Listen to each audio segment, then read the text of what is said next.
Oh my god. Is there any fucking reason? The goddamn...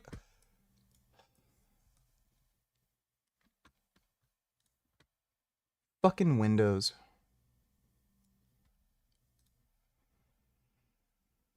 Yeah, what up?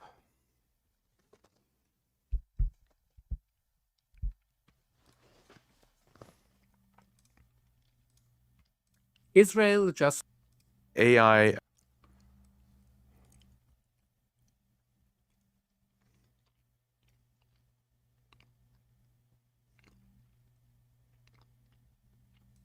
Giza weighs approximately 2.3 million tons.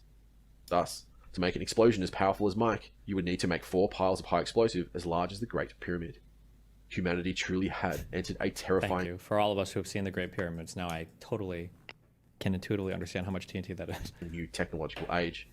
With this horrifying demonstration of the destructive potential of thermonuclear weapons, the species itself now possessed the technology required to commit autogenocide. Thanks. But Ivy Mike was never really designed to be a deliverable weapon, and although a number of weapons were jury-rigged together, called the Mark 16 nuclear bomb, these were immensely impractical. Somehow, a solid fusion fuel had to be developed in order to allow for the deployment of practical, deliverable thermonuclear weapons.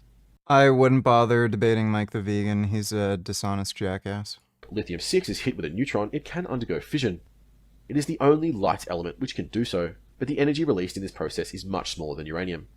But of more interest is... Like, there's not even any point debating that stupid fucking topic. There's a huge meta-analysis and meta-regression on that topic. It's, like, done.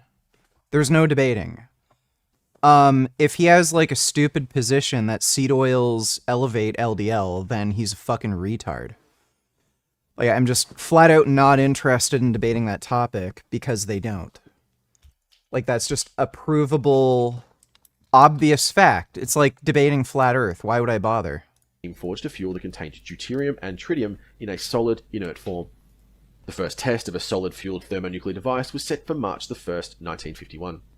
Codenamed Castle Bravo, the shot would be detonated at the Pacific Proving Ground on Bikini Atoll. The device itself, called the Shrimp, was much smaller than the Ivy Mike design. It weighed just over 10 tons. The fission primary was a variant of the compact Mark 7 bomb, which, when boosted, produced a yield of 60 kilotons. The secondary was formed by a cylinder of lithium deuteride, containing both a fission spark plug at its center and a natural uranium tamper surrounding the fusion fuel. The spark plug was a Yeah, I critical heard about element in the achieving Minnesota a good guy. fusion burn. Essentially a rod of weapons-grade plutonium. As this underwent compression, it would become critical, creating a fission explosion within the fusion fuel.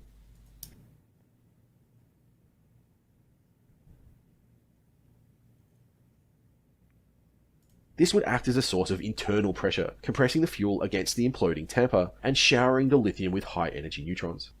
This whole assembly was housed in a radiation case, a 1-inch thick solid aluminium cylinder. The radiation case was designed to reflect the initial burst of X-rays, confining it for as long as possible and directing its energy towards the fusion secondary. The space between the primary and secondary was filled with a form of polystyrene foam, which would instantly turn into a low-Z plasma, allowing for a smooth transfer medium for the X-ray radiation. The yield of the weapon was designed to be about 5 megatons. However, Castle Bravo seriously overperformed. Lithium has 2 stable isotopes. Hitman Trilogy's good. Give it at least an 8 out of 10. It was really fun. This is the Castle Bravo test?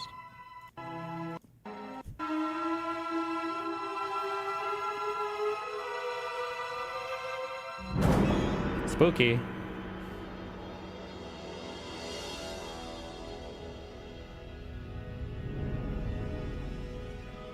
It's never on Discord these days. What the fuck? That's pretty spooky, right?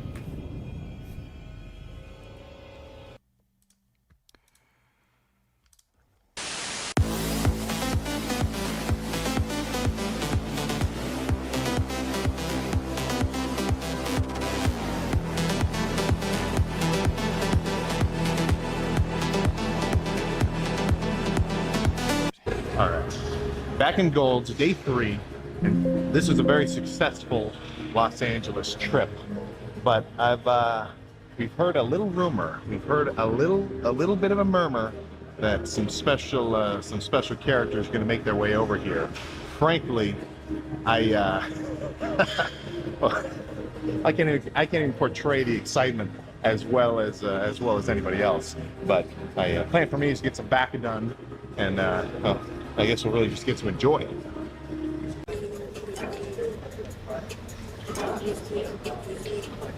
Oh yeah, come on. Workout vlog was a great video. Looking sick and evading Asian women drivers while on a motorcycle. Yeah, you gotta watch out for those Asian women. Dude, people in Ottawa drive like fucking insane retards. The amount of people I've seen driving while not only looking at their phone, I've seen people driving while looking at a fucking tablet and laptop. I was passing a guy who was swerving all across the road, and I thought he was drunk. I pass him, and I see he's literally on his laptop while driving. I've never seen such insane horseshit in my fucking life. So yeah, people here drive like fucking absolute lunatics, and they really love cutting you off for absolutely no reason. The amount of times truck drivers have cut in front of me for no reason, and all they end up doing is taking the off-ramp. They cut in front of me, almost causing an accident, and then they just go and take the off-ramp. I'm not even driving slow or anything. They're not trying to get ahead. They're taking the off-ramp, and they just deliberately swerve in front of me. So yeah, people here just in general drive like fucking insane retards. But thanks for the donation, Majin Buu. We already played Expedition 33. I don't know what the hell that is. I have no idea what it is.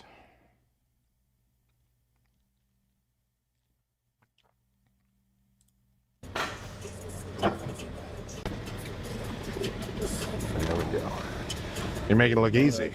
Well, it's a lightweight. Well, let's see what we're working with here.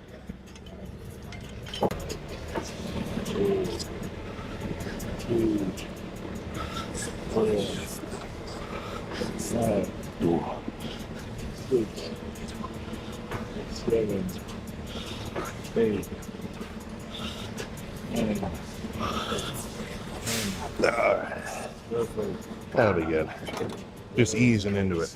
You know, a lot of the, more pro bodybuilder guys, they tell me I'm lifting too heavy. But I go back, I mean, you ever hear of a guy named James Hollingshead? He's a British bodybuilder. Right. He's benching 200-pound dumbbells like nothing, and he's huge. Right. So it's like, are you going to tell him to go lighter? Yeah. So where's the sweet spot? Obviously, we don't need to bench 500 pounds. Well, there is no sweet spot. Because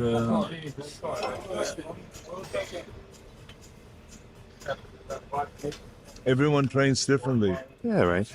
And everyone's body requires a different method. And then over time, it's going to change too. Yeah, but I mean, the body doesn't matter. As long as you go all out and give it as much kind of a resistance. The resistance can come from the reps or it can come from the weight. Yeah. It doesn't matter. Oh, exactly. I mean, I was Serge Nubret in my days. He was doing 20 sets of 20 reps bench press. That's all he did for chest. 20 sets of 20 reps? That's fucking retarded. Like, bro, that puts German volume training. Like, it makes it look like you're a bitch. Like, German volume training is 10 sets of 10. He did 20 sets of 20? How the fuck do you even do that? Yeah, that was it. Extraordinary chest. Yeah. And then Sergio Liver would do 5 sets bench press, 5 sets flyers, 5 sets incline, 5 sets this, 5 sets that. And he had an extraordinary chest. Yeah. Who's right and who's wrong, right? Yeah, exactly. It's all bogus. You gotta figure out for yourself what's best. Oh, yeah.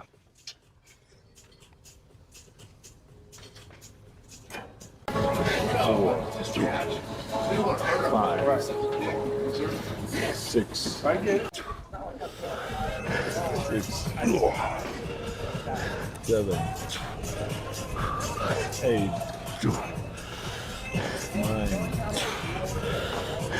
10. Okay. It seems to me, there seems to be some reason. I mean, to me, I always did publicity for the sake of promoting something. Like promoting the sport of bodybuilding, or promoting a movie, or food supplement, or Reader's Company, or the magazines, or something, you know. So that was always the thing, so rather than just promoting, because then it's a waste. Yeah, so don't get eyes on you just for the sake of having people watch you. Have it connected to something else. Well, the people can do whatever they want, you know. As a matter of fact, I never try to kind of correct people because everyone wants to do their thing. You know, it's kind of like if someone asks me this, hey, how do you train? Then I give them, you know, kind of like guidance. Yeah. Dodo Donate Tellers, I don't necessarily think the military parade is a bad idea because it's good for military recruitment, sends a message to our enemies. What do you think, VG? Also,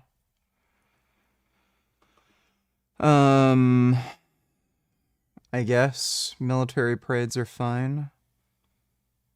Mysterious man was spotted in Tel Aviv watching explosions when he emerged from hiding. That can't be... No. What? Are people saying Prigozhin? Yeah, no. He was on the plane. He got blown up. There's no way he'd be in Tel Aviv. One normal guy made his way into a crowd of Antifada fetishists.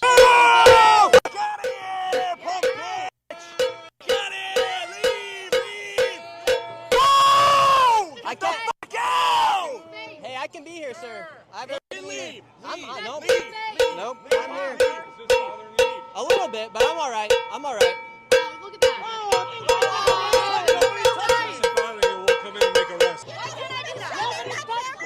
What did I just break? What law did I break? You're gonna go. He's been shoving that camera. You're in the public. You're shoving a camera in my face, man. Look at that camera. Oh my gosh. I'm so worried. Oh, yeah, you should be. One of the Paul brothers. It's Go ahead, tell us your name while you're at it. Nick Shirley. Go ahead and subscribe at YouTube. Nick Shirley. Thank you very much. Hey. Don't touch him with that. I'm telling you now, you're gonna get arrested. I can't hold up a sweater. I can't hold up a sweater. Because you think that you're welcome in this space. All these people were telling you to leave.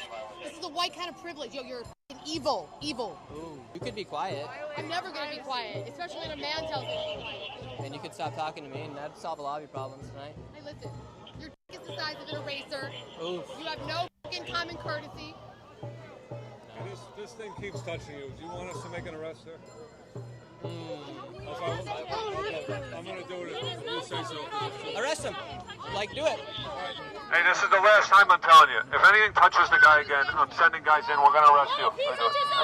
He's not. We're watching it. We're all standing here. What's the matter with you? I'm telling you now. Oh my god. No, you're behind me. White privilege. What?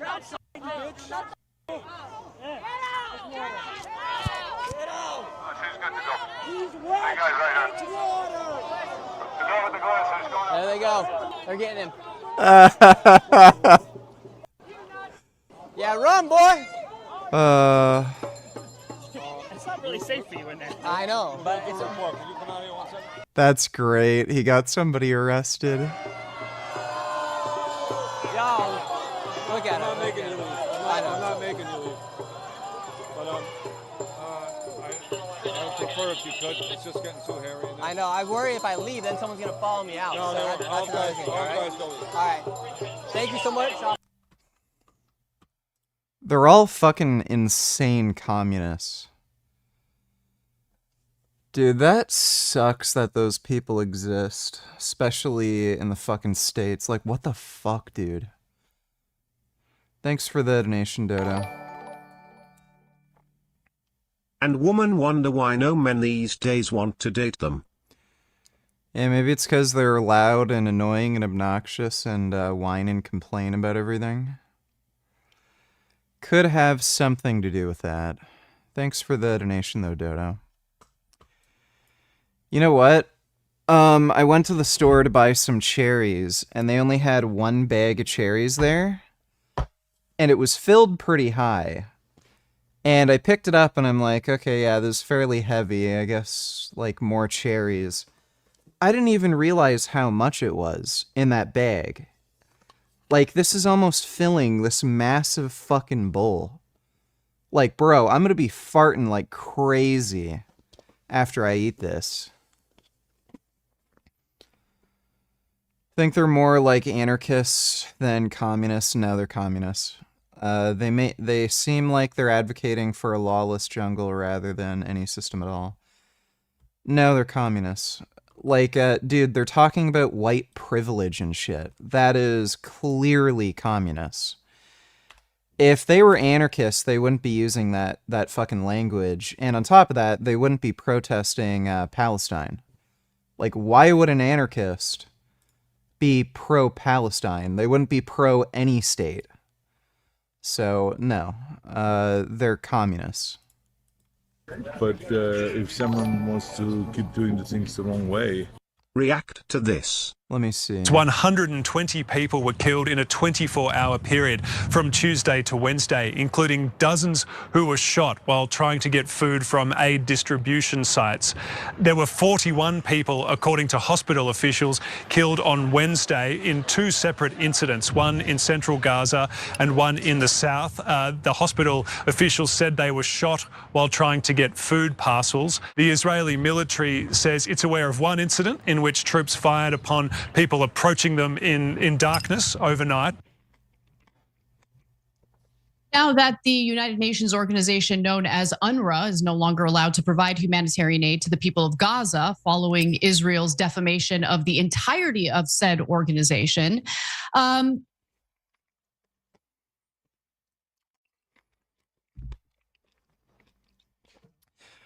So they have no idea what they're talking about. They have no idea what they're talking about. They don't understand why the UNRWA aid situation was retarded. And they're listening to one anonymous source that has no evidence for his claims. Just trust me, bro. I saw Israeli IDF soldiers shoot at people getting food for no reason. Like, what's more likely? Soldiers wasting their bullets on random fucking dipshits just collecting food at some aid station, or it either didn't happen at all and he's making it up, or there was a reason for the shooting. They're doing something fucking stupid. Fucking, like, why do I even have to watch this? What is it with all these communists and white privilege? It's, like, it's a fundamental principle of communism or, you know, Marxist ideology. There's, like, a bourgeois class, and there's oppressors and oppressed, and, yeah, that's where that bullshit comes from. Thanks for the donation, though, Dodo. Turns out that there is disaster after disaster with the organization that is now replacing UNRWA. Of course, that's known as the Gaza Humanitarian Foundation. Now, an American security contractor is blowing the whistle on this US/Israeli-backed organization. And what this person reveals is explosive, to say the least. But before we get to those details, I just want to remind the American people that you're funding this. You're funding this. And Bassem Youssef, who was on Piers Morgan's show today, I think... Oh my god. I'm gonna skip that. They really, like, that's... Oh, that's embarrassing. Dodo donate $2. Let me see. Iran's IRGC has arrested 73 individuals on charges of spying for Israel. Most of them are Indian nationals. That's kind of funny, if that's true. SJWs visit Egypt and find out they don't play with that shit there. Well, yeah. I've seen some of this. There's people in masks. There's people in masks. Cleaning people out. Non-violent. Dude. They had, like, absolutely no fucking clue what they were getting into, dude. You cry. We will never let you die.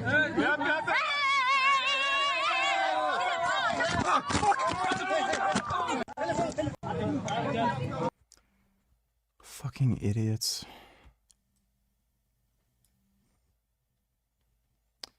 Elon Musk can put the final nail in the coffin of the Iranian regime by providing Starlink internet.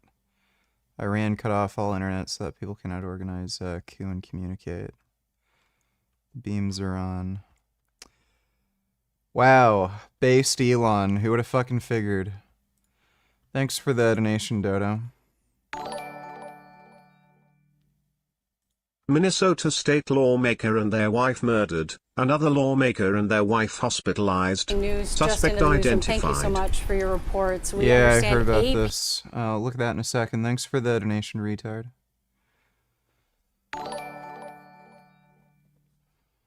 Yes, we as a country are funding the killing of Nazis. Hip hip hooray. Yeah, she acts like that's a bad thing. Thanks for the donation, Dodo. P is now naming a suspect in this case. They're saying it was 57-year-old Vance Bolter. And again, that is coming from the AP, relying on their sources. And NBC and the AP are two sources that we usually feel comfortable sharing what they're reporting as vetted to a level that is accurate. And to be transparent, typically we do not name suspects, and there's a reason for that. It's because they have not yet been charged in a court of law, which shows evidence behind what they may or may not have done. In this case, sometimes you do name a suspect if there is an active emergency and that person is potentially dangerous.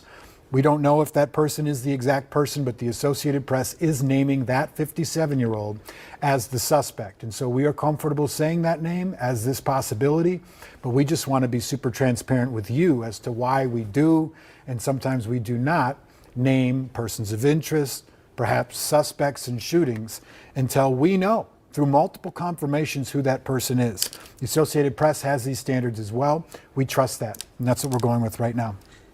Right, and we know this is a name that has been, I'm on my phone trying to see if any officials have commented on this yet on social media. We know that this name, Vance Bolter, has been circulating online as other people have been, including the New York Times. But again, officers described the suspect as a white man with dark hair. He was wearing tactical gear. Okay, I'll check in with her. Sammy, what do you know? Well, first of all, I just want to show you what's behind me. This is the scene of Representative Melissa Hortman's home. Investigators, they are still here. You see the flashing lights, and we have seen folks just kind of go in and out of that area all day. We know the details, or a few details, of what happened early this morning after that suspect shot Hoffman and his wife, then came here to Brooklyn Park. Around 3:30, Brooklyn Park came to just check up on their lawmaker, due diligence, and that is when they found a police vehicle that appears to, at least a car that appeared to be a police vehicle, and they found a man wearing what looked like police gear in the doorway. Shots were exchanged, starting with that suspect. He got away, and police, they are still looking for him now. We do know police, they are still actively searching this area. We have seen a very quiet neighborhood this morning, this afternoon. And Mitchell, if you want to go ahead and let's take that camera off the tripod so we can just kind of show you a little bit about how quiet everything looks like right now.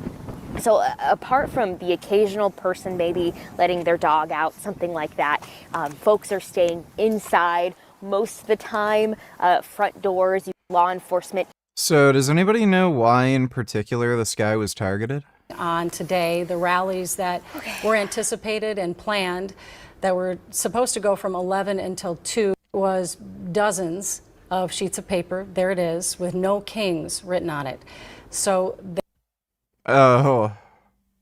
and it was dozens of, and they were to various scenes around the Twin Cities where those No Kings protests were going on today. The rallies that were anticipated and planned that were supposed to go from 11 until 2, and they were anti-Trump rallies that were scheduled, and they were expecting about 10,000 people. We received from the State Patrol about 2 hours ago a picture of a bunch of papers that were found in the shooter's car, and it was dozens of. Wasn't the target a Democrat, though? The guy who got killed? Or his wife was a Democrat? Sheets of paper, there it is, with no kings written on it. Okay, so it's just a fucking whack job. 57-year-old Vance Bolter, as I believe it's named. Vance Bolter. This is a picture of that suspect from the Associated Press. The suspect, rather, is still at large right now, is obviously considered armed and dangerous. This emergency alert was sent to thousands of people around 5 a.m. Well, a lot of crazies wandering around these days. That's why you gotta stay strapped. Dodo donated $2. Ukrainians be like, what the fuck? Initial reports that American French striker. Well, yeah, didn't you already send me that last night?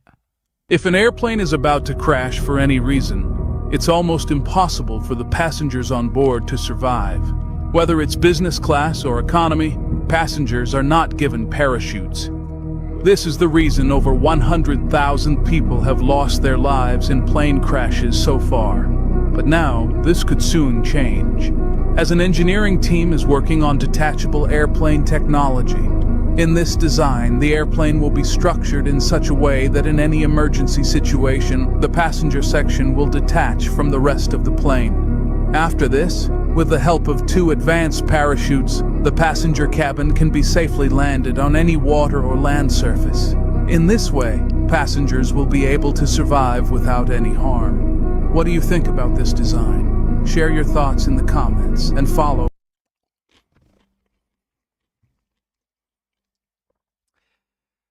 I don't know. Sounds like a stupid idea. Like, planes are already highly complex and shit as it is. If you add those sorts of features, I'd imagine the risk of, like, malfunction just only increases. Non-Iranian Islamofascists are defending a brutal Islamic dictatorship just because they hate Israel and Jews. Meanwhile, Iranians inside Iran are partying and celebrating Israel's attack.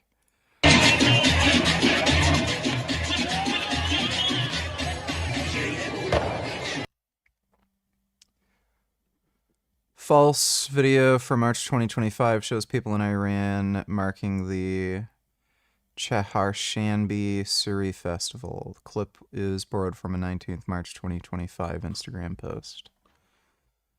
So that is not accurate.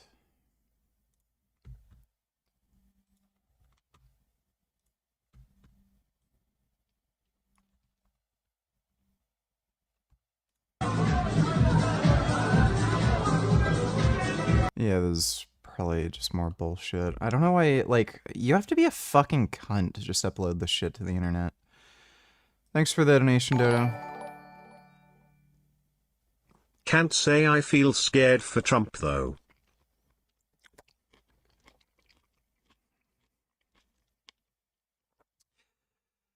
Yeah, I really couldn't give a fuck. Thanks for the donation, though, Dodo. Dodo Donatellos, it's refreshing to see American flags and not Kefia's and Palatine flags at an anti-Trump rallies.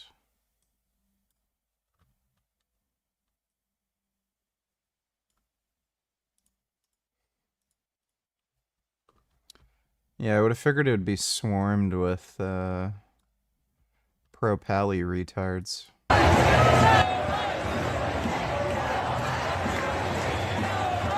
Well, that's good. Yeah, isn't his approval rating in the shitter already?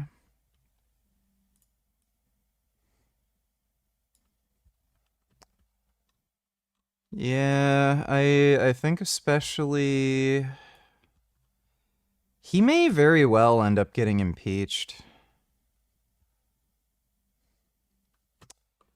And hopefully we don't have to deal with him for very long. Thanks for the donation, Dodo. It's interesting because Tim Valls, Minnesota governor, at one point had appointed the suspect to a gov position. But yes, both victims were Democrat lawmakers. The motive is unclear, but it may have been to take away state Congress Dems' one-seat majority. I see. So he may be like a crazy pro-Trump-tard fascist? Huh. I don't know. With a lot of these people, usually there isn't any kind of real clear political motivation. They're just crazy. And, dumb. But I guess we'll find out soon. Thanks for the donation, retard. Now, with that in mind, let's go to this piece that was written by the American security contractor. This person is blowing the whistle anonymously and wrote the piece for Zeteo. It's titled Exclusive. American security contractor unloads on US-Israeli Gaza Humanitarian Foundation. Quote, I thought I was signing up for an aid mission, but what I've witnessed in Gaza is horrific. So this individual writes that he or she is one of hundreds of security contractors who have been in Gaza to facilitate aid under the new US-backed Gaza Humanitarian Foundation project. I'd really like to know what they mean by security contractor.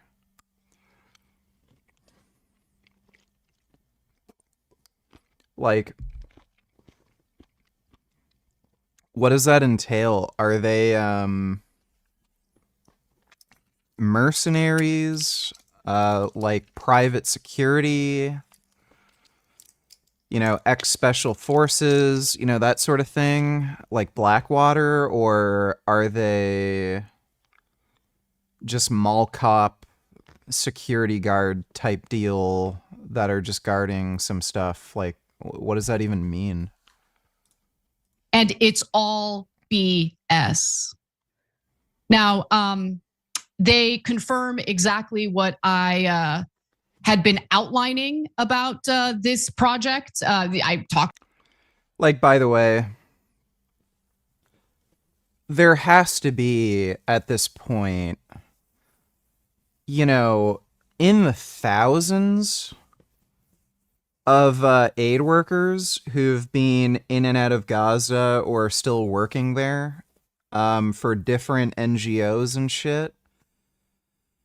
And none of them have fucking mentioned any of this horseshit. So the idea that only one person would come forward with this, and they're anonymous, they're not sharing their name or details, who they worked for, what their job was. Like, what are the chances they're just completely full of shit? Did you ever see the movie Talk to Me? Don't know. That name sounds familiar, but I can't remember. Talked about it on Piers Morgan's show. I talked about how Palestinians who are desperate and hungry, who go to these humanitarian aid hubs in order to get food and water, get shot at. And I think that it's being done intentionally. And guess what? This piece kind of confirms it. So here she writes, the higher ups claim. Yeah. Isn't that great? This random person who we have no idea who the fuck is, proves that Israel's just killing civilians, and we don't know who they are, what they did, what their job was, and they have no proof. Like, release some video evidence or something. Show us. So we're relying on supposedly eyewitness testimony from someone who's completely anonymous. Yeah. I mean, that's the most reliable source possible, right? Eyewitness testimony from someone you don't know who the fuck they are. Completely anonymous person. You know, I heard from a guy that Anna Kasparian, he used to work with her at Young Turks, and apparently she has a really loose butthole. Yeah, he's a whistleblower. And Anna Kasparian has a really loose butthole. It just sags all over the place. And it kind of stinks. So that proves it. Anna Kasparian has a loose, stinky butthole. Like you can't argue against that. I'm just telling you, a random guy I know, can't say his name, but he told me that. Retarded. Claim the Israeli military is not involved, but it feels like they're the man behind the curtain. Sure, they're not on site with us, but their snipers and tanks are just hundreds of meters away. You can hear them shooting all day. We were monitoring an empty site all day. Sometime after dark, dozens of flatbed trucks finally brought aid. The Israeli military soon radioed in that 200 to 300 civilians, a couple of kilometers, less than 2 miles, north were approaching. We then observed an Israeli drone go out. Yes, you would expect a drone to go out there to... If you would have listened to this guy, Jasmine would have probably never become such a fucking bitch in the first place. You killed attraction by telling her you try to show more affection and hug her more, etc. That's great, I don't care. I'm not with her anymore, I'm sick of talking about her, I'm sick of people bringing her up every fucking 10 seconds on stream. I'm not with her anymore, it's been fucking months! So shut the fuck up about it! Dodo donate $2, it's starting.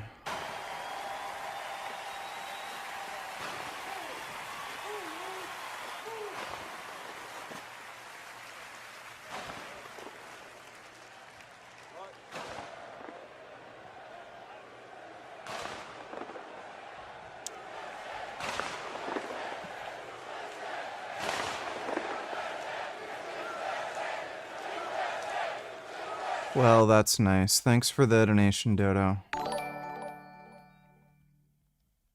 You know, everyday people like the Young Turks are sounding more like the conservatives they hate so much with their saying things without any evidence. Yes, they are. Thanks for the donation, dude. Out there. Shortly thereafter, the area... Oh my god. Yeah, sure. I'm sure. So, a few problems with the story. No proof, just claims from a random anonymous individual. How in the fuck would they know if Israel deliberately fired at civilians with artillery fire? How would they know? They even said, they were a few kilometers away, these supposed civilians that were going to, you know, receive this aid. So what, do they have Hawkeye vision? Are they like an owl where their eyes can like zoom in, you know, like super far, and they can't even like move their eyes around? They have to turn their head to fucking see? So... One, we're fucking taking the person at their word that any of these like different things happened, that they were anywhere near Israeli tanks or like troops, that a drone was hovering around a group of civilians, and that they ended up firing artillery afterwards. all of these aspects of the story could either have some level of truth or some level of dishonesty. They may or may not have been near tanks or Israeli troops. They may or may not have actually seen a drone go out and, cover civilian areas. All of, again, it's eyewitness testimony. It's the most unreliable source of evidence possible. With eyewitness testimony, nearly 100% of the time, there's at least one single major detail that is, just completely fucking wrong. So there's multiple aspects to the story. Oh, I was near tanks. I heard them radio in that a group of civilians were a few kilometers away. I saw a drone, and then I heard artillery fire. So, again, eyewitness testimony, at least one of those things, in all likelihood, is completely and utterly fucking false, and they got it wrong. Because they're stupid, they have bad memory, they're delusional, they're lying, who the fuck knows. And on top of that, again, we have to take this person at their word. Where's the proof? So, okay, 300 civilians were shelled by Israeli artillery. Where's the bodies? Where's the video evidence? Is there even anything to back up the story where there's a mass amount of people that were rushed to a hospital with wounds that would line up with artillery shelling? Gimme a break, embarrassed smiley face emoji. Jasmine didn't get married and started getting lit up with artillery. Maybe the Israelis were firing between our position and the people in order to keep them from moving forward. I don't think that's the case. After all, tanks fire all day long near these aid sites. Snipers fire from what used to be a hospital. Bombs and bullets fly all day long. Yeah, I know I skipped your dono because you asked a stupid question. Thank you. In one direction, toward Palestinians. We know the Israeli military has been enforcing curfews in some parts of Gaza. I would not be surprised if the aid was delivered at night deliberately, given it would then draw people out, at which point they could be fired on as combatants, even though they weren't. It's very clear that the Israeli military will take any opportunity available to fire. This is an American contractor. This is an American contractor. You don't know who the fuck they are. They literally said, we don't know their name. We don't know if they're male or female. You have no fucking idea what their ethnicity or nationality is. They could be an Iranian American. They could be an Iraqi American. They could be a Palestinian American. What the fuck? That is just so stupid to fucking say. And I don't blame this individual for not wanting to release their identity, given the kinds of threats. Why? Because they're a fucking liar and they can't substantiate any fucking claims they're making? I don't give a fuck about that link, Sokiashi. Thanks for the donation. I personally have seen from IDF soldiers toward me for speaking my mind, which I will continue to do because I'm not afraid of them. But nonetheless, this is an American. She didn't get contractor who's been on the ground, who got hired specifically to help deliver aid in the context of Gaza and the fact that these people have been starved for months and continue to be. There are more They were not starved for months. Details that were shared in this piece that I think you should read about. I'll give you a few of them. Right, okay. So, random, unsubstantiated claims made by a single anonymous person with no fucking evidence whatsoever. Just eyewitness testimony is the hard evidence and proof that the Young Turks need that Israel is deliberately targeting civilians. Gotcha. Geniuses. I'm not going to correct them every time. Yeah, you're not their dad. Say, hey.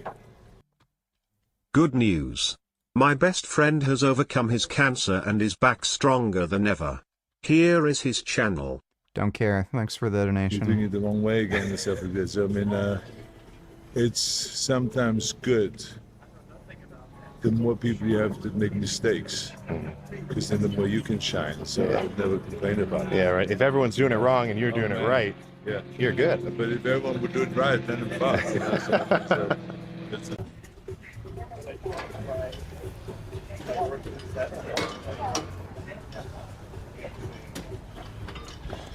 when are you gonna get Chris Bumstead in a movie? Is he not interested? I have no idea. He's gonna ask me. Yeah. No, that'd be funny. I feel like if people are following in your footsteps, he's gotten the closest.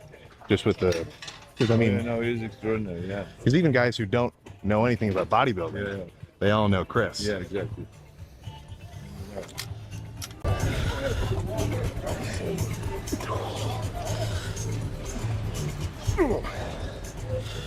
Try to keep the elbows in more. Yeah, here. Yeah, because it should be aligned with the shoulders, the elbows. I see. And go outside. That's nice. Perfect. One more like that. Good.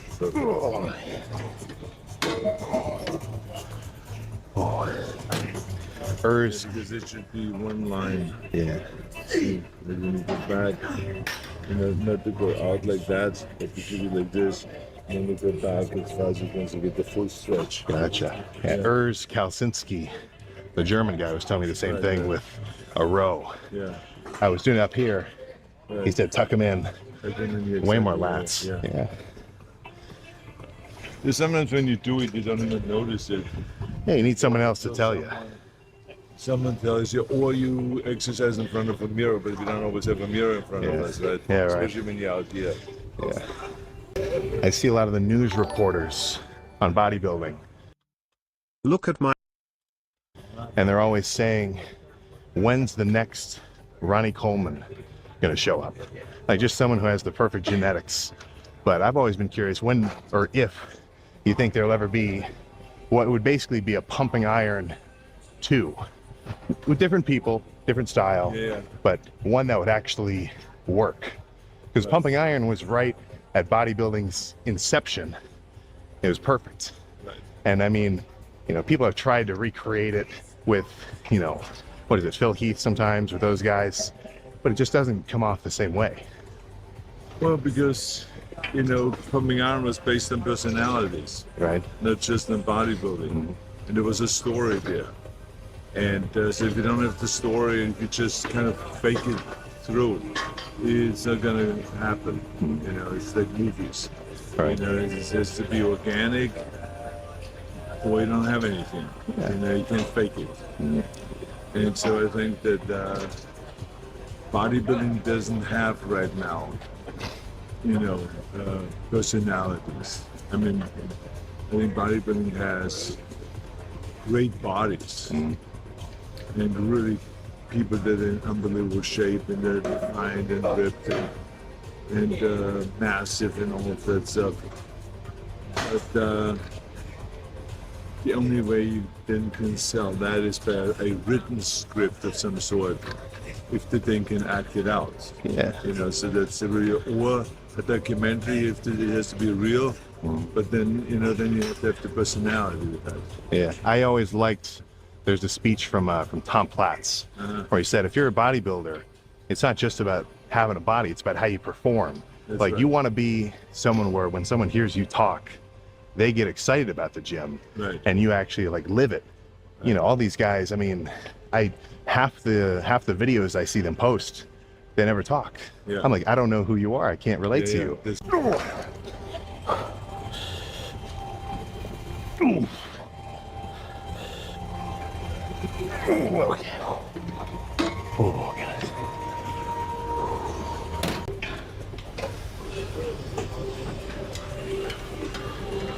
Oh yeah.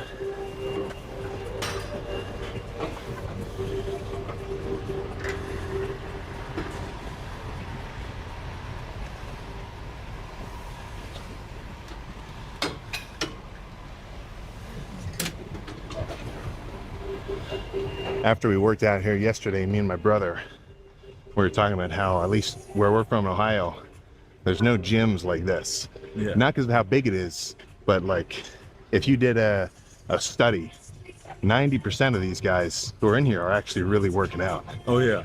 At all the commercial gyms and the YMCAs and everything, maybe 20%. Yeah, yeah. And that's like just a younger guy who's really excited. Right, right. Like if I'm surrounded by that, it's gonna make me more excited. Yeah. That's why I come here. Yeah. Just to see everyone else doing good things. Yeah, exactly. I got a so I've got a private space now. So it's big, it's new, it's got all the equipment and the cables are super smooth. And I'll go back and forth because I'm like, I'm not a hermit. Yeah. I don't want to just hide away. Like I want to Yeah. get out and talk to people. Right, right.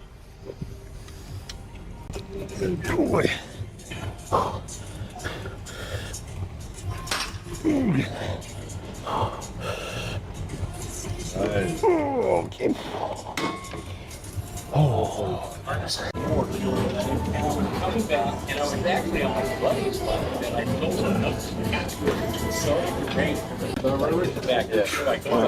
I really don't like all these back machines. Free weights have always felt better for me.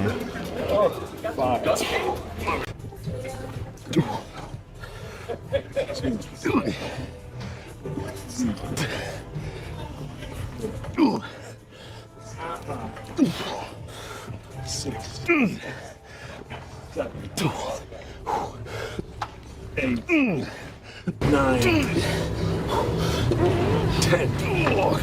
Fantastic, bravo. That one might be a little too heavy. Do it again. Remember, too heavy is not heavy enough. But you know, I told him, I said, don't touch what you can afford. You definitely can't afford this. Having sounds at me.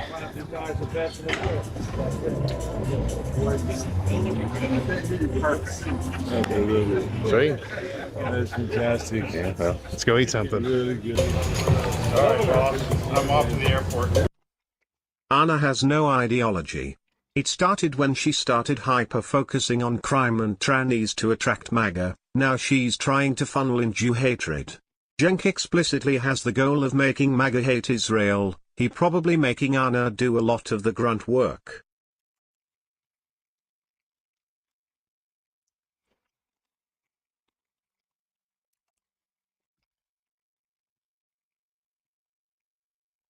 It's pretty clear that when they started the Young Turks, they were very progressive lefties. When dialing in your pull-up form on Turksterone, have you tried a jazz minimum bottom hold for lats stretch and then a jazz mini lockout? Yeah, over time, they've done this job for so long, and, you know, they probably have had to, like, they've gotten older, right? So they want to have enough money for retirement, they want to pay off their mortgage, they want a certain lifestyle, and I think their content has focused more on, you know, just making money. So they're just grifting at this point. They just say whatever stupid horseshit they think is popular that will get them more money for their, you know, garbage fucking news thing. They've become arguably less reliable than Fox News at this point. They're practically at an Alex Jones level of journalism. Thanks for the donation, though, retard.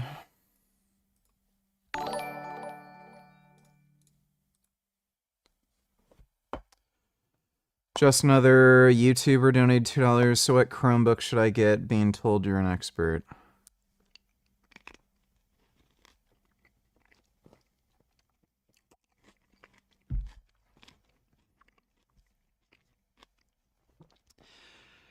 Get whatever Chromebook you can shove right up your ass. Thanks for the donation, just another YouTuber. The Young Turks are so retarded. They are indeed. Thanks for the donation, Dodo. Governor. You made it. Yeah, we just finished. Oh yeah? What y'all do? Little back. Oh, okay. Little more. I mean, we were just outside. Oh yeah. Pull down, pull over, row. I overestimated my strength. Dude, Ronnie Coleman is so fucked up, dude.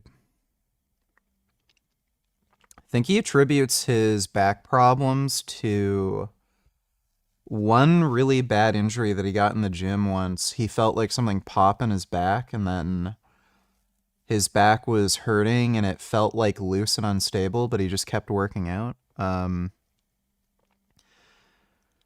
That might have been it, but holy shit, dude. This guy was squatting 800 pounds, and now he's just fucked. Strength a little in the last set of rows, and like, you know, he's counting to 10. I don't want to stop before 10, so I'm like, That's all good though. yeah, no, that's the whole time we were working out. I kept thinking of the old training clips of him that I would see, like, you know, the one where he's got the dumbbells, he's making a base. That's all I was thinking about. Yeah, I'm gonna work out with him tomorrow. Yeah, so I've got the private gym, and that whole time I was doing prep, I've never dieted that hard.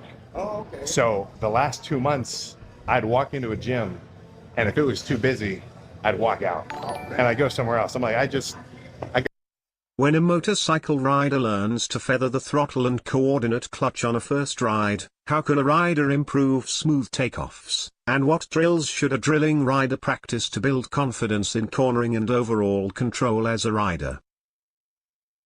You just have to ride. It really doesn't matter, like, taking out smooth takeoffs are easy. You just have to learn how to let the clutch out properly.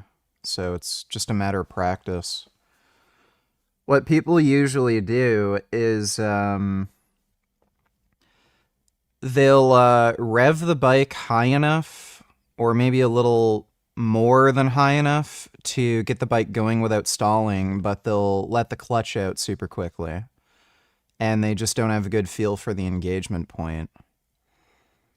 So even if you give it a little too much throttle, as long as you know where the engagement point is, you'll have a smooth takeoff. And for cornering, just practice cornering.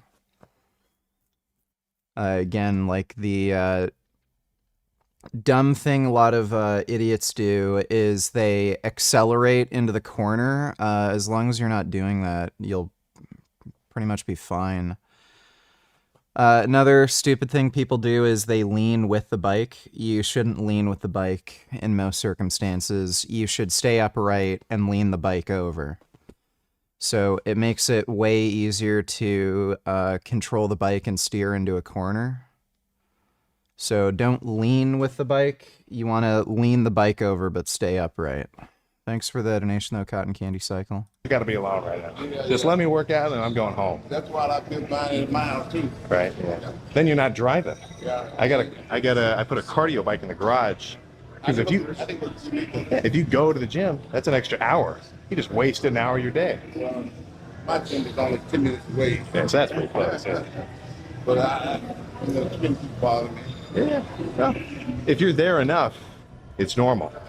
At the gyms I go to, like in my town, no one says anything. Because I've been going to the same gym for 7 years since I started working out. Oh, yeah. So I'm just a regular dude over there.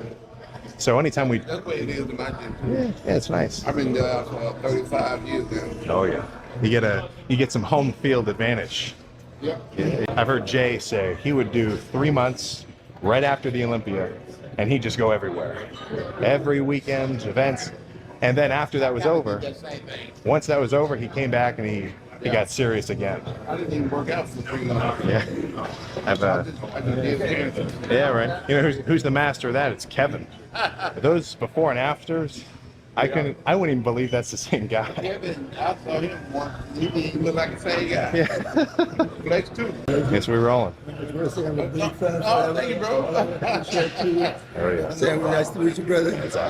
I'm also a fan of you. Yeah. Do you guys mind if I get a picture with y'all? No, I don't mind. Yeah, here, only let me take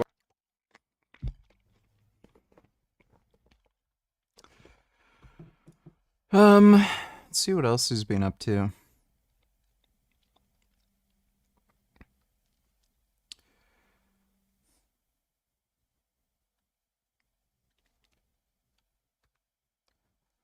Off-season chest.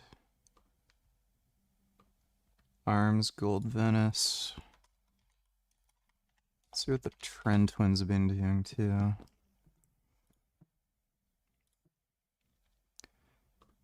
Nothing really new with them. Dodo donate tellers, can we watch? Let me see. Again, deploying in Iraq and Afghanistan.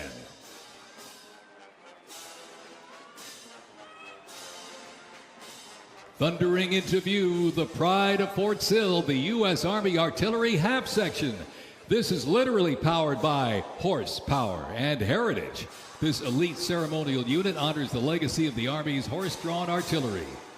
With precision, discipline, and 6 majestic horses pulling a vintage 1918 caisson, the half section keeps tradition alive and rolling strong.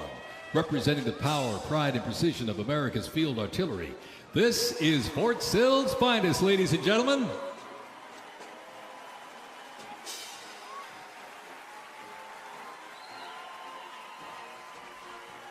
I don't know if there's a point in watching this whole military parade, Dodo. It seems a little slow.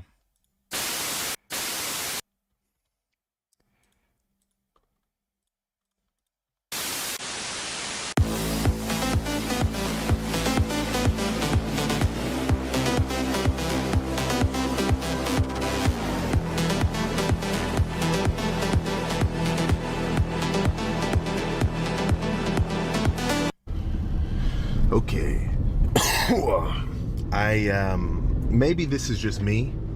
Maybe this is just me and scrolling on TikTok, and that's my biggest window into seeing what everybody's doing. But I feel like we're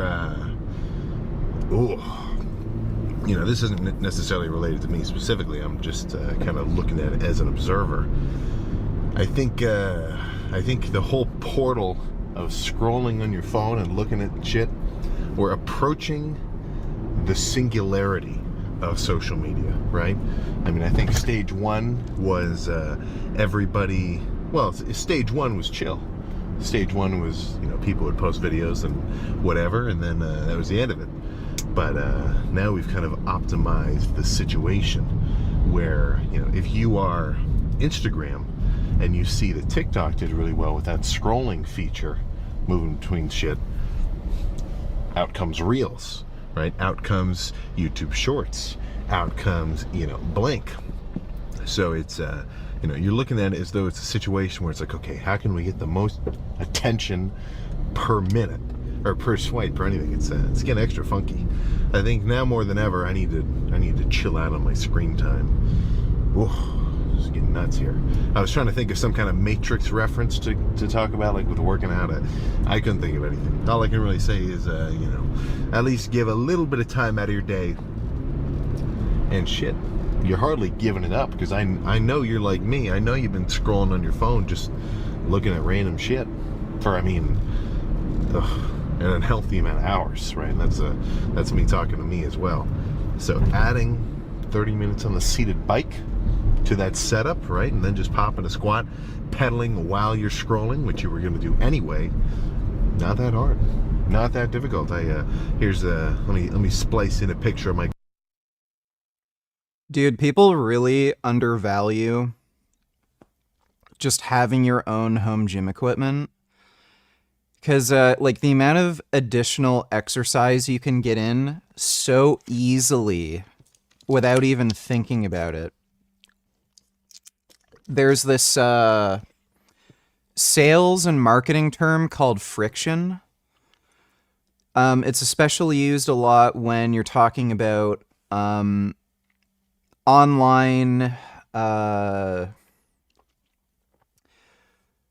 live service games. Sam Sulek is an NPC faggot. How does he have a monumental following? The human species needs a great cleansing.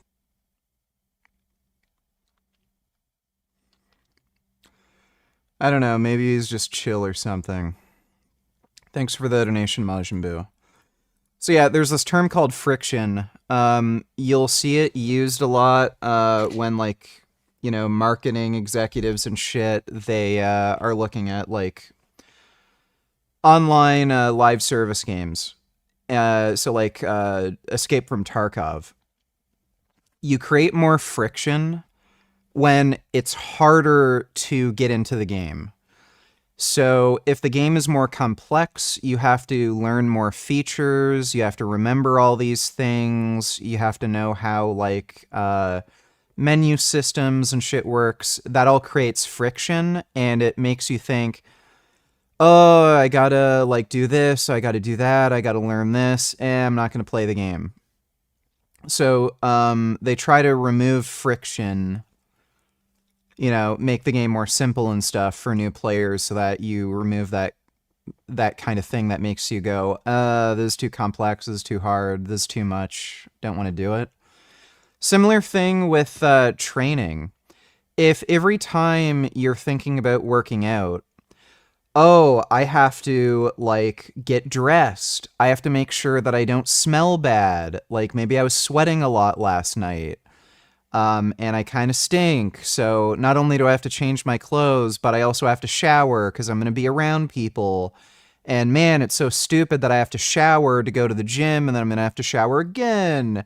And I have to fucking drive. And I have to deal with traffic. And then once I'm at the gym, I have to go into the change room, then lock my stuff up. Like, there's all this friction. Anytime you want to, like, even do something simple, like just use a cardio machine. So get a home gym, dude. If you have the free space, just invest in home gym equipment. Even if you're not going to get a complete home gym and you just want to make sure that you at least stay, like, physically fit, like, say if the weather's bad, if it, like, you know, snows half the year or something, even just getting one piece of exercise equipment, like a treadmill or a bike or a stair climber or something, helps fucking massively. Home gyms are just fucking the shit. Is it my imagination, or has Mr. Sulek trimmed down significantly? What is his current height and weight? No, he's gained a fuck ton of weight. He was dieting for a bodybuilding show where he got super lean. He was at like 5%.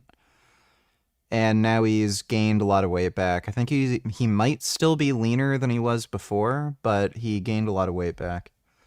Thanks for the donation though, James. Dodo donated $2. We're on 2 tanks now.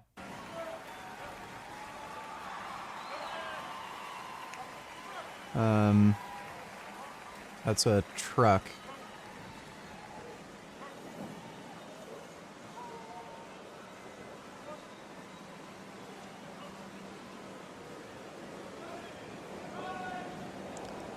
That's a Jeep. Dude, remember when Jeeps used to be good? Fucking Stellantis. I'd still like a Jeep. I've always liked Jeeps, but they make them like pieces of shit now. It's really too bad. Thanks for the donation, Dodo. Could you react to one of Team 3D Alpha's YouTube videos when you get a chance?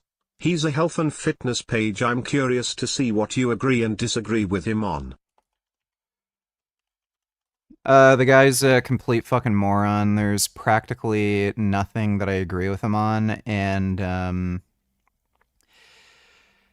he makes videos on bullshit, nonsense topics. Like, very,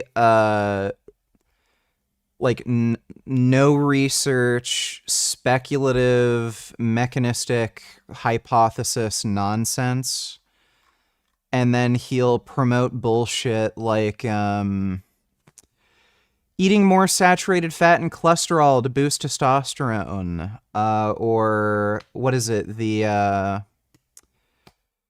There's that like super high rep training that he claimed like expands myonuclear domain faster or something. Like there's practically nothing that he posts that I really agree with. You know, there might be the odd thing that is just common sense, but most of the shit he does or says is just garbage. He's also a fucking coward. I challenged him to a debate after a stupid video he made, and he kept just wasting my time, hemming and hawing and acting like he doesn't disagree with me, even though that's in direct contradiction with everything he said in the video. And then he said, oh, think about it. Like, the guy's just a massive time waster. I don't know if there's really anything that I give two fucking shits about that I even want to bother reacting to.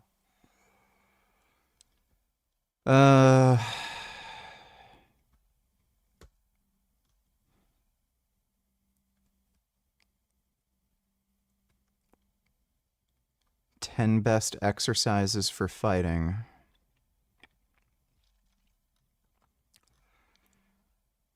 Maybe...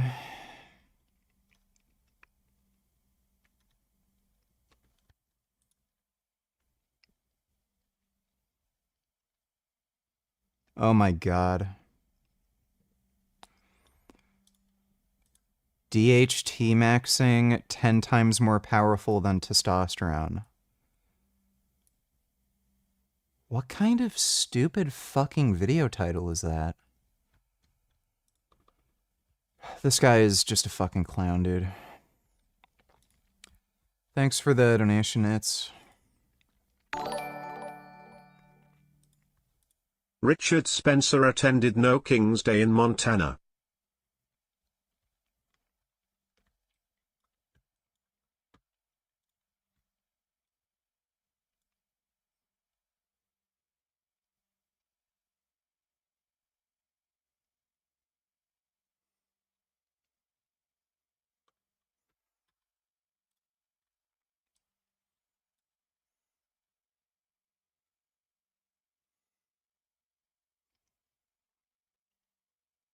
Oh my god, he's an open carry douchebag.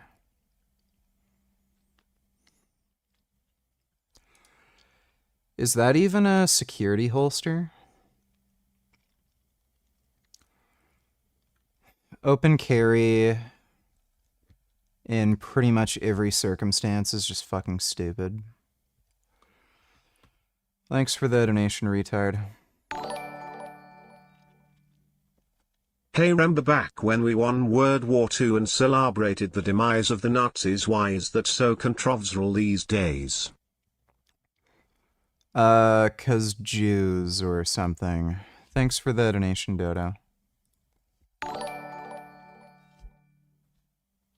Holy shit, I wish I had my own home gym. Public gyms are ass. It mainly consists of retards who barely train, take up equipment and space unnecessarily, and even worse is when women take up the racks just to do their puny dumbbell lunge/glute exercises. Yeah.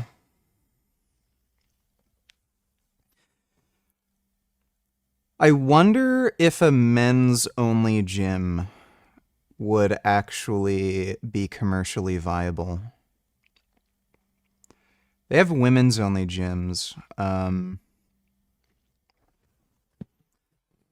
I'm sure that would create enough controversy where, like, maybe that would be like advertising for the gym, and then like people would say based and like sign up for it anyway. I don't know. But then, you know, you can't hit on any girls or anything. That's the problem. Thanks for the donation, though, Son Goku.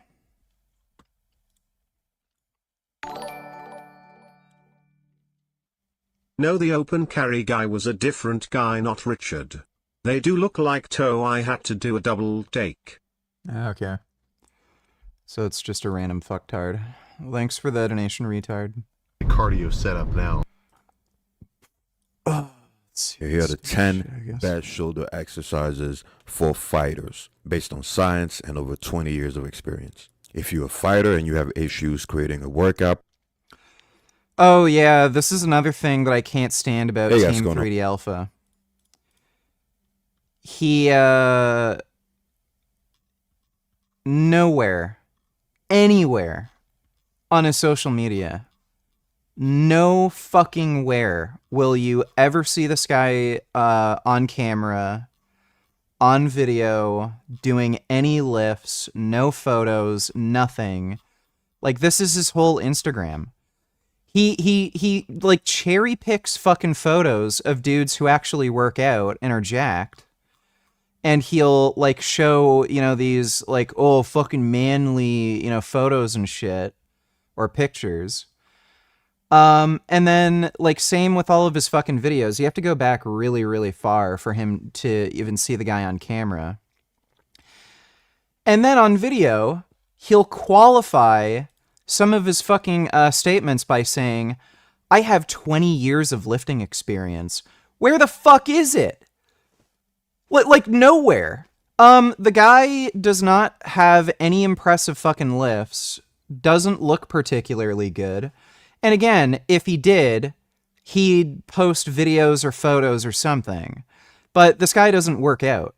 He doesn't eat well either. He's usually overweight. I think he only dieted down lean enough to have visible abs like once. But the guy doesn't really work out. Like maybe he goes to the gym like once a week, if that. And he doesn't eat particularly well. He's always a bit overweight. So like, what the fuck do you mean 20 years of lifting experience? You don't do jack shit. You been having any sex lately, nigger? I don't mean your hand. What is your opinion on the fuck ice riots? These Mexicans might overtake the cops, they throwing their shoes at them, that's pretty violent. Do you think the beaners are gonna take it over they tough? There's only like rioting in one part of LA, right? So it's not that big of a deal. It's still stupid.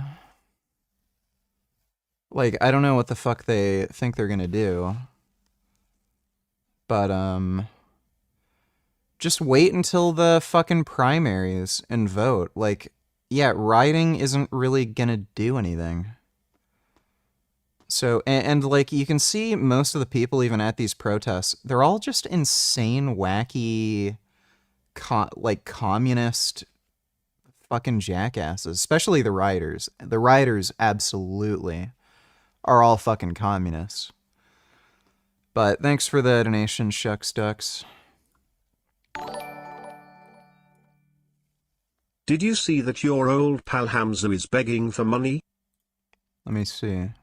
You see, when you give dawah to scumbags, they're gonna scam you. They're gonna suck you. But thank you, Barry, and good. Years. And it's just the next thing gets used to pay off that thing, but then that thing comes to a boil and then that needs sorting out. So I need to do something else to cover that. I mean, there's been so many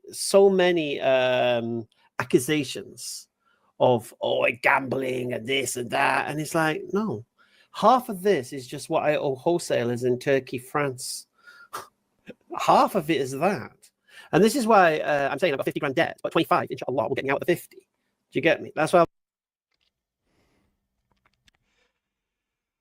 It's always the same thing with these people. Anybody who has to ask for that crazy amount of money, almost guaranteed, unless it's some like very odd set of circumstances, like you just got fired from your job and you lost your medical insurance or something because you got it through your work, and your daughter gets cancer and her treatment is like 100 grand. Like, outside of weird circumstances like that, people who deliberately just with their credit card, I'm gonna buy this, like, and then, oh no, I'm 50K in debt, and then they ask for the money back, like, through, like, they're just bad with money. And then they always horse shit and lie about what their debt is, why they're in debt. Like, this guy can't give you a straight answer with what are the sources of his debt. He'll say, oh, half of it is like this thing. He won't even explain that well. Okay, what's the other half then? Like, he's just bad with money. He just spends it on stupid nonsense. and then now he's begging for money, and as soon as he gets that money, he's going to blow it again, and then he's going to ask for more money. That's what they do. And there's been a lot more Muslim influencers lately doing this sort of thing, and probably there's probably like two factors at play here. The kinds of people who would convert to Islam are also the kinds of people who are complete and utter fucking morons, and like just have no way of like understanding, no, I shouldn't buy this because I can't afford it. Ooh, big shiny toy, me buy. Oh no, I owe money now. Like, that's how they think. And then on top of that, it's also a grift, right? So they see there's this niche market of Muslim influencers, especially Muslim converts. And they know these idiot Muslims will give them fucking money. And they're just people that are very easy to exploit. So it's probably like, you know, two things coming together there. But yeah, Hamzaden's just a fucking loser. Just a lying moron. But yeah, just wait and see. This guy's going to raise a bunch of money, then he's going to ask for more money, and then he's going to ask for more money, and then maybe idiots will eventually figure out that the guy's just, you know, lying dipshit. Thanks for the donation, though, Dinkelberg. Bro, Donatillers, how you gonna comment on the riots? You weren't even there. All you watch is fucking live news on it. Make it make sense, nigga. How about you actually go there and have some discourse, not discord? Would you ever cuck out your hand to a man? No. Thanks for the donation, bro. Sengoku Donatillers, we need more base chicks like her. Video, you are either going to perceive me like a massive bitch, or you are going to be like, damn, she's fucking right. So strap your big girl panties on, and I'm going to take my people-pleasing hat off, and we are going to have a conversation. Fitness isn't personal, it's an equation. It's mathematical. Input equals output, exactly. Current issue is that we live in an entitlement epidemic. You are so used to cheating on your homework to pass in class, you think you can do the same thing on your fitness journey. Except for the fact that fitness doesn't fucking lie. When you cut corners in fitness, the only person you are cheating is yourself. You're not owed progress because you kinda showed up. You're not owed progress because you said no to one alcoholic drink or one dessert one time. Fitness doesn't give Boring. Thanks for the donation, Son Goku. Program that fits your busy schedule. This tier list is for you. The two biggest problems fighters face is, first of all, your programs are trash. I look at your programs all the time. They're horrible, right? You're doing too much. Most of your exercises. Oh, there we go. Yes, the overweight fucking jackass who doesn't even train, who's too embarrassed to show himself on camera, is telling you, you're training too much. You're working too hard. Oh, yeah. Oh my god, that's fucking hilarious. Buddy, that is the most ridiculous nonsense. The amount of, like, you have to be extraordinarily fucking fit to be a competent fighter. Like, yeah, no shit. The training volumes have to be very fucking high because you have to have a certain level of fucking fitness to be able to fight and survive. You know, depending on, you know, what, like, if you're doing boxing or martial arts, you might have to be able to survive, like, fucking 10 rounds. So, like, yeah, they have to do a lot of training, dumbass. Are not efficient. Your recovery ends up suffering because you're doing too many redundant movements. And you keep forgetting that, again, the two biggest issues fighters have is time and recovery. You guys do not have enough time and enough recovery capabilities to do too much. You have to find time for sparring, for weightlifting, for conditioning and cardiovascular work, for mobility work. You just don't have enough time. So you want to pick exercises that are very, very time efficient and that check as many boxes as possible. Because remember, as a fighter, you guys can only train, you can only lift about 2 to 3 times a week, right? You got to find time for, again, recovery and the other things I mentioned. So we're going to rank the 10 most popular shoulder exercises. I'm going to make a part 2 because there's so many more shoulder movements, but I'm going to make a part 2 for the rest of them. But anyway, the 10 most popular shoulder exercises for fighters. And that's regardless of your fighting sport. So that's for wrestlers, for boxers, MMA, jiu-jitsu, you name it.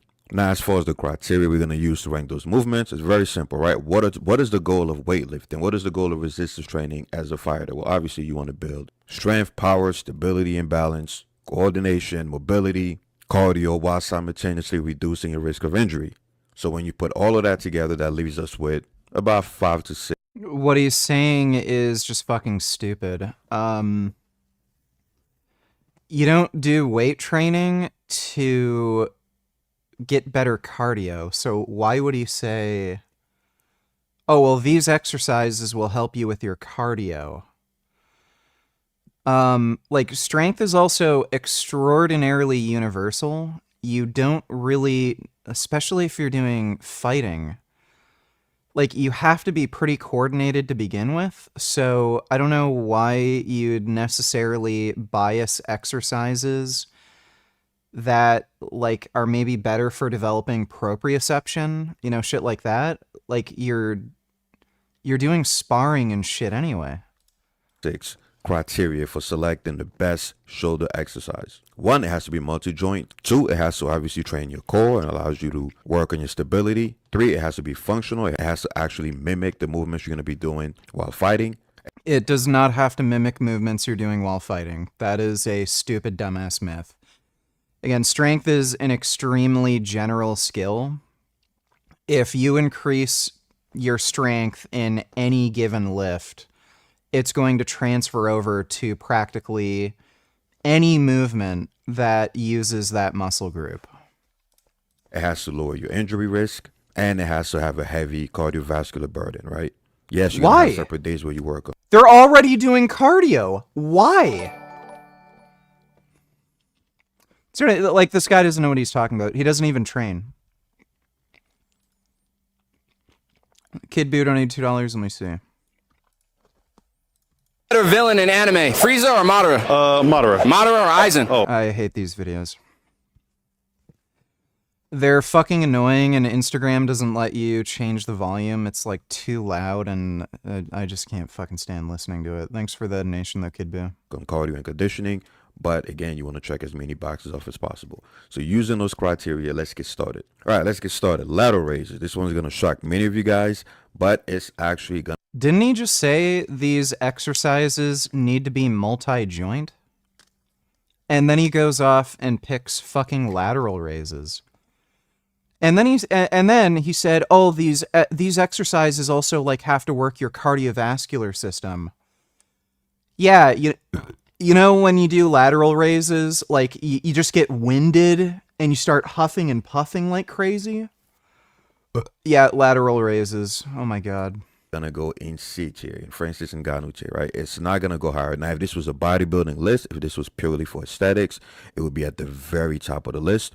But this is for fighters, so it's gonna go in C tier, and it's very simple, right? Number 1, it's not multi-joint. Number 2, it does not train or engage your core to a high degree.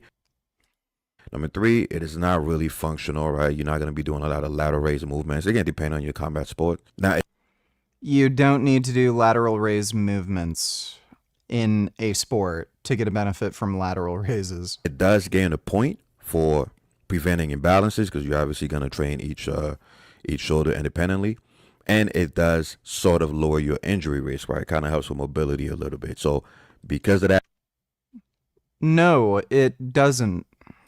It's going to gain 2 points, and I'm going to put it in C tier, right? And not to mention, it's also not very taxing on your cardiovascular system, right? So I'm not going to rank it higher. I don't know who the fuck does weight training to improve their cardiovascular performance. It's not really what weight training's for, is it? Next, you have front raises, dumbbell front raises. Most of you guys are going to be doing this standing anyway. So let's see. It's not multi-joint. It does not engage your core to a high degree. That's great. So let's see. Number 1, it is a multi-joint movement. So it gains that point. Number 2, I won't say it's a functional movement unless you... I don't know if you could say it's technically multi-joint. It's really not. Wrestling, right? If you're a wrestler, then it's definitely functional. If you're boxing, not really. You're not going to be doing a lot of upright rowing movements during the fight. So I'm going to say it's semi-functional, right? It really depends. It's not isolateral because you're using an easy ball here. Oh my god. Next, you have the face spool. So number one, it is multi-joint. Number two, number one, it's definitely multi-joint. Number two, it does not engage your core to a great extent. Number three, next, seated barbell military press. So number one, is it multi-joint? Yes. It machine shoulder press. Don't worry about it. Standing dumbbell military press. That is. You're an idiot if you do standing presses with dumbbells like this. Like an actual idiot. It's going to shock a lot of you guys. So number one, it's multi-joint. Number two, it greatly engages your core. So great for... No, it doesn't. Because you can't use any fucking weight. So if you could use a barbell and use like 2, 3, 4 times as much fucking weight, then your core has to work that much harder to keep you upright. So why would you pick an exercise where you are forced to use substantially less fucking weight? It's just dumb. Stability, and you guys know as a fighter, your core is everything. Balances your body, and it is oh my god, amazing dumbbell shoulder press. Number one, overhead press, aka the military press. So let's see, it is a multi-joint movement. It greatly engages you. It's not great for shoulder mobility, and it is not. I don't know what he means by it's not great for mobility. Like,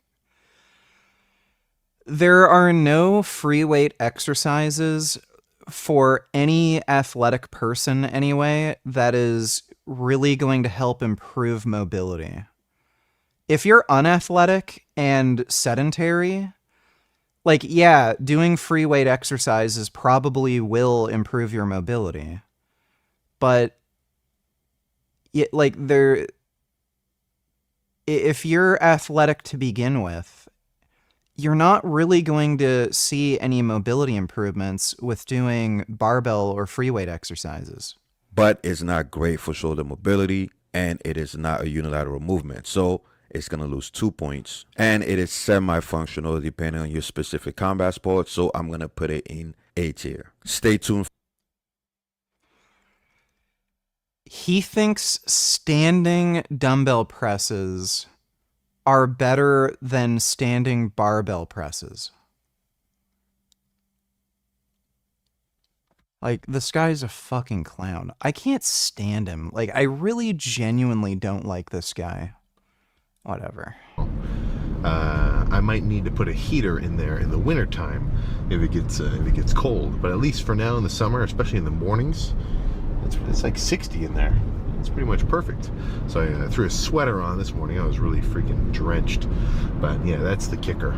So I don't want to turn this chest into a cardio talk, but I swear, having it right there, that's the best. That's peak cardio.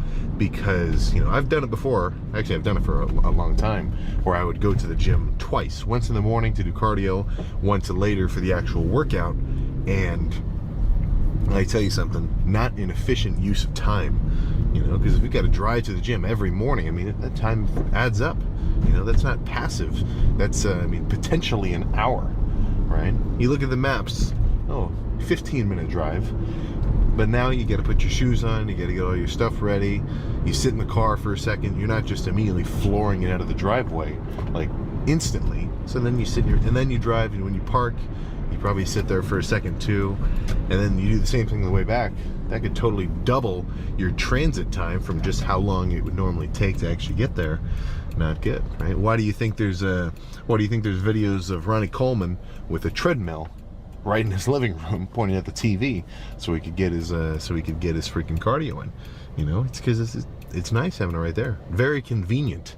Because if you can minimize the time from sort of, well, let's just say thought to action, then the likelihood that you're actually going to take that thought to action is much more likely. About a setup like this is there's just no break. Because think about a regular press, or like a Smith machine press, right? That's a good example, because your hands don't move in or out. They're the same distance, it's locked. At the top, you can just straighten your arms and hold it, right? All the weight is just going straight through your bones. There's no, I could hold 500 pounds up here. I could definitely not press it, right? So the fact that these cables are so wide, even when I'm at the top, they're still trying to pull my hands apart. So there's no rest. And then at the bottom, it's just a crazy stretch, you know, so it's just a fancier movement, right? Because like with a squat, obviously in the hole of the squat, your quads are going crazy. But you could stand up and hold, I mean, shit, I could probably unrack 800. Now, if I tried to squat, it would kill me. So that's what I'm getting at with movements like these. You know, a lot of different kind of ideas. Because if you were to categorize them, I mean, there's like light squeezing movements, there's really heavy, like brutish movements, like a hard press, and then there's kind of this in-between of just torturous, constant tension movements, like something like this. So it's not necessarily that I want to do a different exercise every lift, but I want to do different styles of exercises, you know? So I could do Smith bench really heavy or slow and controlled. I'd almost call that a totally different movement just because the style is so different. But let's get real here. Probably 4 of these easy because these feel really good. Okay, come on.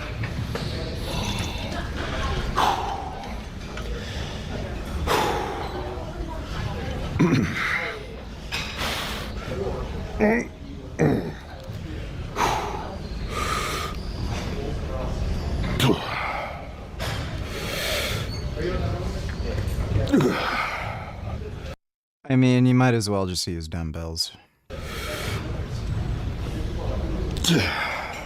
Dude, I don't know what fucking gym he trains at where you would ever have a fucking opportunity to use both sides of a functional trainer. Literally, has anyone ever in their fucking lives gone to a commercial gym and has been able to use both sides of a functional trainer? Like, there's always somebody doing something on it. Like, it's one of the most used machines at the fucking gym.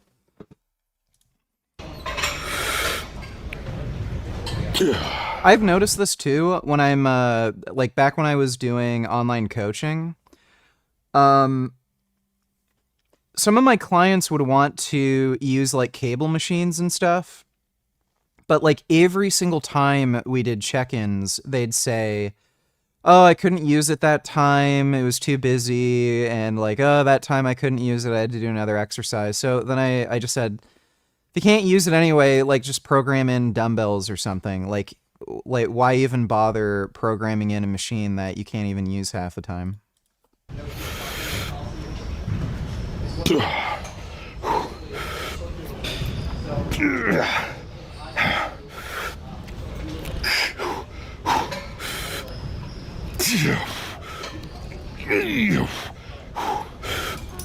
Okay.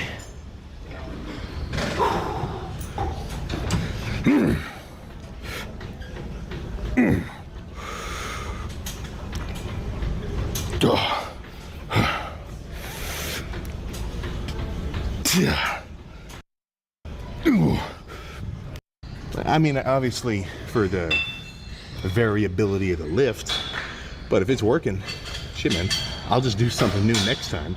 I've had workouts where I did like 6 sets of just incline barbell bench and then 1 set of fly to finish. It was a pretty damn good lift, you know, so don't get locked into any kind of convention, right?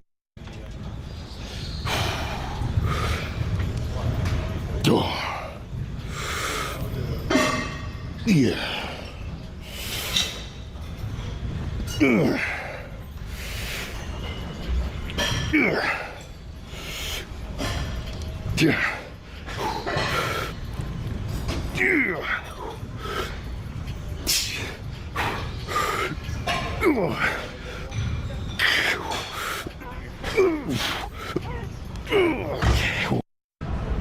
I love watching him dump the fucking bar on the incline press.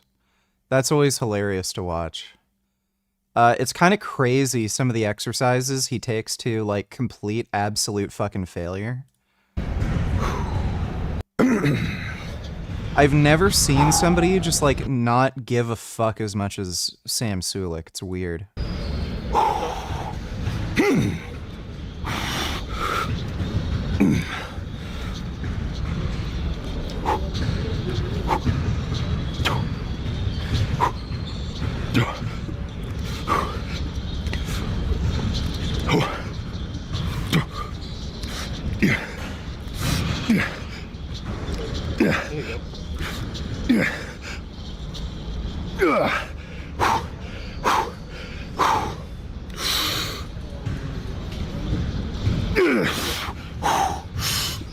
Yeah, boy.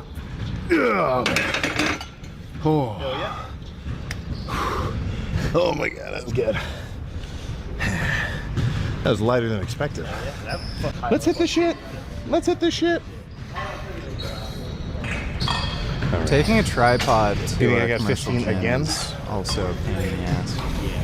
I think so. That was like 4 minutes of rest. That shit was flying. Yeah, this will be good. So I think you got it. And pick a good song.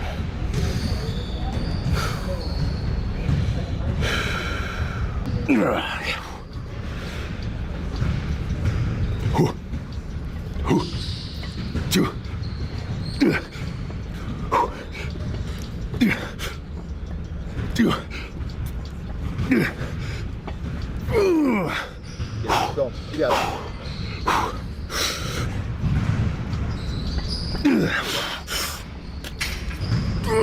That's good. Oh, that's enough. Oh, thank you. Yes, that's enough. And that was after like 4 sets of cable press. If I can make this a good finisher, that will be all. So that would add up to 7 sets-ish for those cable presses, which were sweet. 2 nice, nasty, heavy sets of incline barbell, which is a movement that's very loaded. I mean, like physically, you've got a lot of, load and tension in your chest. Not so much of a squeeze at the top though, right? Whereas I feel like this is almost, well, I guess this is more stretch and squeeze. I'm going on 2 protein shakes and 2 peanut butter sandwiches a day. I guess that's fine. Just like those incline cable presses. I've never liked peanut butter sandwiches. I like peanut butter, but peanut butter sandwiches, not really my thing. They always make me super thirsty. What is the finisher? I think this will be perfect. A nice little back and forth. Squeezing, heavy, squeezing. That equation adds up to pumped as SHIT.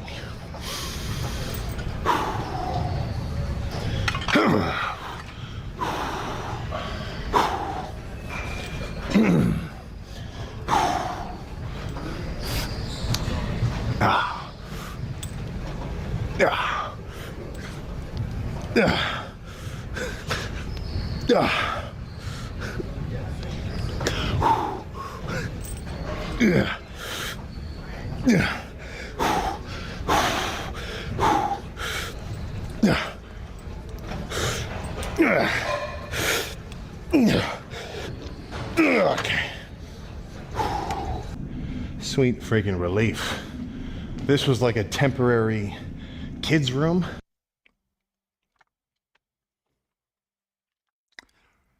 What camera is that? Looks like he uses a monopod.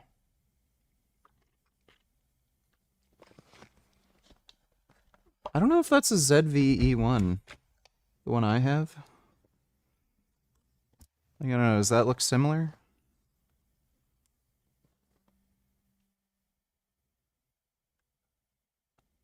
I don't know. I'm not sure what that is.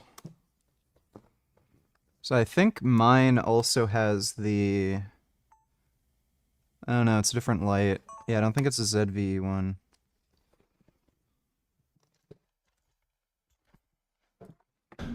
And this just happens to be the best lighting in here. And it was always locked. So, lucky me. But let's see. So, like I said, I hate peanut butter jelly sandwiches. I can't stand jelly. Ugh, it's fucking nasty. a second ago, relatively hefty cable presses first, followed by heavy dumbbell or barbell bench, and then now, well, what was last? Yeah, it's a kind of a finisher, you know, kind of downward squeezing set of cable press, more bent over. Yeah, man, that adds up to, I guess, just what we're about to take a look at. But that set of 3 plates on the incline, that's what that's supposed to feel like. That felt pretty good. So I think I'm in, well, I guess it's not like there's specific phases, but I feel like I'm in phase 2 of this bulk, where I'm now really starting to feel it. And it took a while for me to get back to this sort of state from the off season, just from how long it was, you know? That's a lot of time not benching heavy, or at least, you know, not super heavy. So now, well, now it's just freaking sweet. What's wrong, Jelly VG? I just don't like jelly. Fruit mixed with baked goods just is nasty to me. Like the combination of like taste and texture conflict, I just hate it. So yeah, bread with fruit I can't stand, and like Sup VG, public gums are a cancer. Take too long on a machine, don't clean it. Idiots talking with friends while at a machine, out of shape noobs correcting your form. Only thing makes it bearable are big booty, big titties, bitches. Thank vegan Jesus. yeah. I don't know why weird, scrawny fucking dudes who don't even lift, like, try to help you with your form. But, yeah, home gym life is where it's fucking at, dude. Fuck commercial gyms. Thanks for the donation, less is more. What was I saying about jelly? Yeah, so if you mix fruit with any kind of baked good, I just can't fucking stand it. So bread with fruit, pie that has fruit in it, cake that has some sort of fruit in it, I just can't fucking stand it. It's so nasty to me. So, like, the only pie that I like are pumpkin pies, which I don't know, are they technically considered a fruit pie? Is pumpkin a fruit? Or is it considered a vegetable? Regardless. Yeah, only pumpkin pie, which isn't really a fruit, even if it is.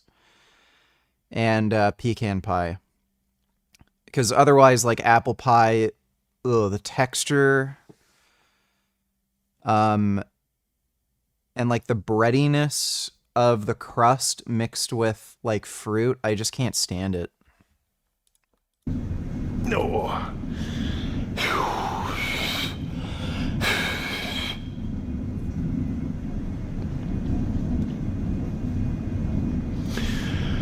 Oh, goodness. But I think every time. And it's also kind of an eye-opener. A co-conspirator alleged that the defendant solicited nude photographs and videos of a minor. Why would you say something like this? Talk about prejudicial. The reason why he is back and was returned is because of an arrest warrant. So you could always bring him back. That's good to know. Constitutional crisis averted, day saved. It turns out the Trump administration could get him back whenever they wanted. They were just lying through their teeth. Except I was going to make a joke, but you just said it, yeah. I thought we couldn't get this guy back. I thought he was lost forever. that it seems, unfortunately, the Trump administration only brought him back to try him on some very serious federal charges. Abrego Garcia has landed in the United States to face justice. On May 21st, a grand jury in the Middle District of Tennessee returned a sealed indictment charging Abrego Garcia with alien smuggling and conspiracy to commit alien smuggling in violation of Title 8 U.S.C. 1324. Yes, after months of defying court orders and saying they just couldn't possibly bring Kilmar back. Imagine just being a random dude, chillin', minding your own business. Then you get fucking deported to, like some fucking crazy gang prison in El Salvador. And then, like, through court order, the president's forced to turn you back home. And then you think, oh, finally, my, luck's on my side. And then they charge you with a bunch of bullshit charges, like fucking child porn, smuggling. Like, what the fuck? This is just insane. They're fucking accusing this guy of being a pedophile or something, when, in all likelihood, this is just made up so that they could justify deporting the guy. from an Salvadoran torture prison, now the Trump administration is proudly announcing Kilmar's return to U.S. soil so they can pursue human smuggling charges against him. And you know the charges are completely legit because they've rolled out the red carpet, done the media blitz proclaiming that Kilmar is, among other things, a human trafficker, an MS-13 gang member, and even a pedophile now. But this announcement, with its barrage of unproven smears, and we'll talk about that too, comes just in the nick of time for the administration, which was facing potential sanctions in a Maryland civil case filed by Kilmar and his family. Now, as you may recall, Kilmar Abrego Garcia was born in El Salvador. After being threatened for several years by the Barrio 18 gang, Kilmar fled his home country and joined his brother in Maryland. In 2019, he was picked up in an ICE sting outside of a Hyattsville, Maryland Home Depot. Law enforcement claimed... Nah, haven't seen House of the Dragon. So by that reasoning, no pizza pie. Well, tomatoes are different, so pizza's fine. I do hate pineapple on pizza, though. That an informant and identified Kilmar as a member of MS-13, but no actual charges were ever filed, and Kilmar's immigration proceedings resulted not in a deportation, but instead in a withholding of... How do you survive a plane crash? Just sit in seat 11A. Removal order, which, because he had demonstrated a credible fear for his life, barred Kilmar's removal to El Salvador specifically. Now, after his release from immigration detention, Kilmar returned to his life in Maryland, had a child with his wife, helped his wife raise her 2 other children, and was employed as a sheet metal worker. But on March 12, 2025, Kilmar was driving home with his 5-year-old son when he was pulled over by immigration officers. They arrested him without explanation and threatened to have social services pick up his son if his wife didn't arrive within 10 minutes. Kilmar was then whisked off to ICE detention and, with no due process whatsoever, was sent for an indefinite stay in a torture prison in El Salvador, the very country a judge had expressly forbidden the U.S. government from sending him to. Kilmar's wife, Jennifer, had no idea where he was until someone sent her a picture of the inmates in El Salvador's notorious Sikot prison, and she recognized her husband in the photo. Now, as we talked about, Sikot has a well-documented history of human rights abuses, including torture, overcrowding, and death at the hands of guards and other inmates. Yet the Trump administration has putatively paid $6 million in a contract that no one has seen yet to El Salvador to house deportees, including many who had never been convicted of any crime, in Sikot under the watchful eye of Bukele, the dictator of El Salvador. Trump and Bukele both bragged about this arrangement on social media, on the news, and in fact, even in the White House. How can I return him to the United States? I smuggle him into the United States, or whether I do it first, I'm not going to do it. Trump even publicly raised the possibility of sending Americans, homegrowns as he called them, to Sikot. We also have homegrown criminals that push people into subways, that hit elderly ladies on the back of the head with a baseball bat. Yo Vagina Gains, you actually turned me vegan 8 years ago when I was watching your content. Looking huge, keep up the good work. Well, thanks for the donation, Slick Rick. Appreciate it. And more training vids to come. Thanks again, dude. When they're not looking, that are absolute monsters. I'd like to include them in the group of people to get them out of the country. And Bukele has seemed excited about the idea of getting paid to violate the rights of American citizens. Meanwhile, Abrego Garcia's wife, Jennifer, filed a suit against the Trump administration. In several court filings, the Trump administration admitted that it had sent Abrego Garcia to El Salvador in error, but the administration still refused to bring Kilmar back. After Maryland federal judge Paula Zenas granted a temporary restraining order directing the Trump administration to, quote, facilitate Kilmar's return, the Trump administration went on the offensive and resurrected a slew of unproven accusations that Abrego Garcia was a member of the MS-13 gang, and even went so far as to Photoshop a picture of Abrego Garcia's hand tattoos with clearly non-original lettering of MS-13. They touted some old restraining orders that his wife had filed against him, and most important here, they unearthed the story of the time he'd been pulled over by law enforcement in Tennessee and questioned because he was driving from Texas to Maryland with several other immigrants, and the administration used that stop to imply that Kilmar was a human trafficker. Now, some of those accusations may be true, but we can't be sure which ones because Kilmar was never tried in court. The government has never had to meet its burden of proof, and no judge or jury has ever considered the evidence and made a finding. The administration's accusations were just that, they were accusations, and without due process, there was no way to evaluate their veracity. But in addition to the PR, the Trump administration also appealed Judge Zenas' order to the Supreme Court, which issued a unanimous decision affirming that the administration had to, quote, facilitate Abrego Garcia's return to the United States. Though oddly, Deputy Chief of Staff Stephen Miller apparently read an entirely different Supreme Court decision and declared this a victory for the White House. In our favor, against the district court ruling, saying that no district court has the power to compel the foreign policy function of the United States.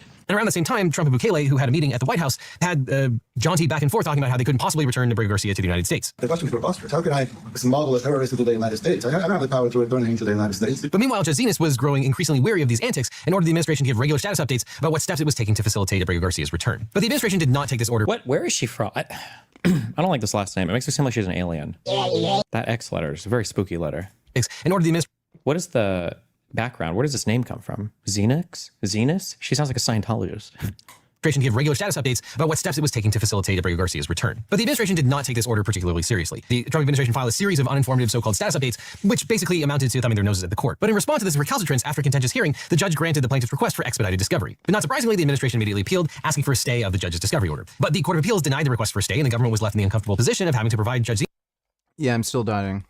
with evidence that it was complying with the law, which it seemed clear they were not. Meanwhile, Maryland Senator Chris Van Hollen paid Abrego Garcia a visit in El Salvador. But after several characteristically anemic status reports, plaintiffs filed a motion claiming that the Trump administration wasn't engaging in discovery in good faith. Defendants objected to plaintiffs' discovery requests, arguing that the timeline for discovery was too fast. The discovery requests were based on the false premise that the United States can or has been ordered to facilitate Abrego Garcia's release from custody in El Salvador, and claiming that the material was privileged. But the judge wasn't having it and took the Trump administration to task for its continued noncompliance, stating that, quote, defendants and their counsel well know that the falsehood lies not in any supposed premise, but in their continued mischaracterization of the Supreme Court's order. Defendants object rejection reflects a willful bad faith refusal to comply with discovery obligations. And she found the defendants' privilege claims equally specious and their complaints about the timeline unconvincing because, quote, for weeks defendants have sought refuge behind vague and unsubstantiated assertions of privilege, using them as a shield to obstruct discovery and evade compliance with this court's orders. But she directed plaintiffs to narrow their interrogatories and ordered defendants to actually answer. Now, over the next month, the parties continued to fight over the scope of discovery and the adequacy of the Trump administration's responses. But because of the administration's continual recalcitrance in this case, including, according to plaintiffs' discovery deficiencies... We're recounting all of this. What is the point of this video? We're trying to charge him with a bunch of shit. I guess he gets to that eventually. Consistent delays and refusal to reply properly to interrogatories, plaintiffs asked Jazina's permission to file a motion for sanctions. And on June 4th, after months of uncooperative behavior, the judge granted the plaintiffs permission to move forward with their motion for sanctions. Now, meanwhile, the Trump administration tried to get the entire lawsuit dismissed, claiming that Judge Zenas and the Maryland District Court lacked jurisdiction.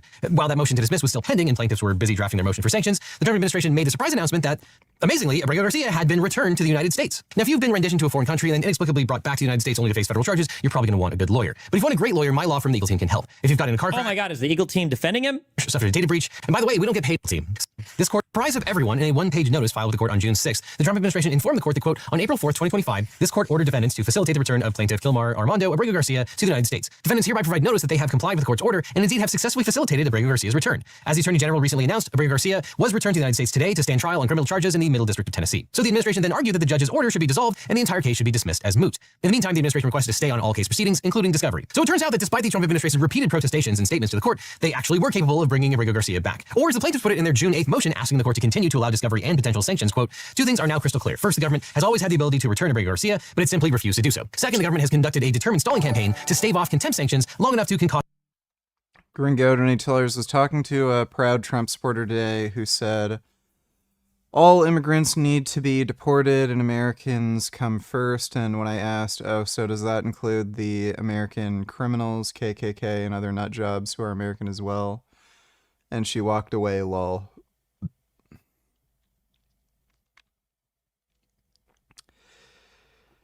Yeah, they do that.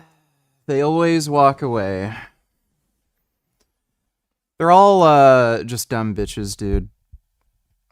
I guess they think they're making sense or something, but yeah. And it just shows you when they're not willing to intellectually engage, like you just defeat their argument and then, you know, rather than saying the sensible thing, oh, I never really thought about it that way, I have to reconsider something. No, they just leave. They're just ideologues. They don't care about reality. They just want something to be a certain way in their head. And, yeah, people are just chimps, basically. Just doing chimp shit. Thanks for the donation, though, Gringo. A politically face-saving exit from its own predicament. And obviously the face-saving exit the plaintiffs are referring to is the Trump administration's decision to bring Abrego Garcia back to the United States, but only after the Department of Justice had indicted him for charges relating to a 2022 traffic stop in Tennessee. So let's talk about that incident. Here's what we know so far. On December 1st, 2022, Abrego Garcia was pulled over for speeding in a vehicle with 8 passengers and told police that he had come from Texas several days earlier and were traveling to Maryland to do construction work. The police officers who stopped him speculated that he might be transporting people for money because there was no luggage in the vehicle, but they decided not to ticket or charge Abrego Garcia. Instead, they sent him on with a warning. And so it's this incident that appears to form the basis of the federal charges that have been filed against Abrego Garcia. And on June 6th, we finally learned what those were when the Trump Department of Justice asked for the unsealing of a shocking May.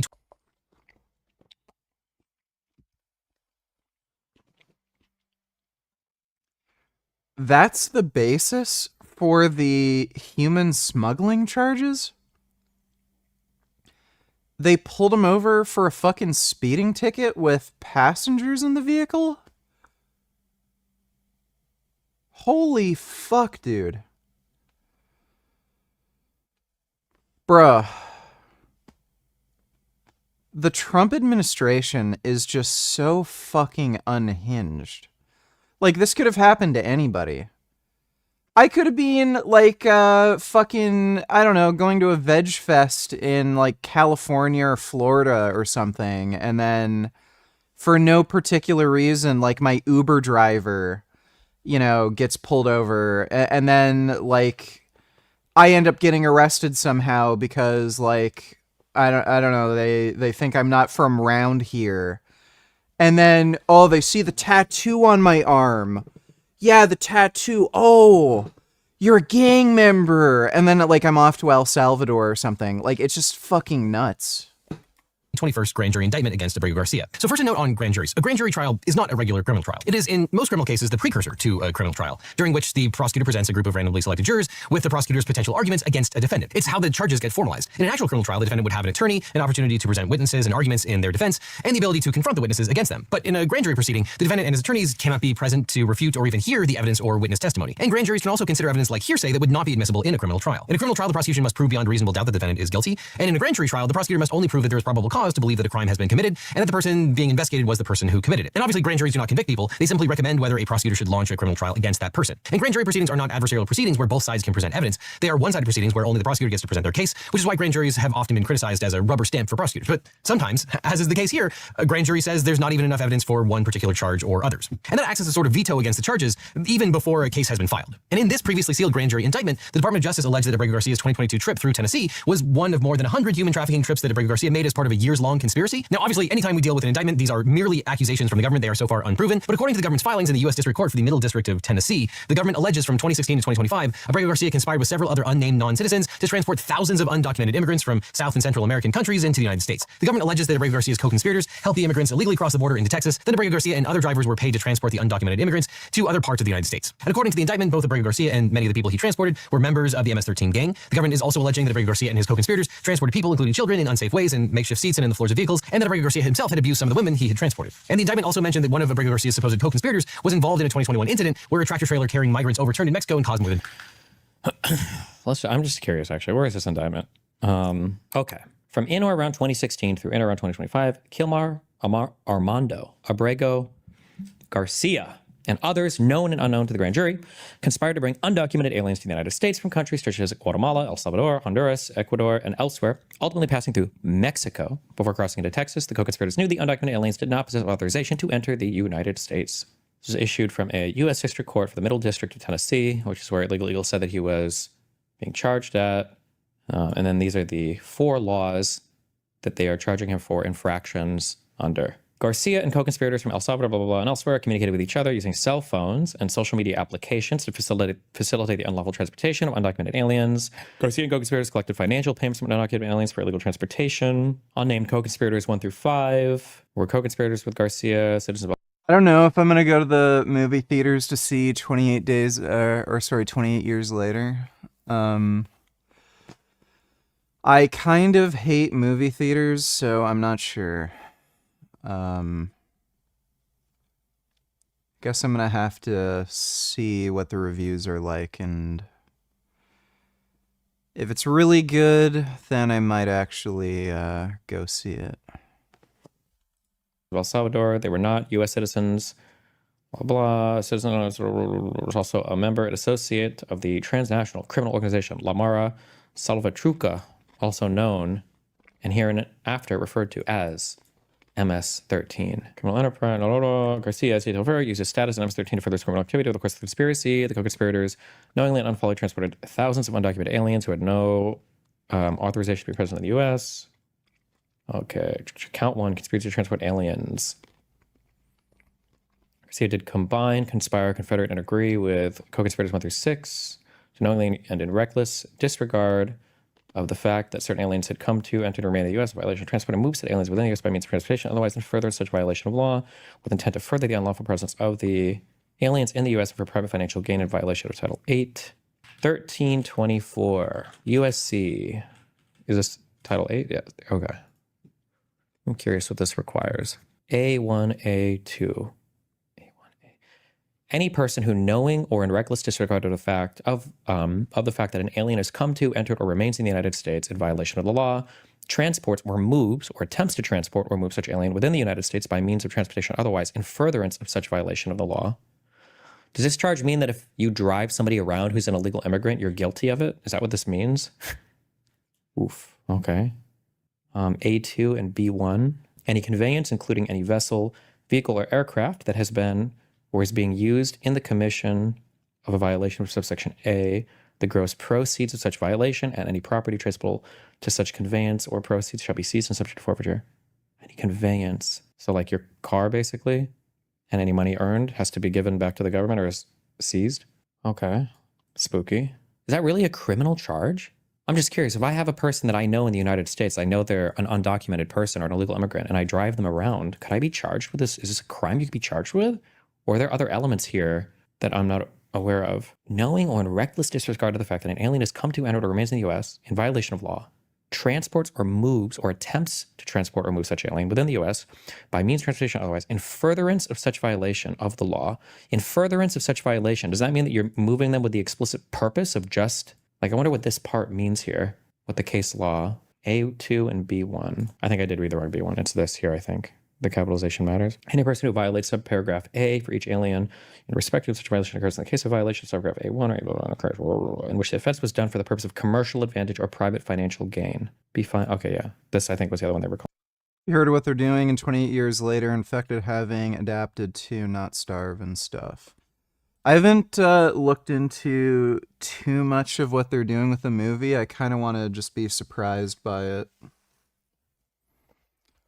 Calling it. Agreed to work together to transport undocumented aliens for profit and private financial gain. How would they ever prove that you knew they were illegal? I mean, depending on what devices they have, I imagine that could be really easy, right? Like if you were illegal, somebody saying something along the lines of like, oh shit, like the cops are coming, like I gotta get out, or like some stuff like that. I feel like that actually fairly easy to prove probably, right?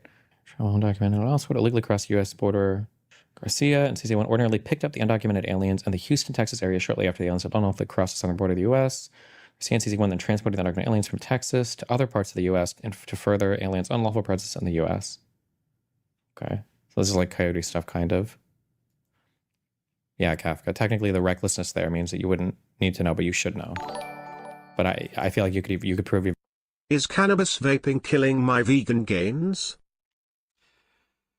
I don't know. It kind of depends on how much you're doing and how it affects your daily lifestyle and activities.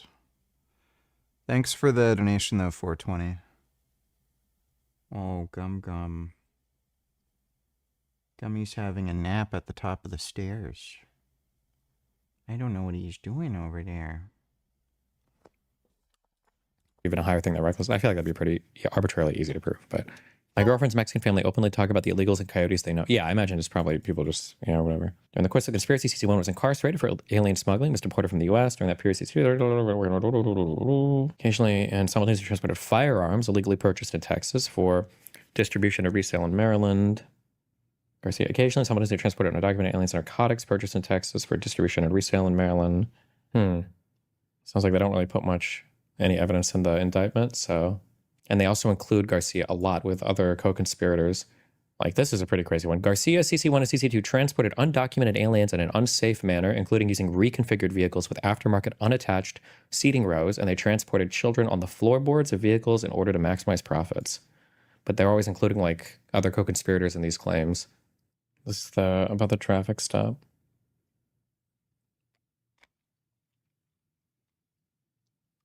Okay. Damn, this will be a crazy court case.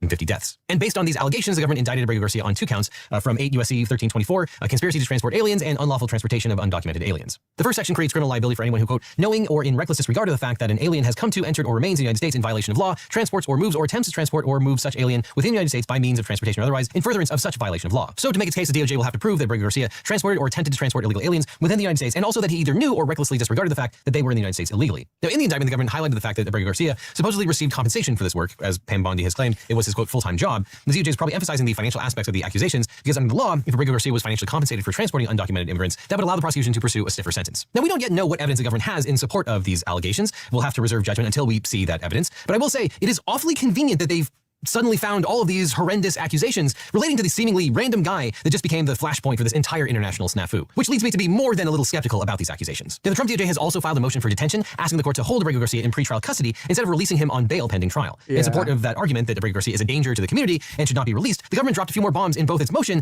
and Attorney General Pam Bondi's announcement, which are not part of the indictment, claiming that Abrego Garcia had also transported firearms and drugs, that he was responsible for the murder of a rival gang member's mother in El Salvador, and that he solicited naked pictures from a minor. But Abrego Garcia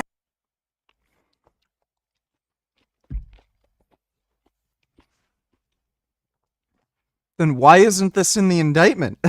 Like, they're just making shit up and lying to a judge to keep him in custody? Has not been indicted on either of those claims. No evidence has been offered to support them, and not even the grand. Wait, was that in there? Wait, hold on, did I miss that? 1 second. Pictures from a mine transported fire, its motion, and Attorney General Pam Bondi's announcement, which are not part of the indictment, claiming that Abrego Garcia had also transported fire. Oh, this is like an announcement or something of the. Okay, if convicted of trial, the defendant faces maximum 10 years for each alien he transported accordingly. Sentence. The grand jury alleges, among other troubling facts, that defendant 1 smuggled thousands of undocumented aliens to the United States. 2 is a member and associate of MS-13, a foreign terrorist organization. 3 transported numerous transported children. Okay, abused undocumented alien females under his control while transporting them through the United States and trafficked firearms and narcotics from Texas to Maryland on multiple occasions. The evidence the defendant committed the offenses charged in the indictment is overwhelming. Additional evidence that the government has uncovered as part of its investigation, discussed further below, regarding the defendant's past violence and attempted solicitation of child pornography.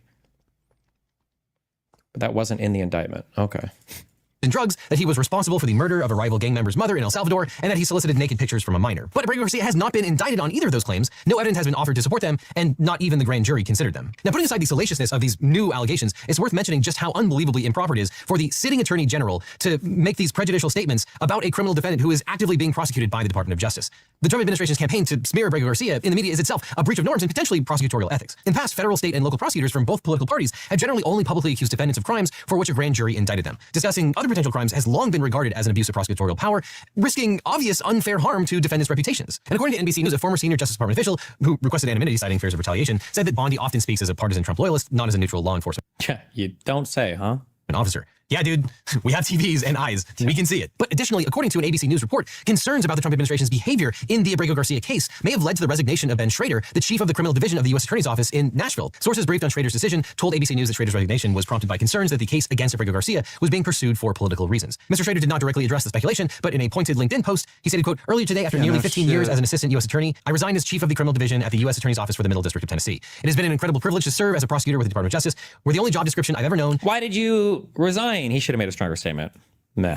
Is to do the right thing in the right way for the right reasons. So yet again, a career prosecutor with the DOJ resigned rather than move forward with these criminal charges. So I think at this point we can move from being skeptical about the government's charges against Abrego Garcia to just assuming that they're BS. But still, at least this time he's getting due process. A jury will decide whether the charges against him actually stand up in a criminal court. But already there appear to be some factual disputes in the government's findings, including inconsistent statements about whether Abrego Garcia told Tennessee police that he was coming from Missouri or Texas. None of these supposed witnesses mentioned in the indictment are named. Many of them appear to be convicted criminals who may have had incentives to be jailhouse informants. And an ABC News report indicates that one of the informants is currently serving a sentence in Alabama for illegally re-entering the United States. All these factors will have to be considered by an actual jury, and all these witnesses will have to be available for cross-examination and scrutiny. Though, as Abrego Garcia's attorney has pointed out, this still isn't true justice because, quote, true justice means the chance to defend yourself before you're punished, not after. Meanwhile, President Trump has claimed that he thinks the administration has, quote, a very easy case against Abrego Garcia, which sort of raises the question, it was so easy, why not prosecute him earlier instead of making the politically controversial and unconstitutional decision to whisk him off to a torture prison without due process? And for the time being, the case before Judge Zenas is still alive. The plaintiffs have asked the judge to continue to hold on to her jurisdiction over the case, to order discovery against the Trump administration, and to consider their motion for sanctions. And regardless of the outcome of Abrego Garcia's criminal trial and civil case, the constitutional problems still remain because dozens of other men are still being held in the Salvadoran torture prison without trial or recourse. As Representative Jamie Raskin pointed out, quote, they obviously want to make this about whether or not he ends up being a good guy or a bad guy, but it's not a moral question. It's a legal question. It's a constitutional question of whether the government can pick people up and take them out of the country. This is towards the end of Bondi's announcement where she finishes what the grand jury found and then went into the hearsay. The defendant abused undocumented alien females, according to co-conspirators,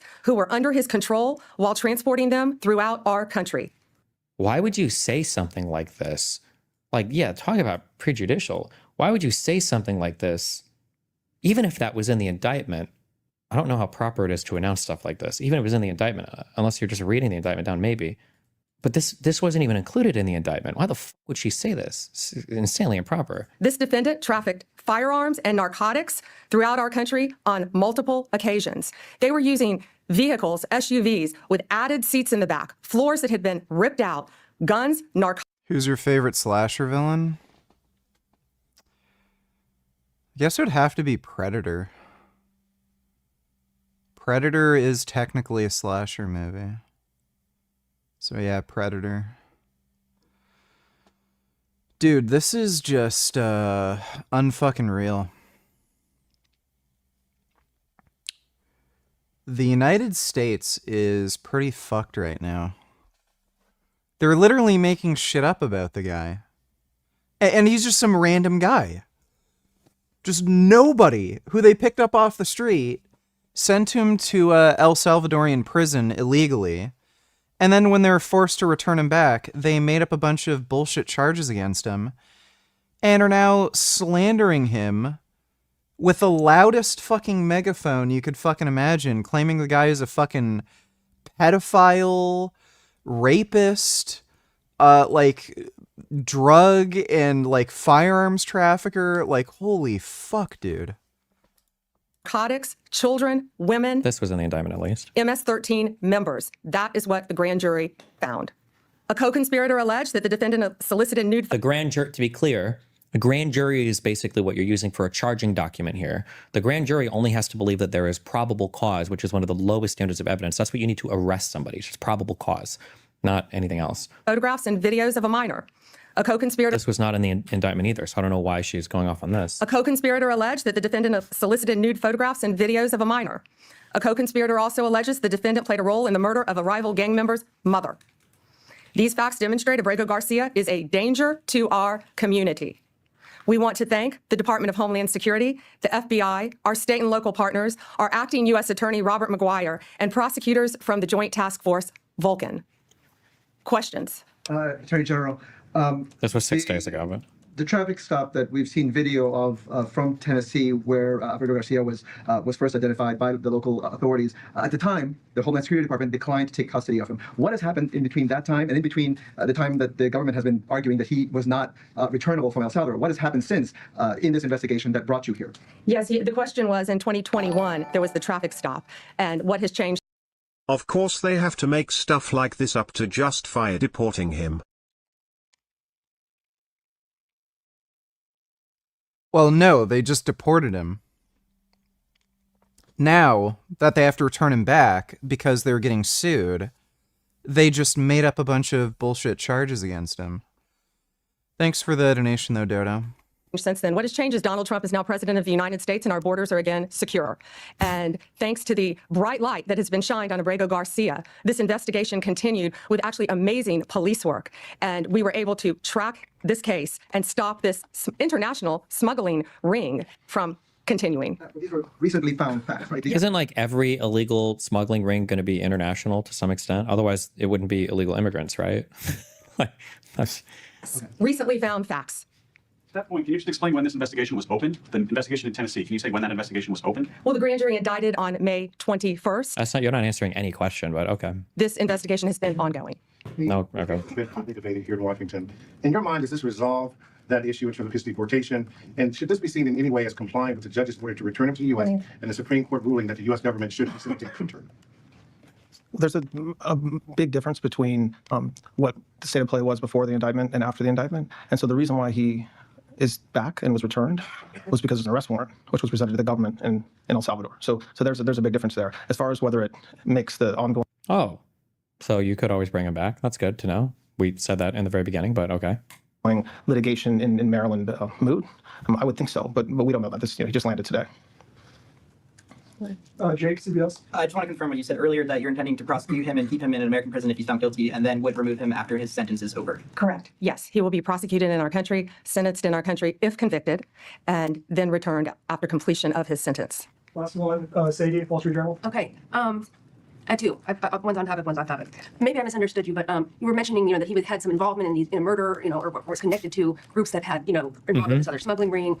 But to be clear, the only charges he's facing right now are the human smuggling charges, just that's the one offense. But the other things that you have talked about are not actually in the indictment? No, co-conspirators allege that, and we were clear to say that. He's charged with, it's not only very serious charges of alien smuggling. Why are you bringing up what co-conspirators said, you stupid fucking piece of shit?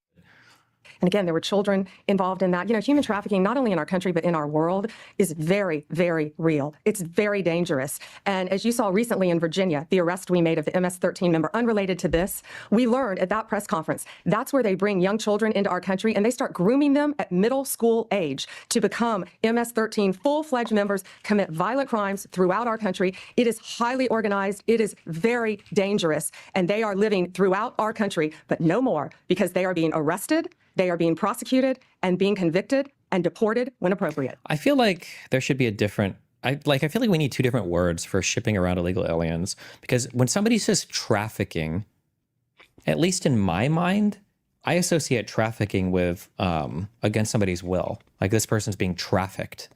But I think legally and colloquially, well, this admin, like if I were to be in Mexico and I'm a Mexican, I'm like, I want to illegally immigrate to the US, I sell a bunch of shit and I pay some dude who's like, can you ship me over the border? Like, let's fucking do it. And then I do it. And I'm like consenting the whole time. I'm paying some guy and doing it. I'm also being like, Yeah, the Trump administration is literally willing to do fucking anything. Literally anything.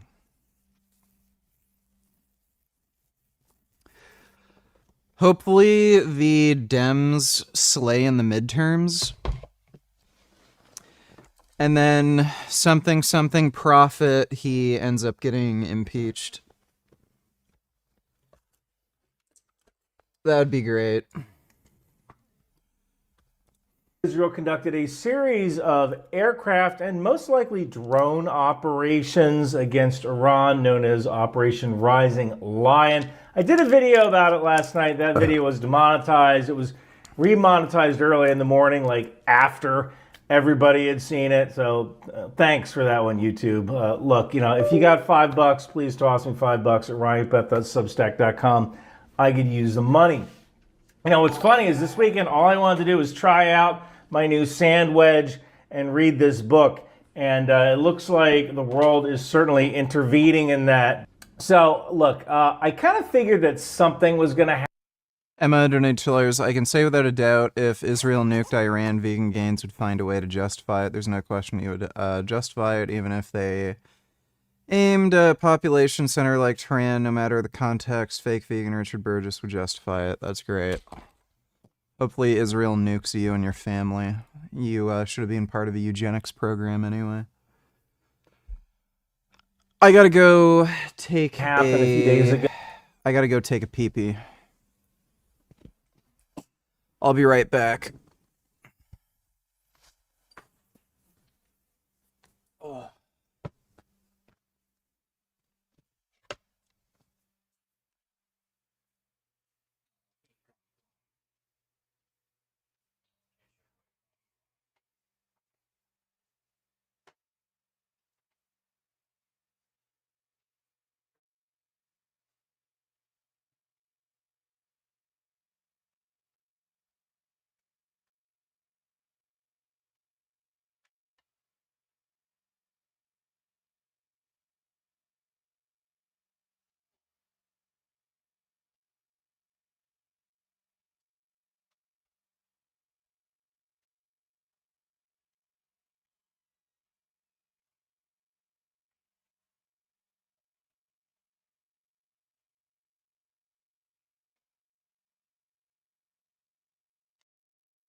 What the fuck is going on here?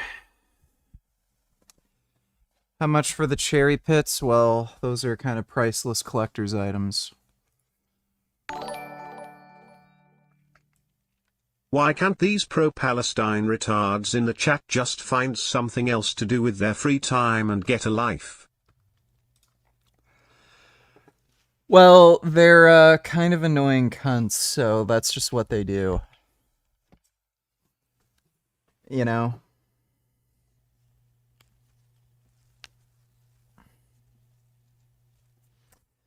So I think we're just gonna have to tolerate it. Thanks for the donation though, Dodo. Doing? Hey, you stay around here? So you ain't like familiar with this area? No. I got a question. I'm trying to see like some good like food spots. Me? Cool. Thank you. Man, rude. It's all good. Let's see if this G-Wagon change her mind. Now she walking back.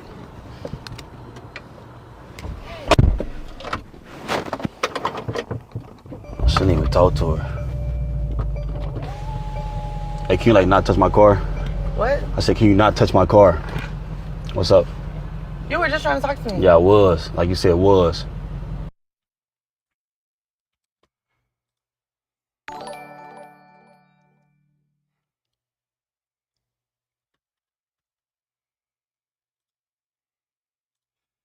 Emma Donatillers, let's run through a hypothetical. 5 minutes from now, you read on the news that Israel's nuked the Natanz nuclear facility, Fordo nuclear site, and Tran using tactical nukes.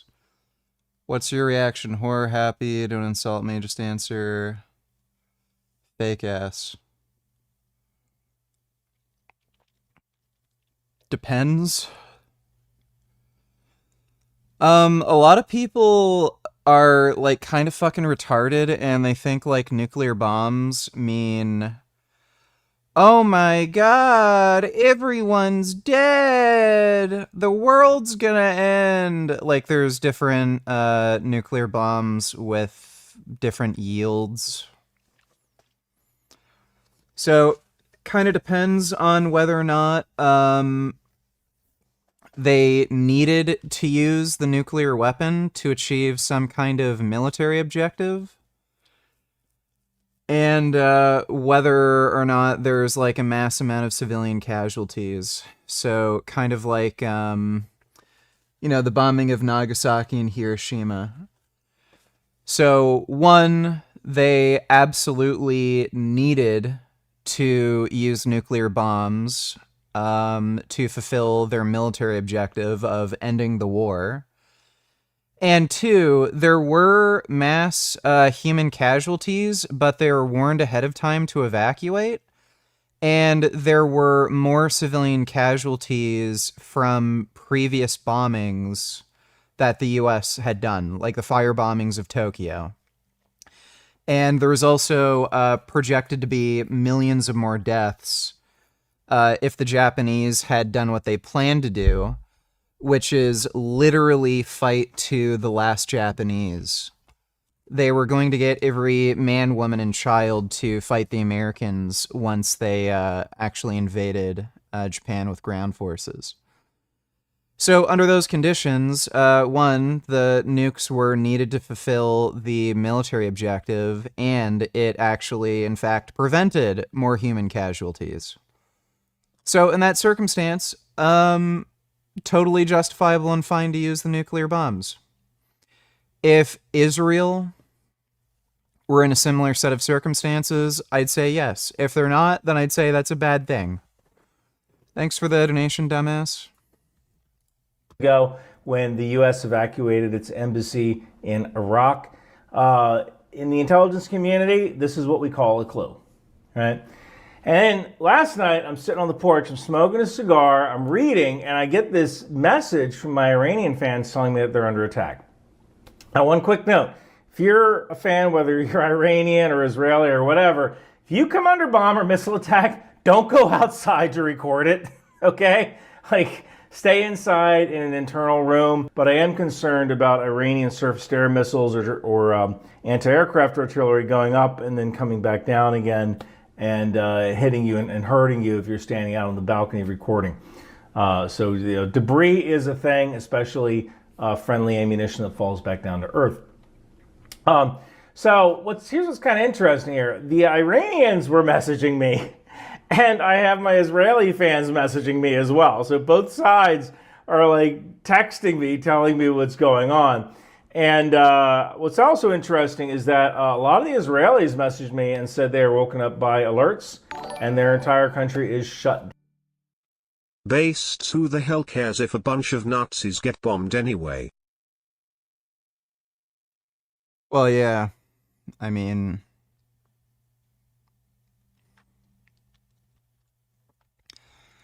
I was under the impression that we wanted Nazis to die. But I guess not everyone thinks like that. Thanks for the donation though, Dodo. More is less donated $2. Who do you think will come out with the first best lifelike self-cleaning sex robot? Also found this cool. I have no idea. I don't know of, like, I don't really follow these things closely. I know there's companies trying to make lifelike sex robots, but I have no idea. That might legitimately be something you want to invest in, because if somebody can make, like, really, really good sex robots, I'm sure they'll become fucking, like, trillionaires. Guaranteed. The world's first trillionaires are going to be the people who make, like, really good sex robots. Guaranteed. This guy's 40, never married, no kids, and he's okay with that. Well, he looks like he's never married and had no kids. I don't know how else you could stay in peak performance.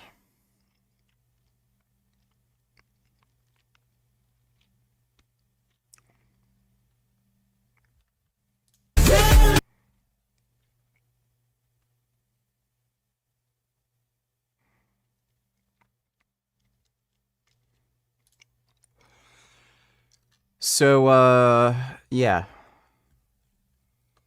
Don't get married and have kids.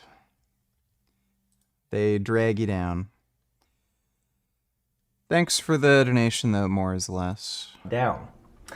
So, what did Israel strike? Well, that information is still coming out, but it looks like they struck top-level military commanders, nuclear scientists, enrichment facilities, and in some cases, individual scientists, individual military commanders.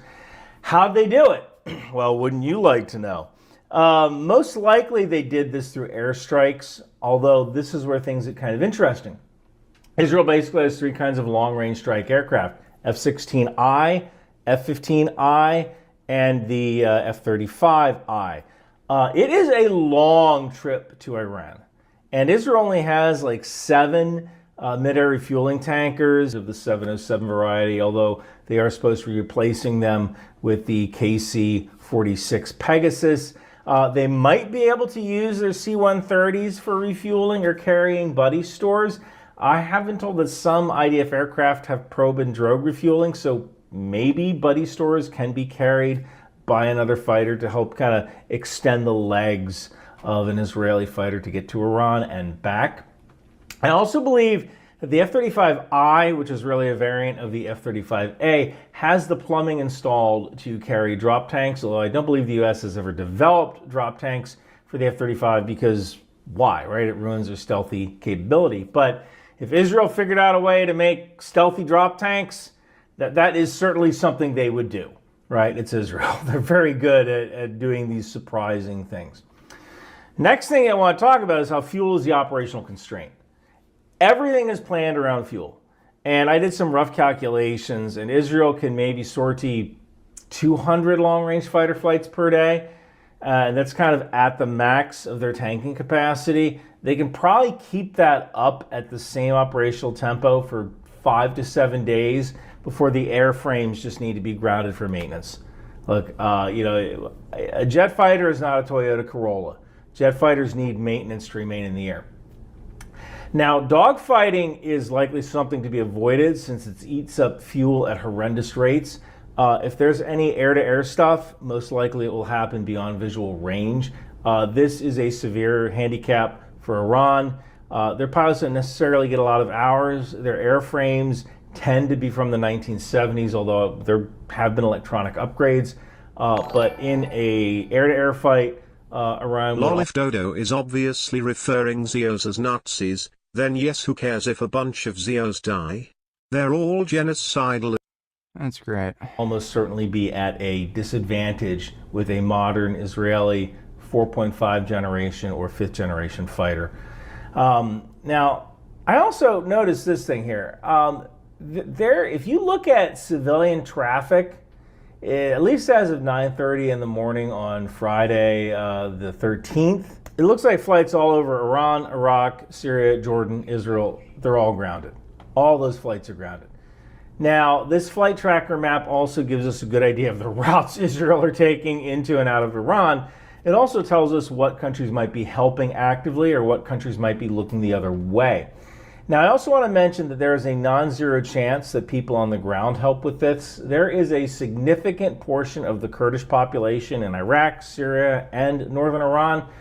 So there is a non-zero chance that Iranian Kurds, Iraqi Kurds, or Syrian Kurds, they smuggled in drones or loitering munitions, somehow Operation Spiderweb style, this whole thing, to hit Iranian air defense targets before the strikes even began. It's also possible that maybe Israeli planes didn't refuel in midair at all, but maybe they landed somewhere in northern Iraq or Syria with the aid of sympathetic Kurdish locals.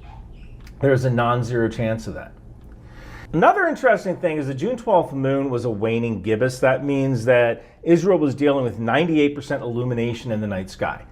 That's usually bad for strike fighters. Ideally, you want to wait for a new moon where there's no light in the night sky because it makes shoulder-fired rockets a lot harder to aim, especially when you can't see the enemy fighter in the air.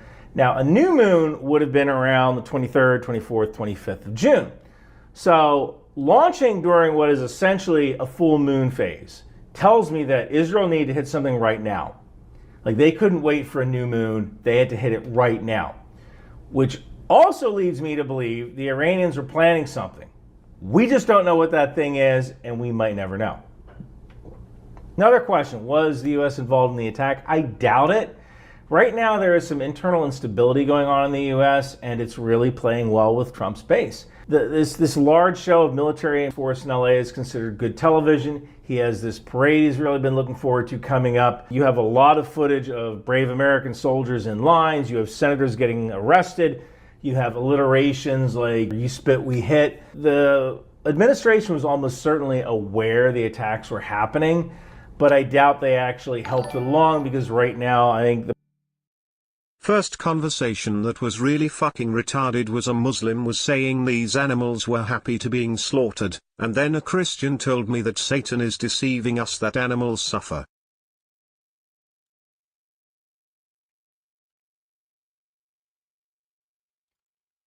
I'm not watching that. I don't know why the fuck he'd send me this. You think I'm gonna watch that on stream?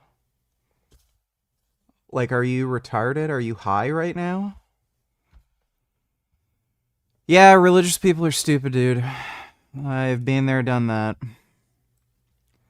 Thanks for the donation. The president kind of wants to focus on his domestic agenda because it's playing really well in his ratings. So, can we watch the new CoffeeZilla video? Let me see.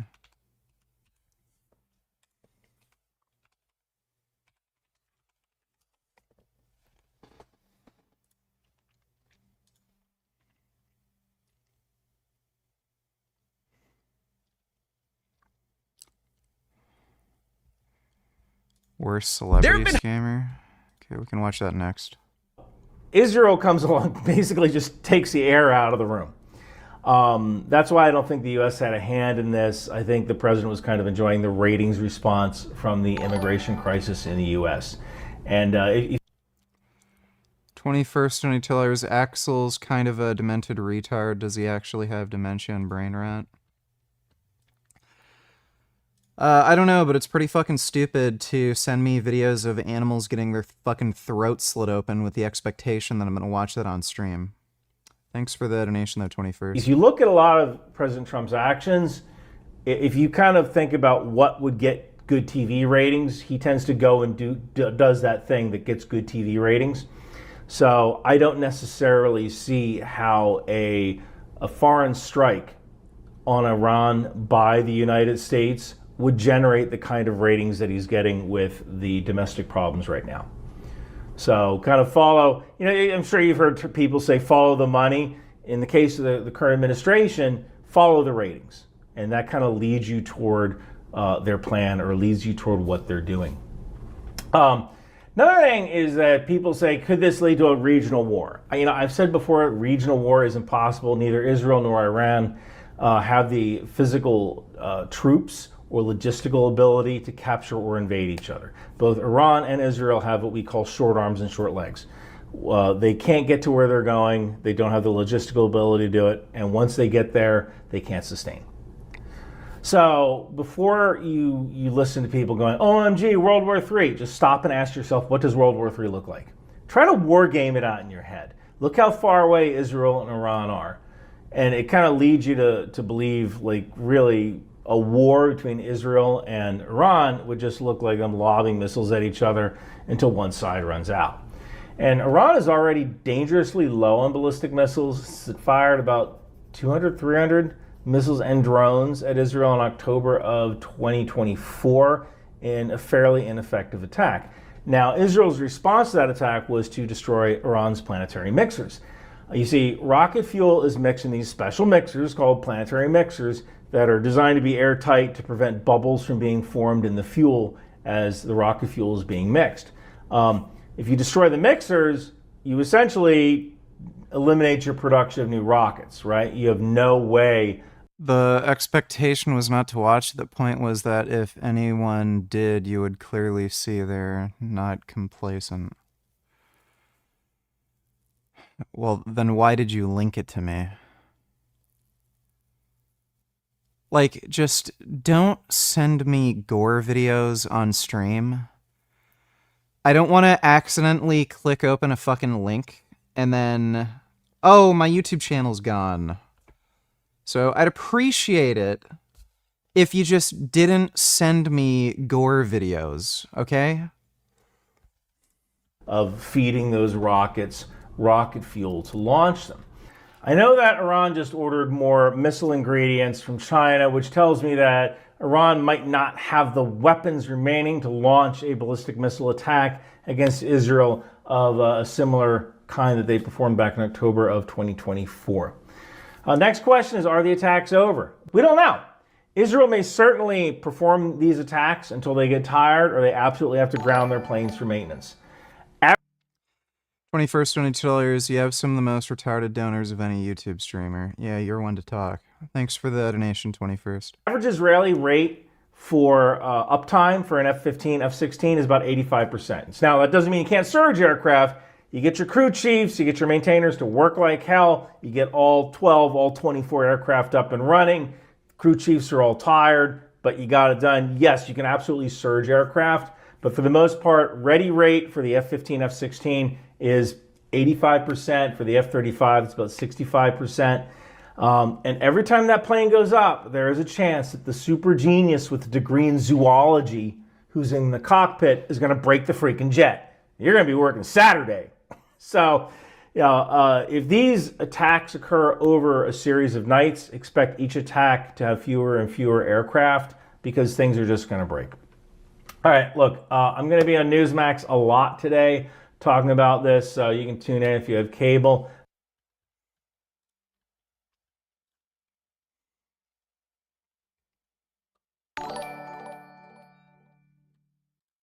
Yeah, nice try.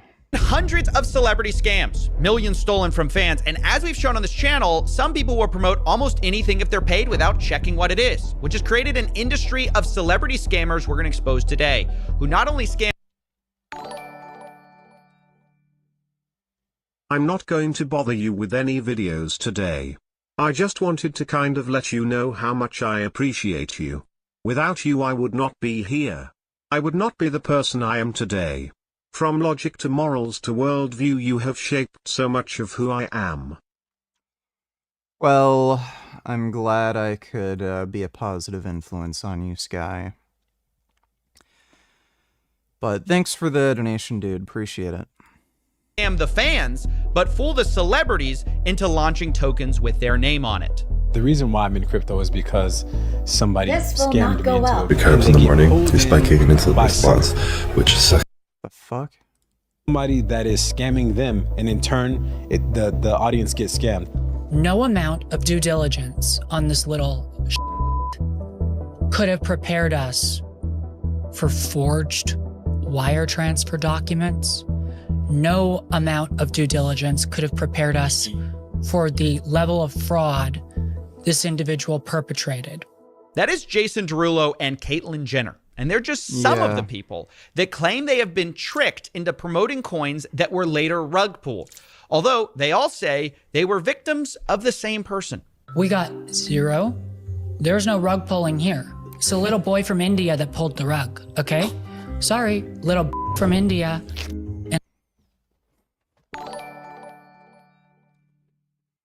Ditto. Dude.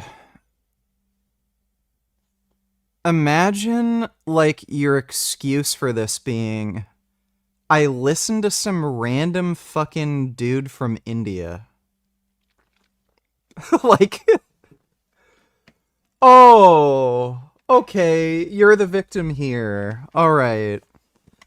Well, I don't know, maybe don't fucking do a business deal with some, like, 20-year-old dude from India you've never met. Now you know, like, it was just fucking bullshit, dude. They were just promised a lot of money, and then they're like, I like money, and then they just took the money. Like, fuck right off. And I refuse to say the name. This is a person named Sahil. You know, at the time, I know Sahil well. Well, I know of Sahil well. Yeah, at the time, I had no idea who the hell that was. It was somebody that had 1-point-something million followers, so it added some credibility to his name, you know? That's right. Sahil Arora was the villain of celebrity promotions. If you heard his name, you were probably already rug pulled. And Sahil even gave advice to people for how to be like him. Just rug again. Extract liquidity. New charts, sell everything in one clip. Dump on every single one of your followers. Sahil, you moving on. You moving up. You in Dubai now. And then repeat the whole thing again. What up, guys? It's Rich the Kid. Yesterday, my page was hacked and a coin was promoted on my page without my knowledge by Sahil. And keep clicking and keep extracting and keep rugging. Yeah. Sahil is cartoonishly villainous. I wouldn't have been surprised if he cackled while telling everyone to rug pull, which is why I was surprised to find out that Sahil has recently changed his tune. I just have a question. Is it too late now to say sorry? Can we try one more time? I've been trying to reach out to a few people directly and just apologize for things that I've done. Rugs, the plays, the manipulations. I just want to say I'm not hacked. My Twitter is not hacked. It is me. It's hard, but please forgive me for being bad. I try to fix it. I try to fix issues with every single one of you that I've had. I try to fix everything that I've made. I'm not going to flood you with gifts today. I just want to say how much I appreciate Gummy. Without Gummy, I wouldn't be who I am. From veganism to my worldview, philosophical takes, Gummy played a big part in shaping those. Thanks, Gummy. Well, Gummy appreciates you very much, and he says thank you. Thanks for the donation, Dodo. Appreciate it. Gummy is a really sweet special kitty. He's the best cat to watch cartoons with. He's a good cartoon watching cat. Son of a bitch. I didn't use enough tape.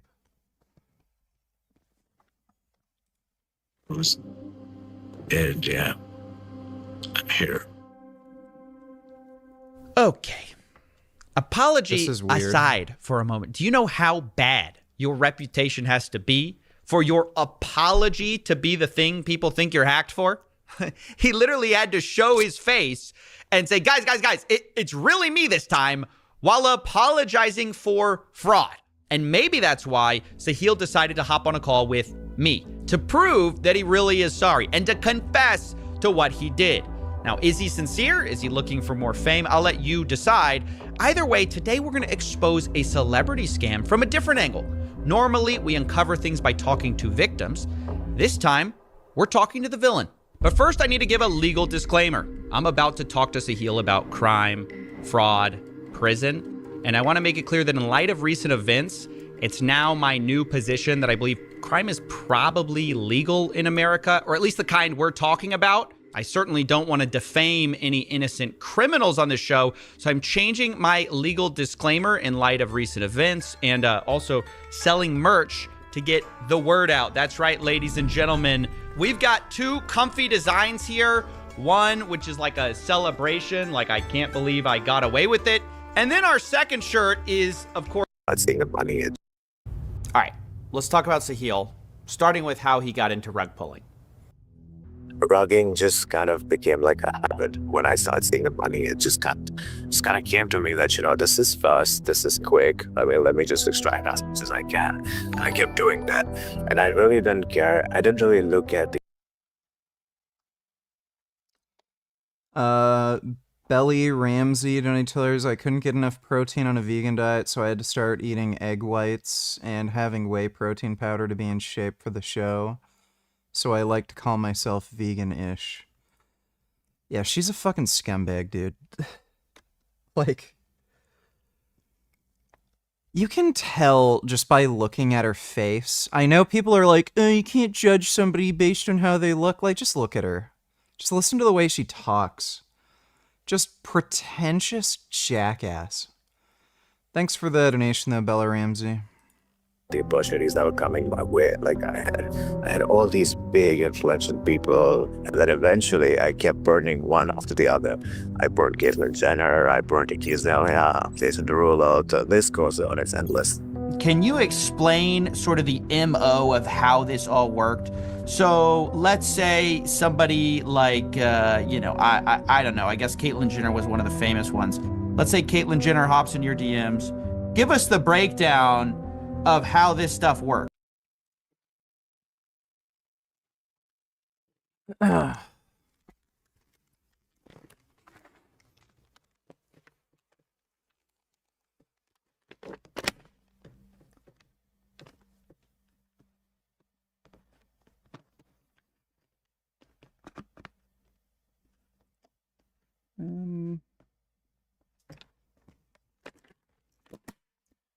Not sure.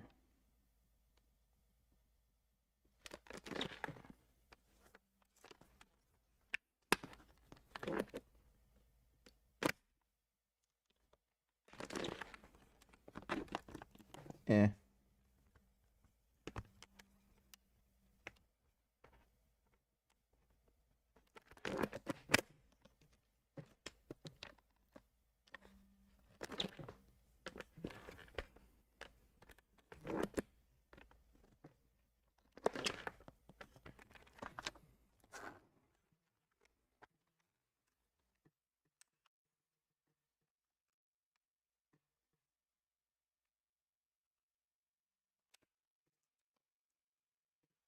All right.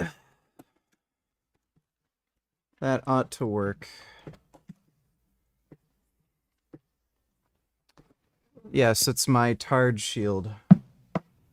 To shield me from all the retards.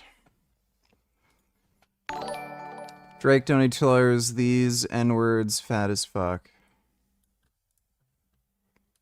Folk, I love y'all, but I'm about to piss y'all off real quick, but y'all know I don't give a fuck. When the fuck are we gonna get this disconnect of this thick shit the fuck out of the community? And I'm a male coach who trains women, okay? So I am talking to my black ladies, but this goes for all black people. And no, we ain't bringing no other race in this shit.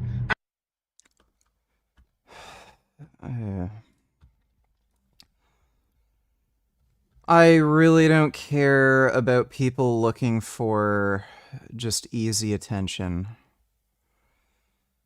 But thanks for the donation, Drake. Axel donated $2. Why didn't you just watch it off screen? The video I sent you. You watch NSFW videos off screen all the time. We can hear them.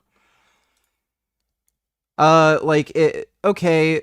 Should I send you, like, videos of, like, I don't know, girls eating their own shit or something? Do you want to watch that?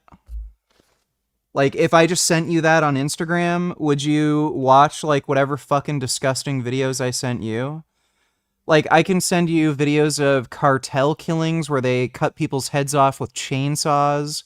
I can send you, like, really gross hardcore porn where, like, Asian girls will eat each other's shit and throw up into each other's mouths. Do you want to watch that? Just, you know, for the sake of it? So, no, I don't really want to watch animals getting their throats slit open, you know, just for whatever. So thanks. I'd appreciate it if you just didn't send it to me. I don't need to watch it. That wasn't me. Okay, well, whatever. But yeah, so 3 years ago I was working with Justin Sun directly, so I was kind of doing celebrity endorsements for Tron, and there was a huge spat between SEC and Justin Sun.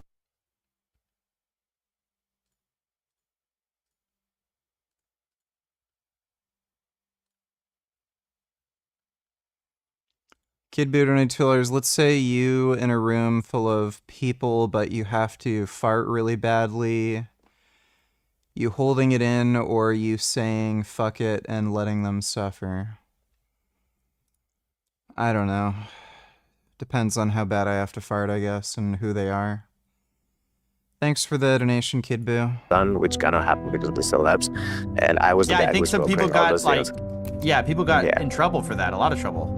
Yeah, so Lindsay Lohan, Soulja Boy, Lil Yachty, MKBHD, all these people. So I was the guy who kind of brokered all these deals for Tron. Quick pause. I actually fact-checked one of these claims. He says MKBHD promoted TRX, Tron. Turns out he didn't. He actually did the opposite. He exposed it on a YouTube video. So I get this email. So this one said they just wanted to tweet and that they already have participation from Lindsay Lohan, Amanda Cerny, Neo, Lil Yachty, and more. Okay, what is the campaign for? And it turned out it's for Tron, a cryptocurrency that they're, I guess, paying people to tweet about. The more I read into this email, the more sketchy it is. They mention they need to make it look like it's not a sponsored tweet. And then they linked 3 example tweets. So yeah, I'd say that's a pretty substantial difference. And it's worth saying, in light of this, that you should take everything Sahil says with a grain of salt. It's hard to know where the truth ends and the bragging and self-promotion begins. Tron was paying me heavily for that, and that's how I kind of built these celebrity relationships, and Caitlyn Jenner was one of them. So when I suddenly started exploring Pump Fun, last season. Okay, again. MKBHD knew immediately this shit was shady as fuck, a scam. Like this is like receiving one of those fucking emails from a Nigerian scammer. Oh, you need to give me $500 to like withdraw from this bank account, and your uncle from Sierra Leone is a billionaire and he's like giving away his fortune. These people like Caitlyn Jenner are just money hungry fucking scumbags, and they're like, oh, I like money, I don't care, give me money, and then they do it. And I kind of just called Caitlyn this one night, and I told her that, I have something for you. I want you to make a tweet. Just tell me how much you're going to charge me. So she gave me a number, and I said, okay, I'm going to pay you this number. You just have to make a tweet. She didn't know that she's actually launching a coin, or she's kind of promoting a coin in her likeness, and she had no idea what she was doing. Oh my God. Wait. What was the amount? Do you remember how much it was? It was $50,000 for a tweet. 15,000. So 50. Oh, 50. Yeah. Okay. Yeah. Okay, but Caitlin has no idea it's her likeness. She had no idea until it dropped. So it was $50,000 sum for just an endorsement tweet for nothing. I mean, she literally thought it's just a crypto project that's endorsing. So she dropped that with the whole Trump handshake image, and because elections were really booming, I thought that big thing. Yep, these celebrities are scumbags. Would really bump. So that was the whole idea behind doing that. And then when the coin launched and people started flooding her DMs, it got really viral overnight. It was like the talk of everything overnight. It was like the biggest runner. And then eventually Scapeman's manager, Sophia, she started calling me up and she's like, what did we just get into? And then I explained to her, I was like, listen, I was experimenting. I paid you that for the tweet. I didn't really expect this to go all the way to 50, 100 million market cap. But now that it's moving up so fast, I have supply. Do you guys want supply, or do you guys just want me to pay you the money that I extract from this and give you a cut and you just move aside with it? We were in the middle of this discussion, and it was like going on back and forth. We were negotiating on the numbers, and I was seeing the market cap go up. And while we were in the middle of these So she actually posted the tweet before she even got paid. She didn't even accept any money up front. Like, these people are insane. Jacked Up donated $3. Let me see.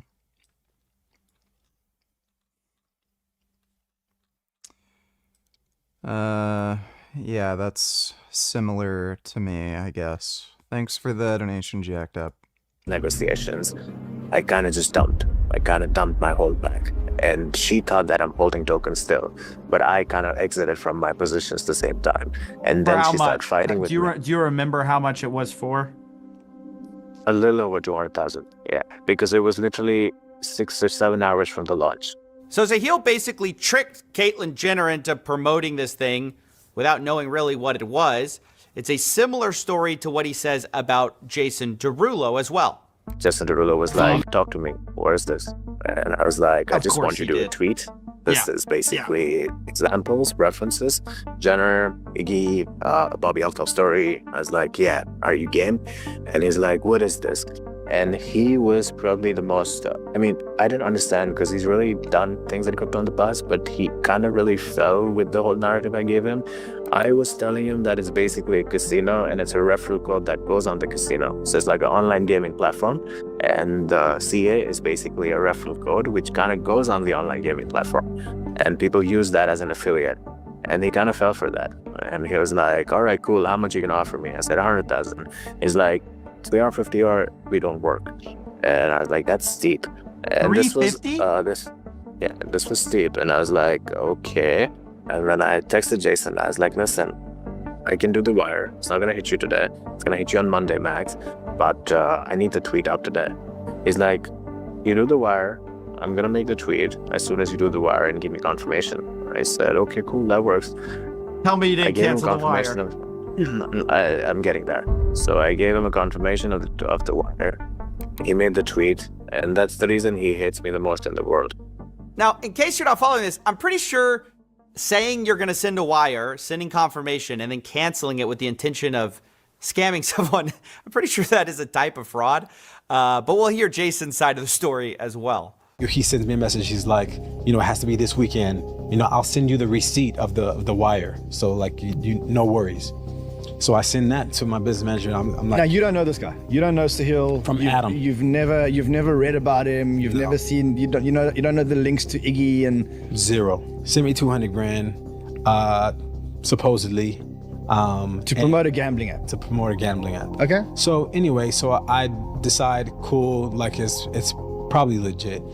But I asked my businessman, I was like, what do you think? And he was like, yeah, the receipt looks great. Like, yeah. When I get off the plane, I'm getting all these messages, you scammer. On Twitter. Yeah, like, what did you do? Then my friend Ray calls, he's like, yo, what are you doing? You can't work with Sahil like you did. Like, what are you doing? Like, this is crazy. And I'm like, wait, like, what do I do? Like, how do I fix this? So wait, what had Sahil done? He told you that it's a gambling app. What had he done? So there was an entire Jason coin created. So that link that he sent me said Jason, whatever, pump.fun. Had no idea what pump.fun was. They just take the money.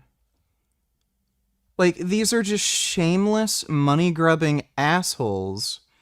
And if you throw money at them, they will promote anything. Like, this doesn't make them look good. They're literally like, well, he gave me lots of money and I'll do whatever he says. You know, I'm a monkey. If somebody throws a banana at me, I'll dance for the banana. And that link was a link to an entire Jason coin. So you thought Pump.fun was the gambling app? I didn't know what the hell Pump.fun was. I just thought, I thought it could be the gambling app. I didn't even think that far. So what was the tweet? What did you actually tweet? It said, "Let me take you dancing." I asked him to send me like what he wanted me to say in the tweet. Now, let me say here, I find this part a bit tricky because on the one hand, yes, a heel should probably be in jail for doing some of this trickery and fraud, but this level of irresponsibility by Jason Derulo to have seemingly no idea what he's tweeting about for $200,000, and then his fans get scammed and he goes, oh, well, I guess I was wrong. It's just so stunningly dumb. But I'll let Jason and Sahil explain what happens next, because at this point, Jason realizes what's going on and tries to turn the tables. He makes the tweet, and the minute the tweet happens, the token runs up to 10 million. I rug it in one clip. So at 10 million, I rugged it in one clip in like 15 minutes or so. This is terrible! It fell all the way down to like 800,000, 700,000 market cap. And then Jason texted me. He's like, yo, I just landed. My phone's blowing up. What the did you do? And I was like, I lost the coin and it went to 10 million. I rugged. And yeah, this is the CA. And he's like, how much do you still have? And I was like, I have a little bit. Like, I have like 5% or something left in my other wallets. He's like, give me all of it and I'll run it for you. Like, you buy back again and I'm gonna push this with you. If you just told me at first that you're doing a coin in my name, I would have pushed it more and we could have worked bigger. Since he scammed me, I don't know how true this is because it's coming from him, but this guy is clearly also a fucking liar. The idea that, like, oh, he's giving me a couple $100,000. Oh, what is this? I don't know what this is. Oh yeah, I'll post this link. I won't even look at what it is. Like, I don't know about that. I devised a plan to scam him, to try to make sure that he was out of the coin. But to scam the scammer. 100%. So if I was gonna put more money in after that first little bit that I put in, I had to make sure that he was. Yeah, right.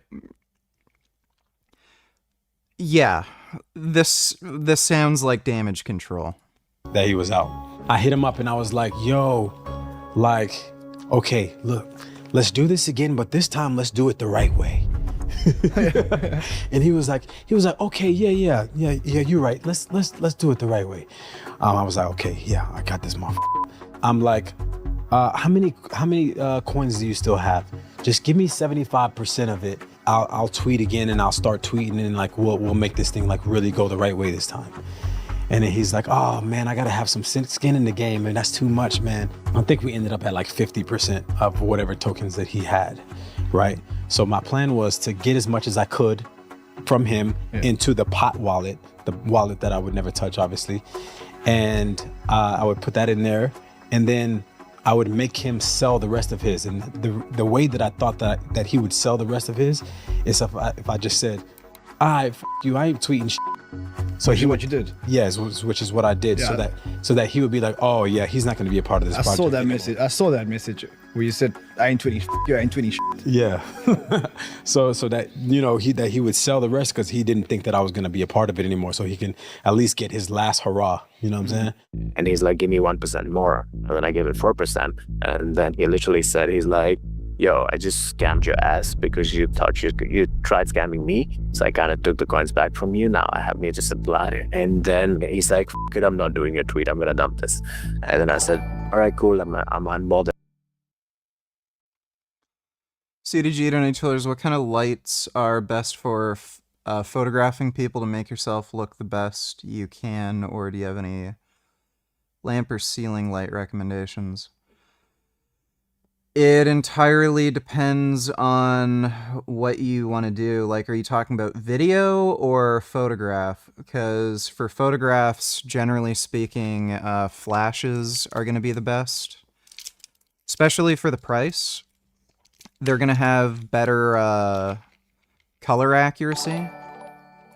And they don't have to be running constantly. But it entirely depends on what you're trying to light, how you're trying to light it. Do you want a soft light, a harsh light? Like, what are you using it for? Is it video? What size of a space do you need to, illuminate? Kind of depends. Like, unless you give me some sort of specifics, I can't really give you an answer. Thanks for the donation, though, CDG.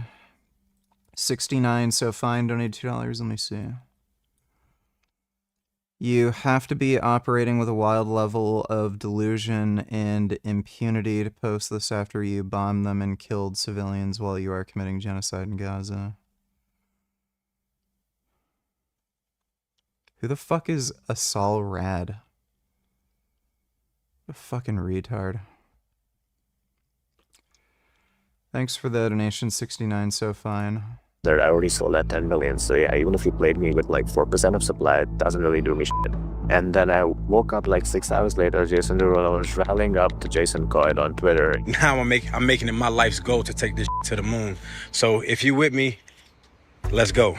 He was literally super engaged into it. He was blowing the shit out of that Coyd. Last 24 hours was crazy, the next 24 will be crazy. Family's growing fast. It went to 30 million when I woke up. So I woke up 7 hours later, it's 30 million. One of my wallets had a 10 sol purchase at 200,000 market cap. I woke up and that wallet was automatically at $300,000 value. I woke up, I sold immediately at 30 million market cap. And then I called up the guy and I said, did the wire go? And he's like, no, the wire didn't really go yet. Like, it's gonna hit on Monday. I was like, is there a way we can reverse it? And he's like, yeah, I can do a chargeback. I was like, let's do a chargeback. And then we did a chargeback on the 350 that we were initially giving him. That's bad, just because. dude. Yeah, but you made over 350. You made over 350 on that coin, right? I made over $1 million on. So why are you refunding that wire? It was, yeah, I mean, yeah. The dude tried to finish me, and I was like, you don't really, I was arrogant. I was like, you don't finish the finisher. So I was like, let me finish you more. I will say, it is Well, that's pretty funny. breathtaking just how many celebrity coins there were and how much backstabbing was involved. We'll go through a few of them, though, right here. Didn't you do Bobby Althoff at some point? I saw her. I did Bobby Althoff. I also did Aiden Ross indirectly. He found out, he blocked me. I'm still blocked. So yeah. Wait, how'd you do? How much did you pay? Because I think Bobby did like what at Instagram. That's the girl who did an interview with Drake or something. Bobby Althoff, I spoke to her directly. I offered her $60,000 for a tweet, but she didn't have a Twitter, so we did a story with just a CA. That was my first time trying CA on Instagram, seeing if it works or not, and that did good too. But then so I kind of didn't really pay her the whole thing. So I kind of paid her 50%, and I said I'll pay you the rest when you post. She posted. The coin started going good. It was like a 2 million market cap. I rugged it, and then I didn't pay her. And she blocked me after finding out that it's a coin. Now, I did try to fact check this with Bobby Althoff. She did not respond. Aiden Ross did respond. He was mentioned as well. He said, F that scammer. Hope you're good. Let's be friends, coffee. Now, good news, bad news here. Bad news, we're not going to be friends. Good news, I am going to defend Aiden Ross here, which is a sentence I thought I would never say. Because Aiden Ross did not do a coin with Sahil. You said you did Aiden Ross? That seems... I don't remember that. I did Aiden Ross. Yeah, it was really silent. So I hit Aiden Ross up on Instagram. We had a whole chat. He asked for big money. And How much? I was like, I couldn't believe it. How much? That was $1 million for a tweet. And I was like, okay, that's big for me because I'm just starting up. I mean, I'm just new money, so it's big for me. So I was like, $500,000 is much, but I really need to run this. So I had an army of people by then in my, like 15,000 plus people in my private, like in my public group. My private was like 3,000 whales. So I was like, okay, I can LARP it. So I kind of took screen records of that chat, posted up in my public, ran an Adam Ross token, and I sent him like 1% supply, which he never really touched. And then when he realized that I literally launched a token while talking to him, he blocked me. Like, he didn't say anything, but he blocked me. I see. You were basically saying you launched it, but you didn't want to pay the $500,000, so you just said like, "Oh, Aiden Ross's coin. Get in." It was a lark. So yeah, Sahil seems to be weirdly proud of even coins he didn't get the person to directly endorse, like Iggy Azalea, Aiden Ross. They never ultimately promoted anything with him, but he still mentions them as if he's proud of it. He's also proud of even people who promoted things for like seconds that he was involved in. Floyd Mayweather, for example. That was very controversial. And that was actually proof of power that kind of went down on Twitter. So he wasn't able to fleece Aiden Ross, and Aiden Ross is like actually retarded. If that guy were to take an IQ test, he'd probably show up like near borderline retarded. So if this other guy like didn't sniff shit when talking with this dude, but Aiden Ross did, like that should tell you a lot. Twitter that day. I remember, if you look up chat, if you look up on the feed, you'll find it. So Floyd Mayweather, I called him up and I said, and Floyd, everybody told me, I told my group that I'm doing a Mayweather coin, and everybody in my group said that, this is not possible. Floyd cannot do a crypto thing. He's burned by the SEC. He would not touch crypto. Yeah, that's what I was gonna say. He's done NFTs. He's done crypto. He's done it all before. He's even been, he got hit by the SEC. He was back. Yeah, because the central coin thing, he was restricted from doing crypto. But then I was like, I have a way out. I can make this work. I know I can make this work. It's the same story. Social media manager. You got to admit this is hilarious. I know you hate this guy, but I thought you took this trolling really well and looks good on you. I'm not watching that. Thanks for the donation, dude. Pay them a big amount of money. They're gonna make a tweet, delete that the same hour. Nobody's gonna know. It's not gonna be there. So that was basically my convincing point. So now what happened was, so he knew, but just to be clear, he knew what the plan was. He was gonna have his social media manager do it to give him plausible deniability, basically. Yeah, correct. Right. Yeah. So he was in the loop. Okay. Now we were trying to be very low key with it. We were trying to be very, very low key with it.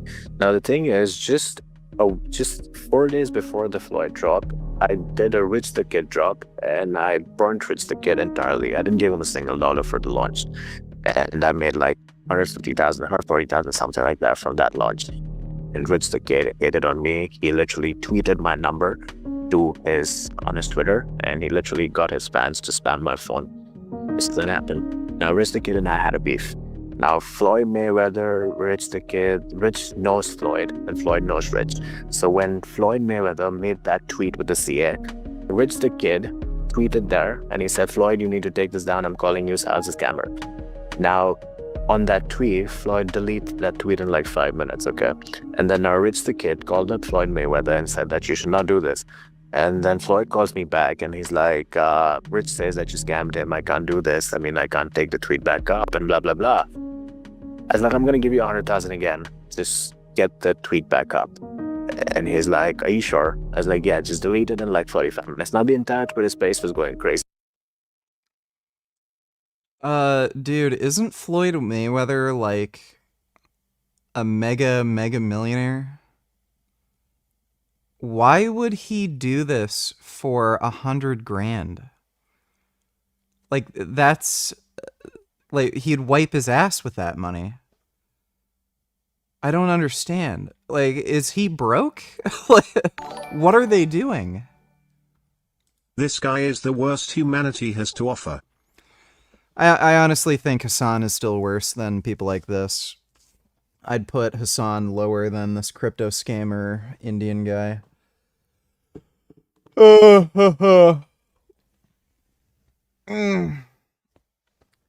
Thanks for the donation, though, E-Nation. Because they were like, Rich tells Floyd to delete the tweet. Floyd deletes the CA. The coin dumps to the max. And then I said, wait, I'm going to get the tweet back up. Nobody believed me. And then 10 minutes later, the CA tweet comes back up. The token rallies up all the way to 20 million. And then 40 minutes from then, the tweet gets deleted again. And that's when I tell people that, you can't really stop my run. I want to pause and ask, what do we make of all this, right? Sahil's obviously a villain. What do we think about the celebrities themselves, though? What role do they play? I think it's clear that all of them say they were victimized, or most of them, they were scammed. I think in some cases that is clearly true. In other cases, it does seem like a pretty convenient story, though. Take Jason Derulo, for example. He sort of mentions having kind of early knowledge. He had asked for references and was given examples of people explicitly that were scammed by Sahil in the past. I mean, surely you ask a guy like this, who else have you worked with? Ms. Verhoeven, do you take Richard Burgess to be your wife? Who else is tweeting for you, right? Yes, and he went down the line. He's like, I'm the one running Iggy's Twitter, and I'm running her coin. A bunch of people. This was before the tweet or after tweets? Yeah, he was like showing me all sorts. This was before. Yeah, he was showing me like all messages and stuff. Yeah. Of different people that he had worked with. So yeah, Jason Derulo had all the information he needed to find out what was really going on. He was told, for example, Caitlyn Jenner had worked with Sahil, Iggy Azalea had worked with Sahil, but both of those people had very publicly denounced Sahil. Like he was kind of the laughingstock of Twitter at that point. People were widely sharing that this guy was Heapity hop, take your shot, you fucking fag, fucking slag, rig rag, lagging behind, kiss my behind. You're a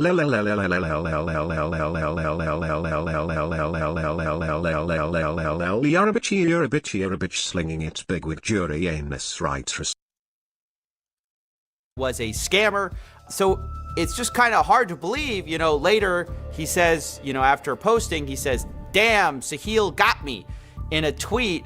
And it's just kind of like a crazy amount of ignorance if that story is true. And the question is just like, is there any responsibility on these celebrities to do any amount of due diligence? Iggy Azalea, for example, actually thinks there is. I can't really feel empathetic towards you or say, oh, oopsie, I didn't know. Like, so you don't feel responsibility to understand the things you sign or the agreements you sign? You don't think you should know what you're getting yourself into? Fuck everybody else's money that got stolen. Fuck everybody else. You don't think that you should figure that out? You're not worried about if you could go to jail for what you're doing or be fined even at that? Like, the morale. Like, let's look at your own protection. Yeah. Are you that stupid, or did you just think you could get away with this shit? I mean, honestly, I think she's right.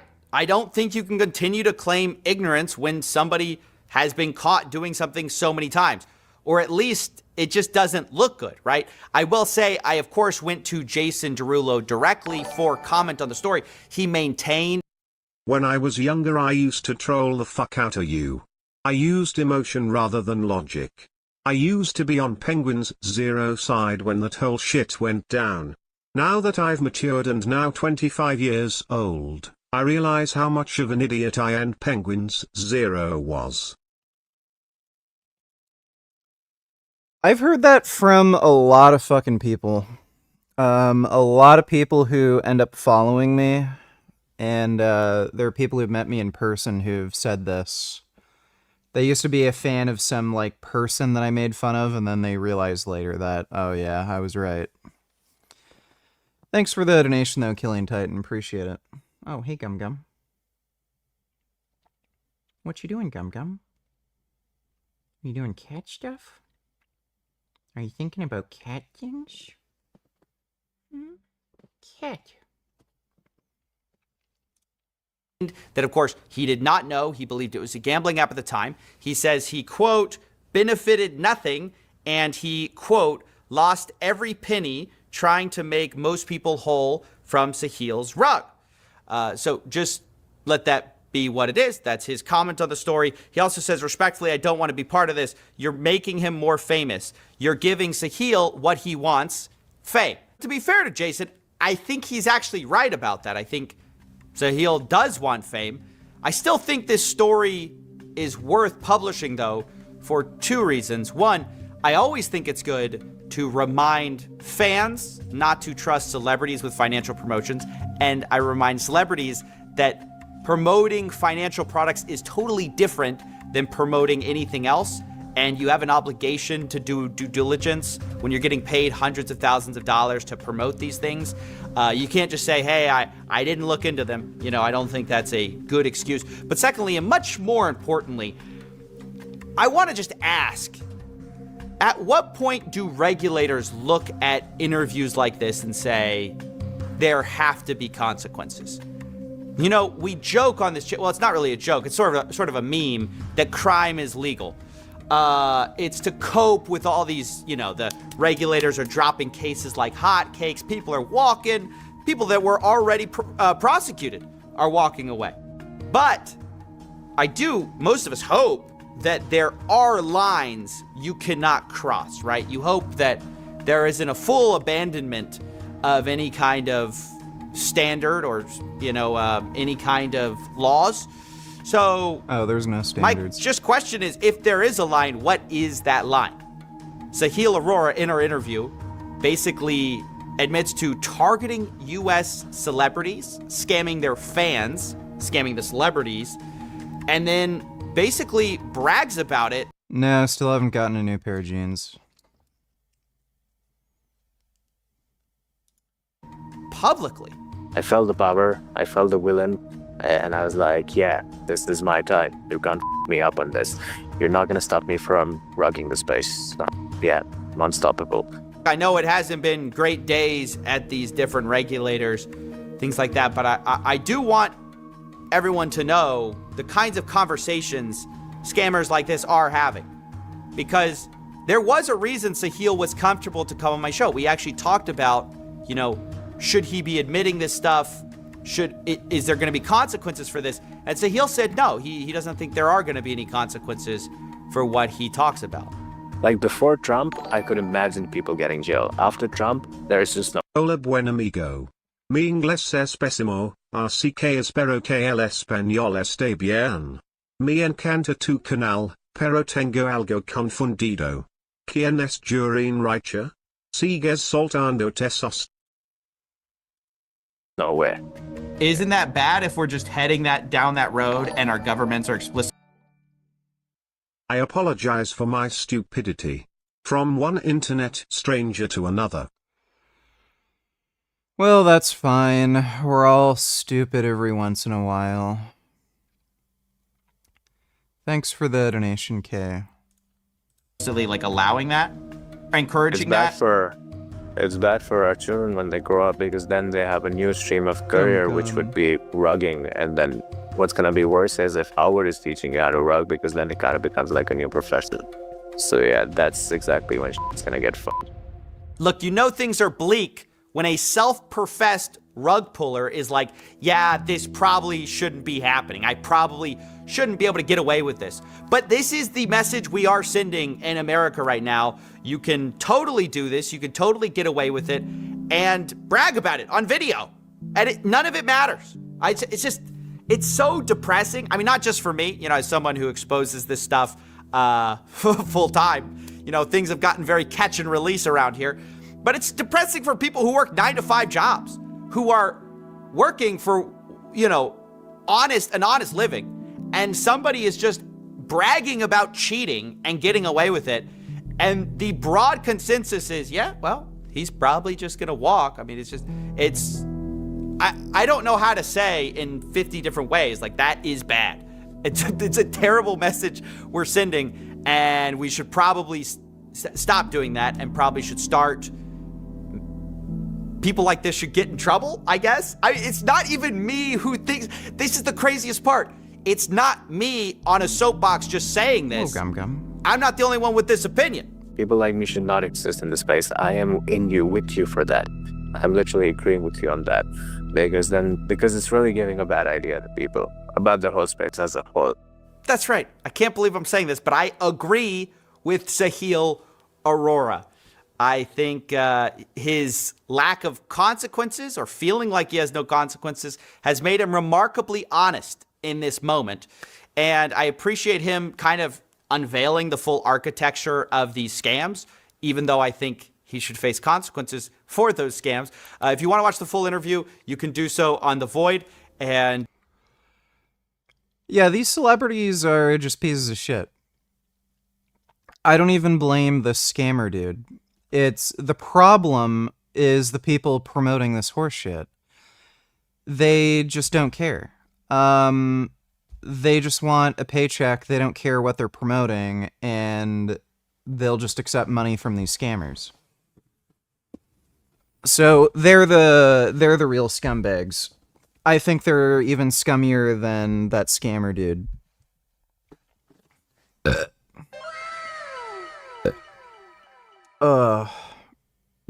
Thanks for the membership, Street Vegan. Appreciate it.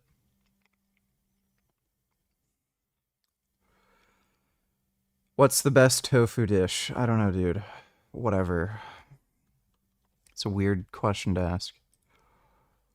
Chinese EVs facing so many problems. Why are brand new Chinese EVs facing so many problems? Why are they bursting into flames all over the place? Why is it that their self-driving features are failing and sending people to their deaths and putting people in very awkward situations, smashing into things all the time?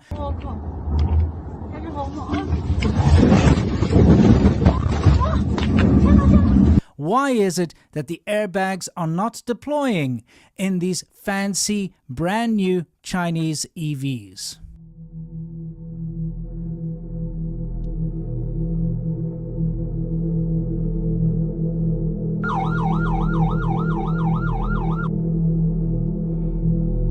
I mean, they could have just turned the steering wheel. The Chinese EV industry is like a Ponzi scheme, and it's probably going to fall down very soon. 啊，天津有个地方啊，你看你们看这什么东西啊？这都是汽车，卖不出去呀、车，看看多少辆车，你们看一看，多少辆汽车啊？多少车？看看，看看多少车啊？ I'd like you to look at this field. Well, this is just a typical Chinese fraud, right? It has to do with, like, any business you make, it's directly tied to the CCP. So I think they do, like, weird things to artificially inflate how many cars they're selling, and then they end up with this massive, like, stock of inventory. Similar thing has happened with some e-bike manufacturers. So it's probably just corporate fraud in China. They all do it. Dodo, donate $2. What do you notice? Let me see.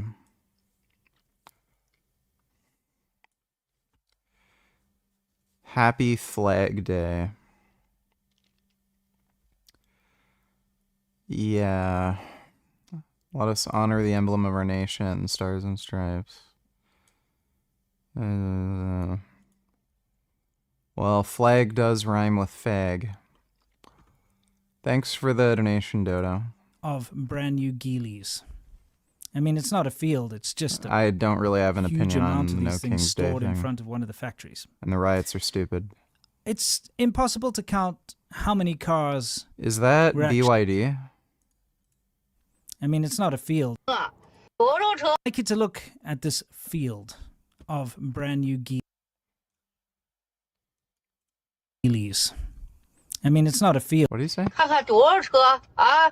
I'd like you to look at this field of brand new Geelys. I mean, it's not a field, it's just a huge amount of these things stored in front of one of the factories. It's impossible to count how many cars we're actually looking at here. But this is a common sight. All over Dodo, donate $2. Go back to the tweet I sent you. Look up again if you don't notice you're blind to read comments. Depto of Defense.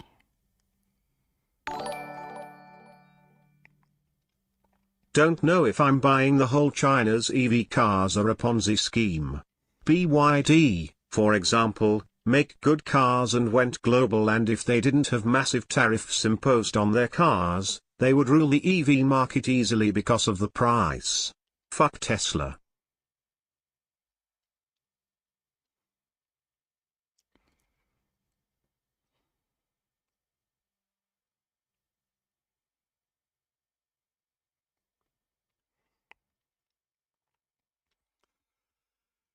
BYD, and I think there's one other company that's making good cars. There's the Xiaomi or whatever. Somebody told me I was pronouncing it wrong. Xiaomi or whatever. Some of their cars are good. I don't know how well they adhere to DOT standards, but yeah, assuming they could adhere to DOT standards, they would be massively disruptive in the car market here. Thanks for the donation, though. I'm fucking bored.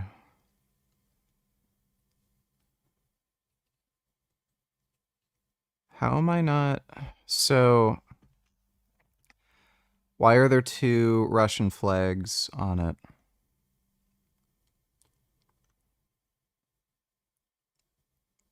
Oh, yeah, I see. I think that's just, I don't know.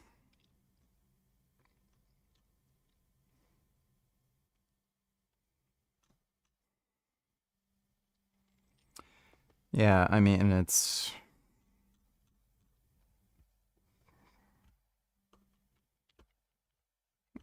Yeah, it's nothing. Thanks for the donation, though, Dodo. Over China, there are these massive storage areas with thousands upon thousands, tens of thousands, hundreds of thousands of brand new cars sitting there just waiting, either rotting away or waiting, doing nothing. Well, there's a new thing that has been uncovered, well, something I've talked about in the past, and that is 0-mile used cars, or 0 kilometer. Well, sweet dreams, Axel. Have a good nighty-night, sweet dreams. Secondhand cars, whichever way you want to say it. Now, I've talked about these plated cars sitting in fields before. I've shown you footage of BYDs and other brand new Chinese cars with license plates on them, but with the plastic still on the seats, and they've got weeds growing over them. Yeah, I've shown you this before. This is not a new phenomenon. This has been going on since the beginning of China's EV boom. And I'll explain to you why it's so important, and I'll also be able to ratify myself here a little bit because I've taken a lot of criticism for pointing these things out in the past. There are a lot of zealots out there, EV zealots, not just Chinese EV zealots and not just Chinese propagandists, but actual EV zealots who cannot face the reality that China is the land of shortcuts and facades, and China is playing a very dangerous game here. So let's talk about these 0-mile used cars, shall we?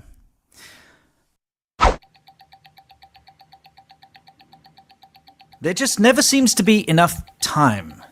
We're busy with work, we're busy with extra / use those to the show. Subsidies, and has historically given massive subsidies to EV manufacturers.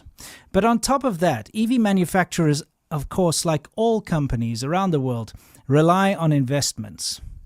So now, if you're going to prove to your investors that your company is doing well and that you have a successful product, you're going to present them with sales data. You're going to go to your board meetings, you're going to approach everyone and say, hey guys, guess what? We sold way over target this month. We sold so many, they're just flying off the shelves. This is a great product. What a great investment you've made. On top of that, it's bragging rights. You get to see articles around the world in international news. Chinese EVs are now the leader in EV sales globally, or the leader in EV sales, full stop. They're flying off the shelves. So many are being sold. It's incredible. But what if I told you that not that many were being sold? What if I told you that the numbers had been messed with? What if I told you that the companies themselves were registering these cars, making them look as if they were sold because now they've got a plate on them, now they're insured, but they were just parking them in a parking lot and then trying to deal with it later? Well, that is what has been happening. It's been happening so much that the CEO of Great Wall, which the most creative name you can think of when it comes to a Chinese brand of car, has come out and has complained about this problem. In fact, he's brought the entire automotive industry's attention to this very problem. And he has compared it to China's Evergrande situation. You know, when the real estate market, which could never see a failure, started to fail. This is what we're seeing with Chinese EVs at the moment. So let me explain to you how it works. Very simple. Company A, and it doesn't matter which company it is because all Chinese EV companies are guilty of this. In fact, not just EV companies, just, you know, automotive companies in general. So let's just say Company A, that's their name. Company A goes and builds 200 cars. The government says, for every car sold, we will give you a subsidy of a certain amount of money. Okay, nobody's buying their cars. No problem. They just sell it to themselves. They register it, put it on a plate. Of course, no money changes hands, but they put a plate on it, and then they go put it in a field somewhere, or they put it in their parking lot, but now it's registered. Then they go to the government and say, look, all 200 of them sold. The government gives them the subsidy money. So they take that money for each one sold, and that covers the cost of the car itself, really, to manufacture most of the time, if they make it cheap. On top of that, they go to their investors and say, look, we sold our entire inventory. Things are going well. Invest more. Investors are like, this is a great deal. We're going to put more money into this company. And so they do.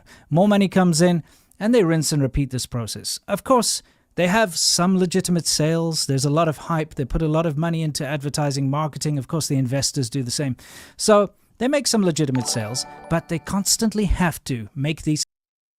Dodo Donate Tellers, I have to say, I'm dispainting with the military parade. It was slow and boring and not a lot of soldiers. And military equipment was shown off, and no new and impressive tech was shown off. So yeah, this was just Trump's private show, waste of money, and weak, sad. I think he wanted, I think he did this because he went to North Korea and saw Kim Jong-un have that big parade and shit for him. So I think he wanted something similar. Trump's like actually insane, so that's probably the idea behind it. Thanks for the donation though, Dodo. Fake sales so that the numbers exceed expectations, so they get more investment, more subsidies, you know what I mean? And also more prestige around the world. I think in the China's press pretty fucked. and within the local Chinese press. They're probably going What to you go end up bankrupt. then is with fields upon fields of either rotting old rubbish cars that now can't be used because they've been sitting too long and have become, you know, broken as a result, or very serviceable, usable cars, but they don't belong to anyone. So what do? Very simple. You put them on the used market and say, look at this, a brand new 0 mileage, 0 kilometer car, and it's 30% less than the real, like if you bought a new one. So that's how you try to get rid of this inventory, sell it at a cut cost, you know, sell it at a loss. And that way you can now wash away all of your corrupt dealings, all your cooking of the books by still making a little bit of money off of this thing and selling it out onto the market. Here's where things start to make sense to me and to some other Chinese bloggers who've been talking about this. 0公里的二手车能不能买？你以为捡了个便宜10 Dodo Donate Tellers, the military parades North Korea had, Russia have, are designed to be intimidating, to scare far left and far right people. In the US, like Tucker Carlson, Alex Jones, Jank, to be pacifists, but this Trump military parade was absolutely pathetic and useless, sad. Well, again, this was just Trump flexing his ego. Oh, look, they're all doing this for me, you know. So, yeah. Trump's just a dumbass. Thanks for the donation, though, Dodo. Jalen, Donatillers, I know you admire the body Triple H built. He also has heart attack recently and lost a lot of weight. So, Hunter, what is your I never particularly liked Triple H's physique. diet going into Mania? Depending on the day, I do some type of carb cycling, so it's very low carb most always anyways, but I'm in these past few weeks I do 3 days of no carbs, so just protein and fat, healthy fat. Sounds like he's probably eating like shit. And then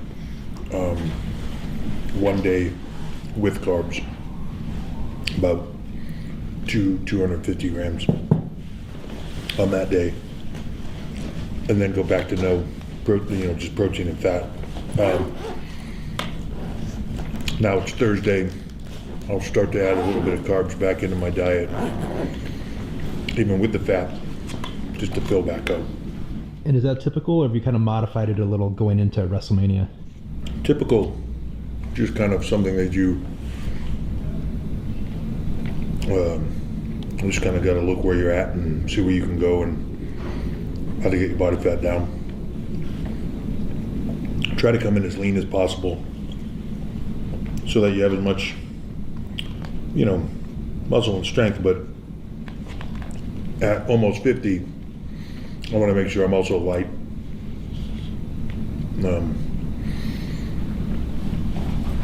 Got a lot of mileage on my joints and everything else.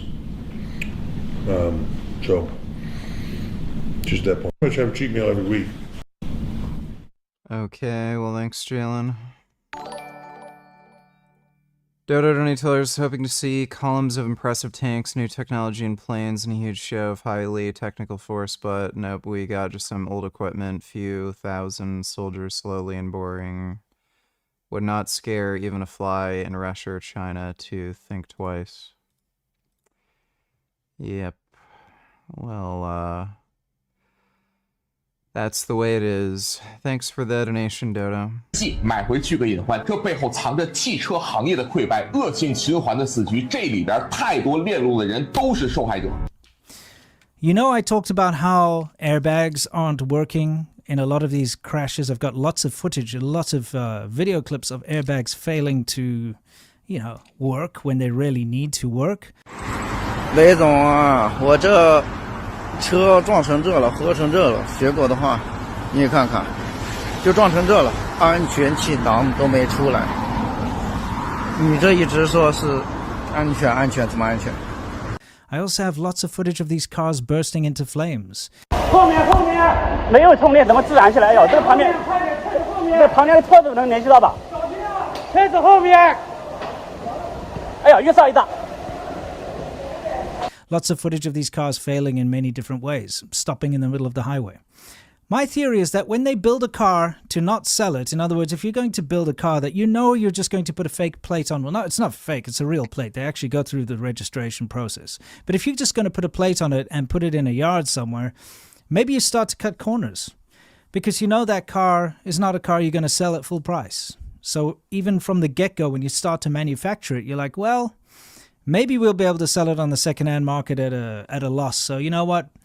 Don't put in good quality things here. Maybe we don't need to do very good quality control on this particular car. Maybe we don't need to put in new parts. Just put in some used parts, or maybe put in some fake rubbish parts or low quality metals or whatever the case, because that's not going to be a premium car that's sold new from one of our dealers. That's going to be something that we stick outside and put on the second-hand market and maybe sell, because there's like 100,000 out there, and we don't know if we're going to sell them all, and we're trying our best to dump these crap cars that we've got in inventory all over the country onto poor countries around the world, and we don't care about like African countries or whatever. So that's my theory.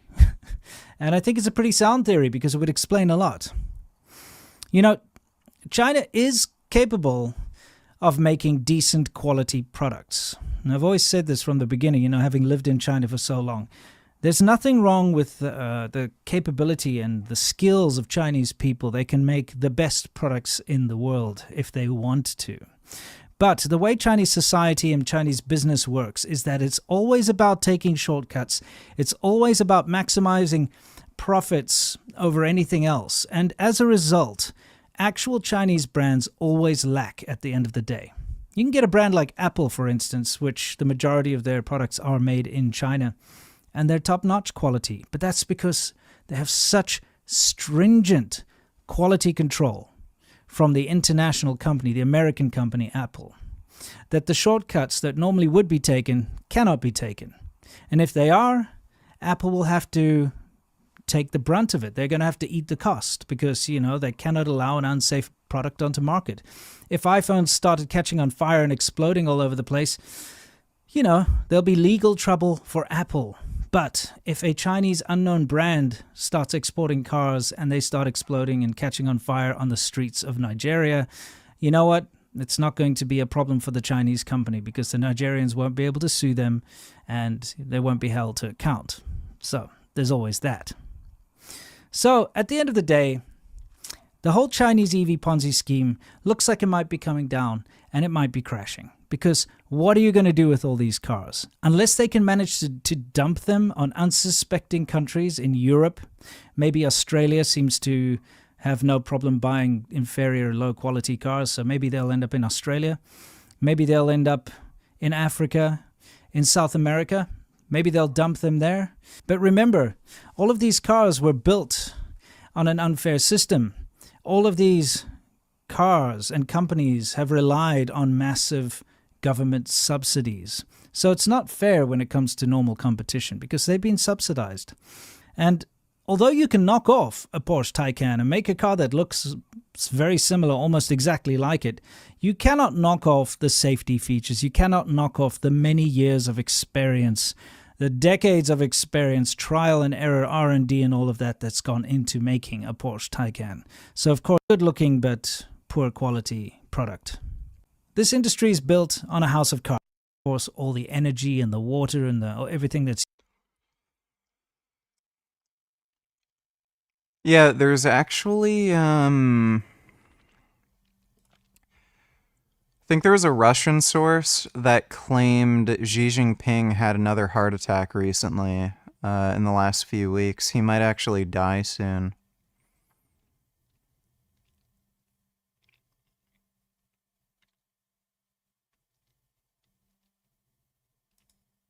Welcome back, Defenders.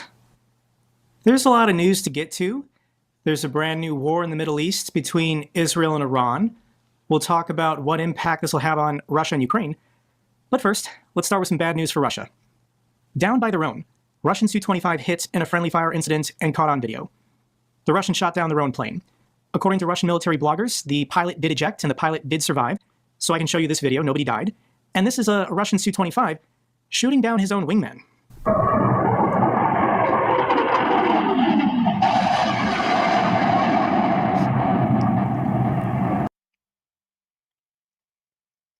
That is super weird.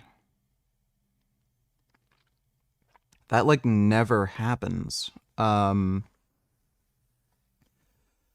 was extraordinarily close contact, and it looks like, he got hit by the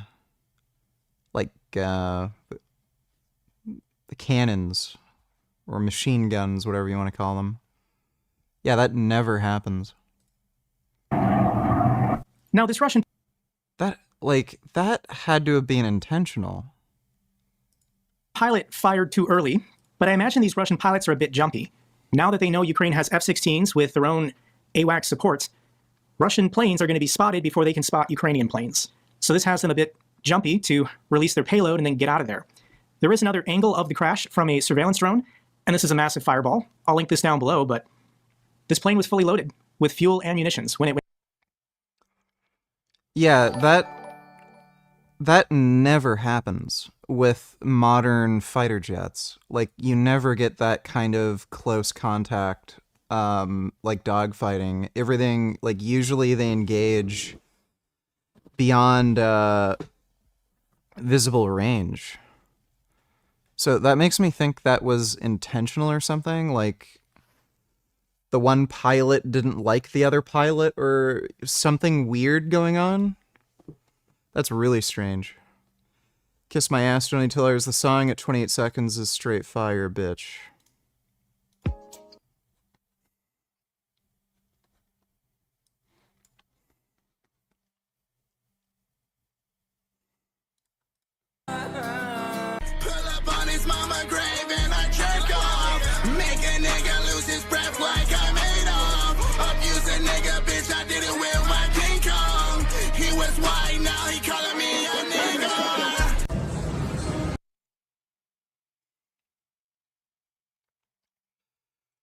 Yeah, that was great. Thanks for the donation, kiss my ass.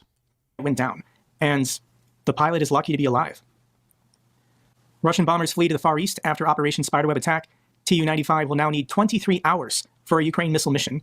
Russia is evacuating their strategic bombers from their bases basically near civilian cities. Given that a rail car or a civilian truck can now deliver kamikaze drones, Russia has retreated their bombers to either Siberia or Kamchatka. So if the Russians want to fly combat missions to launch cruise missiles, this is a 23-hour flight. Not very efficient or not very effective for bombing Ukraine every single night. Slowly pushing the occupiers back, Zelensky says Ukraine is repelling the Russian advance near Sumy. We were waiting for this, Russia's big summer offensive, and if you couldn't tell it started, it started. So Russia has invaded Sumy, trying to get within artillery or FPV range of the regional capital city of Sumy. Sumy is the city, but Sumy is also the oblast.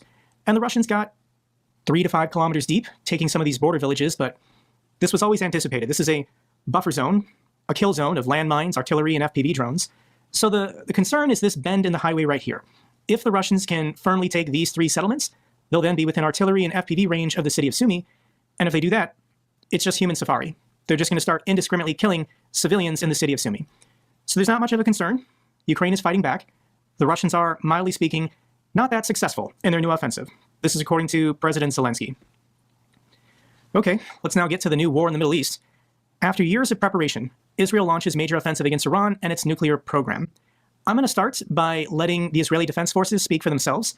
This is a statement put out by the IDF spokesperson, and they're going to explain why Israel is doing this. For years, the Iranian regime has called for the destruction of the state of Israel, planning and advancing concrete military plans to do so. Over the past few months, intelligence has shown that Iran is closer than ever to obtaining a nuclear weapon. This morning, the IDF began preemptive and precise strikes targeting the Iranian nuclear program in order to prevent the Iranian regime's ability to build a nuclear bomb in the immediate time frame. We have no choice. We are operating against an imminent and existential threat. We cannot allow the Iranian regime to obtain a nuclear weapon that would be a danger to Israel and the entire world. This operation is for our right to exist here, for our future and for our children's future. The State of Israel has the right and the obligation to operate in order to protect its people and will continue to do so. The IDF conducted significant preparations for this operation. We are well prepared both in defense and offense to defend ourselves. The IDF will continue to defend the State of Israel. Israeli intelligence is saying that Iran was weeks away from having a nuclear weapon. Iran has been threatening to destroy Israel for over 50 years. And if this is true, if the intelligence is true, then I support this. Because what we've learned from Russia and what we've learned from North Korea is that if you're a dictatorial, genocidal regime, if you have nuclear weapons, you can do whatever you want. There are no consequences. If you have nukes like Russia and North Korea, you can attack whoever you want, and the international community will not stop you. So this was a preemptive first strike against Iran's nuclear facilities, something that Israel has been threatening to do really for like 20 years. Here's the map showing the nuclear sites, research reactors, uranium mines, and then military sites related to their nuclear program. And they're not pretending here. This is a real war where Israel is trying to completely annihilate Iran. Israel's Air Force lunges with 200 warplanes, 60% of its air fleet in the biggest attack on Iran ever. Israel's total fighter fleet numbers about 330 jets, meaning the operation mobilized about 60% of their entire air force. This was a planning that probably has been years in the works. What would they bomb? Where would they bomb? Who would they take out? And I mean, the information is coming in, but this is just pure chaos. This first strike from Israel is overwhelming and completely devastating for Iran. Iran, all of their air defense systems have been destroyed somehow, and Israel has air superiority over the capital city of Tehran. Israel is bombing whatever they want, and Iran can't stop Israel's air force. Some of these satellite images from their nuclear facilities are coming in. This is the Isfahan uranium conversion facility. This was struck. There are some satellite images. This is Iran's Natanz nuclear enrichment facility. I can scroll through these, but a lot of Iran's facilities are deep underground because they were expecting air attacks. So Israel has to use special bunker-busting cruise missiles in order to collapse these underground structures. We don't know how bad the damage is because the damage is underground. And these are nuclear and enrichment facilities, and there is reports of radiological and chemical contamination inside the facilities. There's no risk of a nuclear yield. There's not going to be any kind of detonation. But yes, this is radioactive and hazardous chemicals being blown everywhere. Uranium hexafluoride is used in enrichment, and it's a very nasty substance. I wouldn't want to be involved in the cleanup efforts after this is all over. This was in the last 24 hours, but Israel has now started striking Iran's gas-producing facilities. This is the Fajar Jam gas refining company, and it processes up to 125 million cubic meters of gas per day. Israel is bombing this. This is Iran's South Pars Phase 14 refinery. It's currently on fire. Israel employs drone tactics used in Ukraine's Operation Spiderweb to turn Iran's nuclear dreams to ashes. This Operation Spiderweb, which took place 2 weeks ago, Israel just did the exact same thing. They pre-placed containers and trucks that had drones fly out, and then the drones destroyed critical assets, probably air defense systems. So this is the Iranians, civilians, discovering one of these Israeli trucks in which kamikaze FPV drones took off from the roof, hitting anything and everything. This was insane. Israel eliminates Iranian commander who helped Russia to kill hundreds of Ukrainians with kamikaze drones. This was a decapitation first strike, and I have no sympathy for Iran's military leadership. This guy, Amir Ali Hajizadeh, was the commander of the Air Force of Iran's Islamic Revolutionary Guard. Here's a picture of him meeting with Shoigu. This is probably 2022, in which Iran started supplying kamikaze drones to Russia. And this guy is now dead, along with all of Iran's top commanders. This guy, and this guy, all confirmed dead in the first 24 hours. Because Israel had the intelligence where they would be, and Israel has the best intelligence in the world. They have spies and agents on the ground in Iran, probably on the general staffs of these commanders, and Israel's in it to win it here.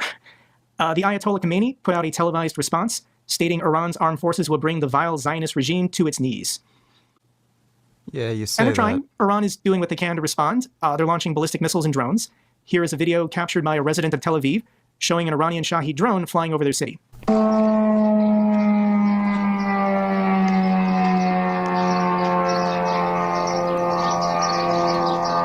I think the residents of Ukraine are familiar with that sound and recognize that silhouette. There are smaller rockets being fired from Iran's proxies in Lebanon. This is Hezbollah. These are rocket alarms sounding, and civilians in Israel have to take cover. They have to prepare for this. And this is what the sky over Tel Aviv looks like as Iran is trying to launch whatever they can get off the ground. This is Israel's Iron Dome system, shooting down slow-moving drones. I don't know how effective it is at high-speed ballistic missiles. And Israel is taking hits. Iran has successfully struck them on the ground residential areas. This is the aftermath of a ballistic missile impacting a residential area of Tel Aviv. But it's not actually been that much. Iran has used significantly fewer munitions in its response to Israel than originally planned, because Israeli defense forces destroyed and damaged missile launchers and silos that Iran planned to use in its retaliatory strike. Fucked. So, of course, Israel wants to go after these nuclear facilities before stuff is moved or goes deeper underground. But yeah, Israel was being mindful that a retaliatory strike would come. So they went after silos and transporter erectors and any missile sites in which Israel was planning to strike, in which Iran was planning to strike Israel. Israel vows more is on the way, as Iranian missiles kill 1 and injure 41.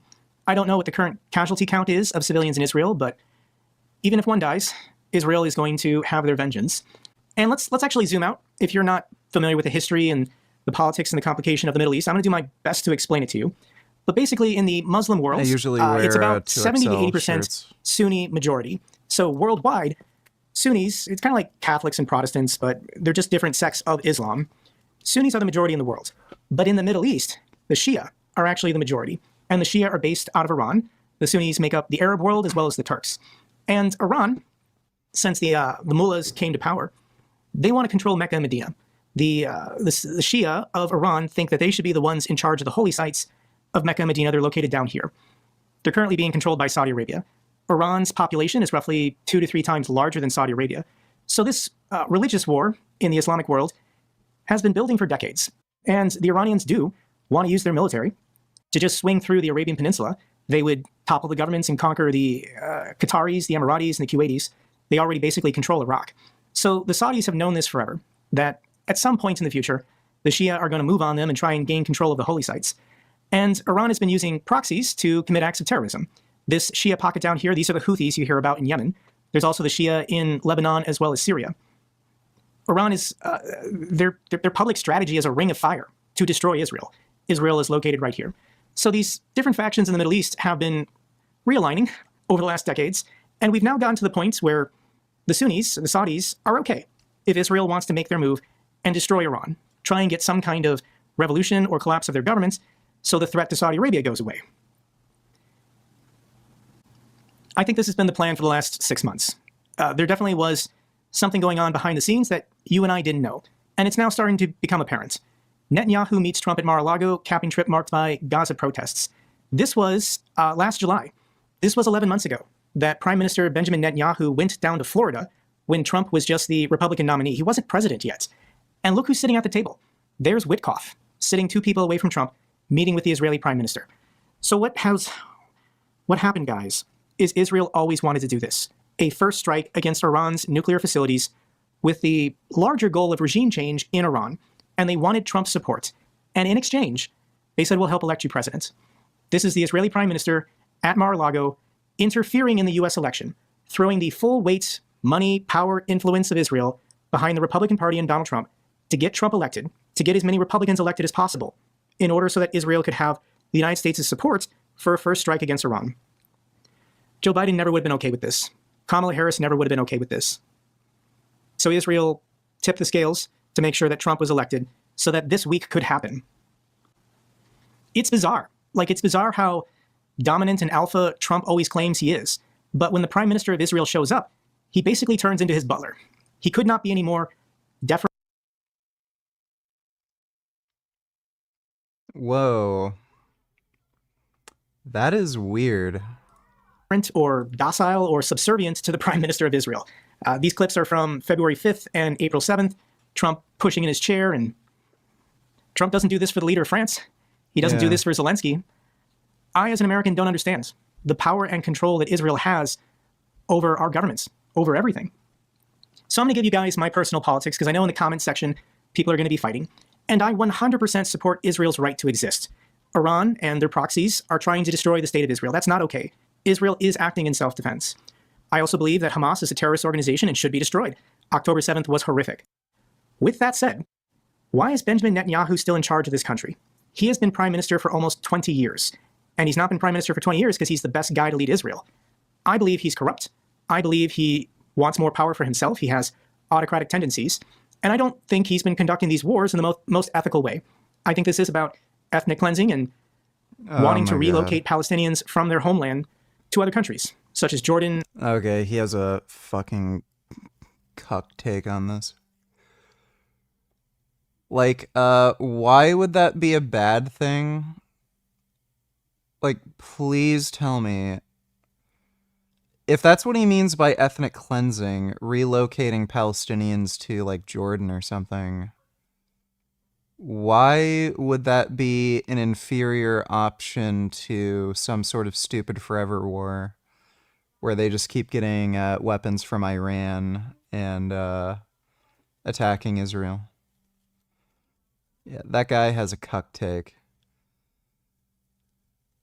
Also bizarre, like, for him to say, how has Netanyahu been in power for 20 years? You realize, so first of all, he has not had a continuous 20-year presidency. Secondly, Israel's democratic, so that's just a bizarre thing to say. And now Libya. Israel would never be okay at this point with a two-state solution. There will never be peace. They've accepted that, and they're willing to do anything to secure their people and secure their homeland. It's a dark situation. It's complicated. I understand that. But I don't understand why Benjamin Netanyahu never goes away. Why can't we get rid of this guy? Why can't we let somebody else lead Israel and do a better job? Why, after October 7th, wasn't he removed from power? The intelligence failure on October 7th was Prime Minister Benjamin Netanyahu's fault. I think he should be held accountable. I think he should be in jail. Whether the Israelis want to hold him accountable themselves, or if he is eventually someday sent. Again, this is just retarded. This is like saying George Bush should be in jail because 9/11 happened. Like, I mean, what do you want him to do? He's not all-knowing. To the ICC. I can't stand this guy. But I am going to play this clip because he's calling for regime change. He's calling for the people of Iran to rise up and overthrow their own governments. Tonight I wish to speak to you, the proud people of Iran. We're in the midst of one of the greatest military operations in history, Operation Rising Lion. The Islamic regime, which has oppressed you for nearly 50 years, threatens to destroy my country, the state of Israel. The objective of Israel's military operation is to remove this threat, both the nuclear threat and the ballistic missile threat to Israel. And as we achieve our objectives, we're also clearing the path for you to achieve your objective, which is freedom. In the past 24 hours, we've taken out top military commanders, senior nuclear scientists, the Islamic regime's most significant enrichment facility, and a large portion of its ballistic missile arsenal. More is on the way. The regime doesn't know what hit them, they don't know what will hit them. The nation of Iran and the nation of Israel have been true friends since the days of Cyrus the Great. I can't stand this guy. So let's talk about Russia and what is their response. Putin condemns Israeli strikes on Iran, says it's ready to mediate. And this might be the most insane statement ever put out by Russia's foreign ministry. Irony is dead. This is what the Russians are saying. Unprovoked military strikes on a sovereign UN member state, its citizens, sleeping peaceful cities, and nuclear energy infrastructure facilities are categorically unacceptable. The international community cannot afford to be indifferent to such atrocities that destroy peace and damage regional and international security. Gig pump iron consistently for 3 weeks. Well, good job, Gig. Proud of you. Wow. And this is pretty ironic because Russia and Iran just signed a 20-year strategic partnership agreement 5 months ago. This signing took place on January 19th. This is not a coincidence. January 19th was the day before Trump was inaugurated president on January 20th. And I think Iran was suspicious that Israel or the United States was going to attack them. So they lobbied to get Putin to sign this strategic partnership agreement, guaranteeing the security of both. Thanks for the membership, Obadiah Shemayu. Both nations. And I'll play for you the clip. Putin was there. Putin signed the document basically saying, Iran is our military ally, and we are going to work with and protect Iran for the next 20 years. И президент Исламской Республики Иран Масуд Пезешкиан подписывают договор о всеобъемлющем стратегическом партнерстве между Российской Федерацией и Исламской Республикой Иран. در خاتمه مذاکرات فیمابین جمهوری اسلامی ایران و فدراسیون روسیه در سطح عالی، رئیس جمهور فدراسیون روسیه جناب آقای ولادیمیرویچ پوتین و رئیس جمهور اسلامی ایران جناب آقای مسعود پزشکیان معاهده مشارکت جامعه راهبرد. Why a 20-year agreement? And that's how much longer Putin plans on being Tsar of Russia. So what is Russia going to do? That their main military ally is now being destroyed by Israel. And I'm pretty distraught, guys. Like, I'm starting to think this was the plan all along. The last 6 months was all nonsense. It didn't make any sense to me. But now that Israel has carried out this first strike, and they've been planning this operation for years, it's starting to make sense why the United States has been so preferable towards the Russians over Ukraine. And I think this is the under-the-table agreement. Israel and the United States were telling the Russians, we'll look the other way as you destroy Ukraine, but you have to look the other way when we destroy Iran. I don't know if the Russians ever formally agreed to this, but I think this is what was being offered by Witkoff and Marco Rubio. Russia will let you continue. I don't know about that. I don't think so. Destroying Ukraine, but when we move to destroy Iran, don't help Iran. Don't get involved. We'll stay out of your business. You stay out of our business. What's Russia gonna do? That literally makes no sense. What are they gonna do? Like, nothing. So that's just total bullshit. That makes absolutely no sense. Look, Russia has not been able to, like, deal with Ukraine's military. Country way fucking smaller than theirs. Way smaller military budget. The idea that they would be a threat to the United States and Israel, and, oh, you attacked Iran, we're gonna attack you, ooh, scary, like, I think he's lost his mind at this point. Like, this is a stupid take. Dodo Donatillers, have you noticed how the smaller dominoes fall before the big ones? First was Hezbollah, and because of Hezbollah fall, HTS was able to overcome Assad, and Assad fell, and now because those two dominoes fell, Iran is weak and will fall. When Iran falls, Russia will fall also. It's great. Yeah, things are finally starting to work themselves out. Thanks for the donation, Dodo. Tisk donated $2. Netanyahu def said that Hitler didn't want to exterminate the Jews. He only wanted to expel them. Well, yeah, it's... He said the Grand Mufti gave him the idea, but that's totally false. That statement is so fucking stupid and gross. Seems like there's actually a lot of people in Israel who believe that. I'm sure they have pretty obvious biases for why they might think that, but Destiny was in Israel with Loner Box, and they interviewed, I think, couple other people who had that belief. Do I need to know anything else about him? You know, it's okay to not defend him, but still defend Israel, right? Well, I think Netanyahu is not a great prime minister overall, but in terms of, like, just leading Israel through these military conflicts, he's probably the best guy for that job, or one of the best anyway. Because, like, he just doesn't give a fuck. You need somebody who will just get the job done, not cave into international pressure, be a weak bitch. He has the right idea when it comes to Israel's military strategy, but yeah, overall, he's not a great prime minister, though, outside of, you know, the military conflict. Thanks for the donation, though, Tisk.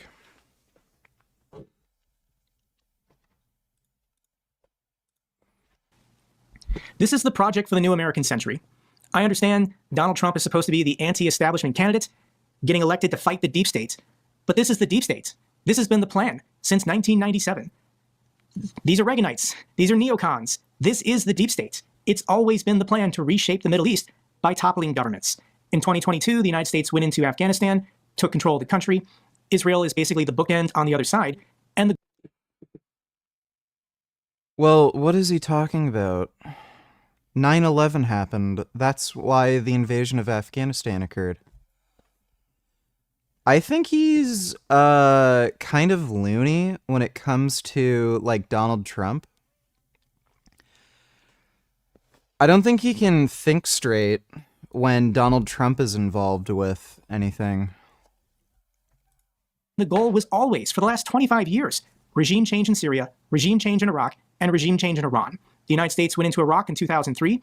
The government of Syria fell on its own last year. And Okay, well, I mean, to be fair, Saddam Hussein was a fucking cocksucker. Like, the United States had the right idea, overthrowing Saddam Hussein. It's just the way they handled it was really bad. And if they take Iran, the neocons won. Donald Trump led them to victory. This is the deep state. It's so stupid, guys. I mean, I should be really careful what I say and how I react, because a lot of people potentially are going to die. If Iran de-evolves into revolution, tens of thousands, if not hundreds of thousands of people are going to die. I have no love for the government of Iran, but I don't want to see the people of Iran to suffer. They've been suffering for 50 years. Destruction of Iran's nuclear program means Trump has no reason to offer Putin concessions on Ukraine in exchange for Tehran's pressure. This was one of the negotiating talk points, that Trump was trying to get a deal with Iran and Russia was going to help the United States negotiate with Iran. All of that is irrelevant now, because I do think, I don't know how Iran's government is going to survive this, because I don't think Israel is going to stop until they're all dead. Israel's attack on Iran may have revived the Moscow's oil revenues for war. This is going to be a headline because this gets people's attention, but the price of oil is basically back to where it was in April. Not really a huge spike, and unless the entire Persian Gulf shuts down, because the Iranians can somehow block the Straits of Hormuz, I don't see oil going back to $100 a barrel anytime soon, but yeah, I could get back to 80 or maybe even 90, which is where it was a little over a year ago. Let's check in with Igor Girkin. This is Strelkov. Putin put him in jail almost 2 years ago, and he's still alive, and he still puts out information through his wife and lawyer. And this is Russian analysis of how this war in Iran is bad for Russia. First and foremost, fuck. Tatus, don't you tell her so handsome. Oh. He is handsome. Oh my goodness. Oh. That is a handsome stag. Oh, what are you up to, Gum Gum? Hey, Gummy. You wanna come cuddle? What you doing, Gum Gum? Jalen, don't you tell us what's your average KDR at COD?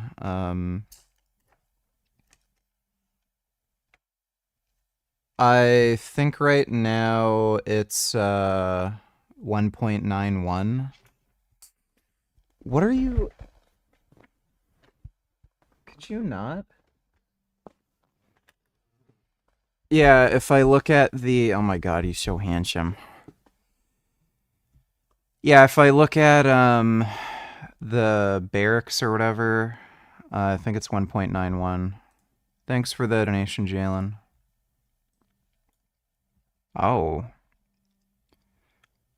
Those are some beautiful ducks. Oh my goodness, so pretty.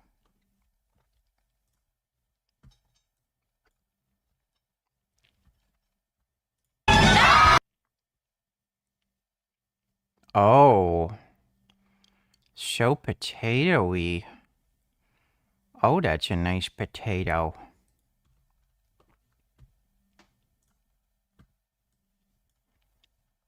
Oh.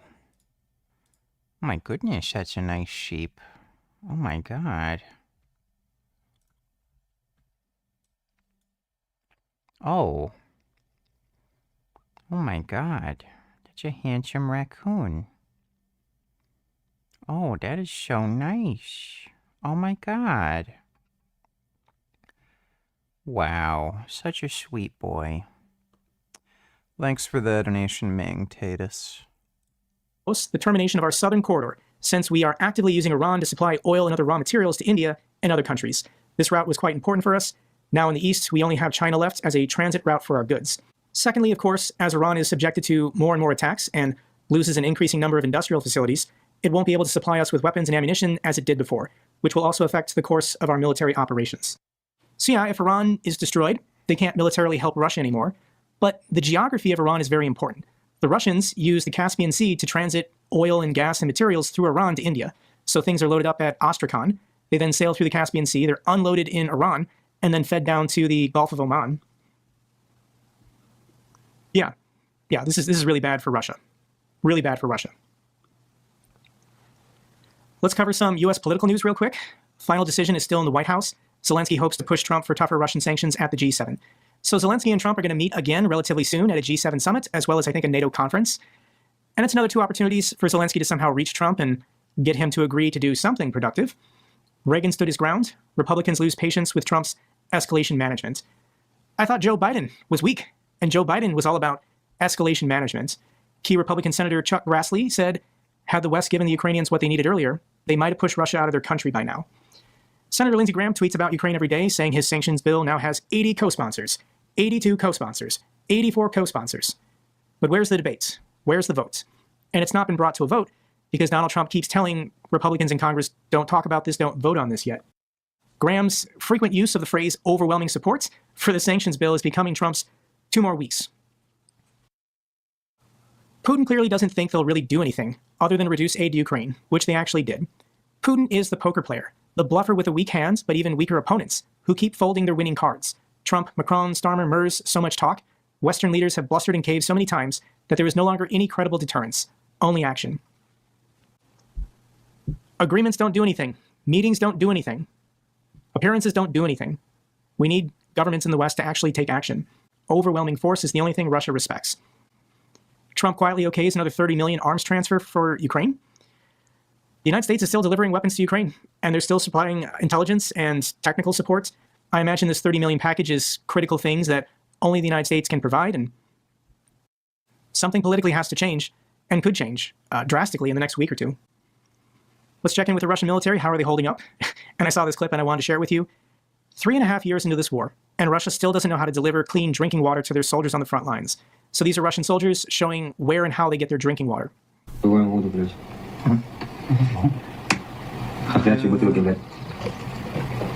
is less than ideal.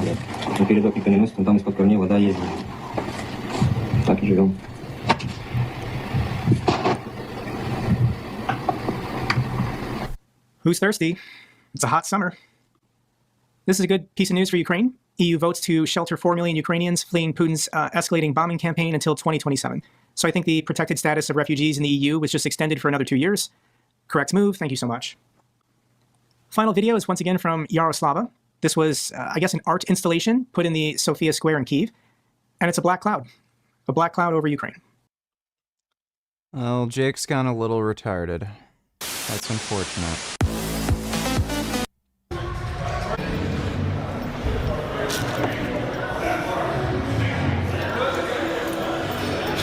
I've seen many a clip of Mike O'Hearn front squatting.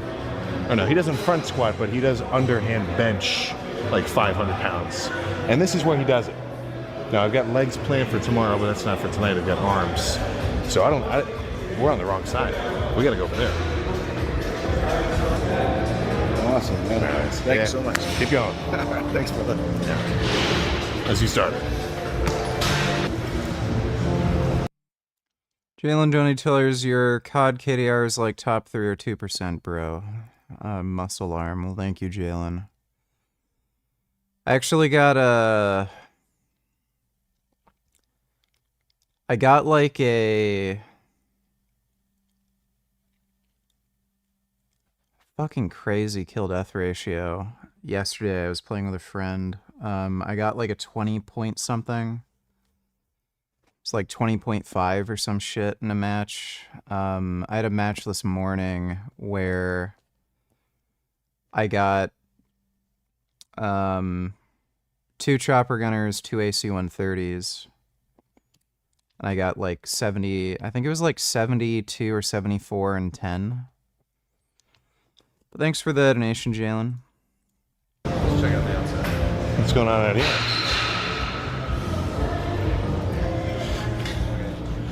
All right, this is take a look around. This is a little too CT Fletcher for me. I think we got to go back on the inside. Here, watch yourself. Here, computer. Doing your back day, Doug. Thank you.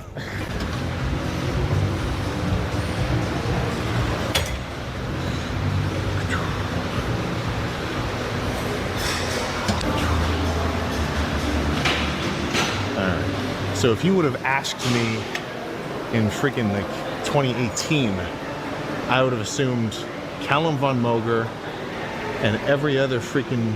I mean, there's no clip of Chris Bumstead running around in here.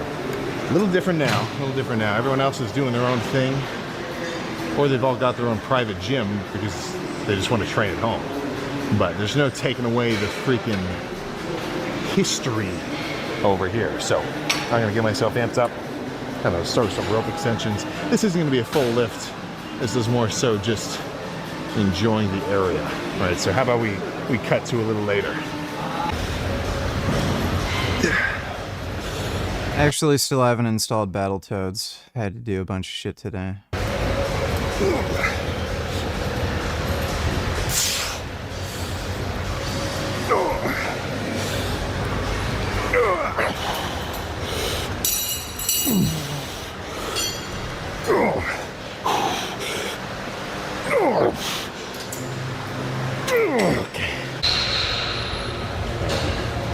Yeah, speaking of Callum, this is fucking OG. Here, do a little, he low angle, like shooting up. This is the classic start to a Callum Old Gold's chest day.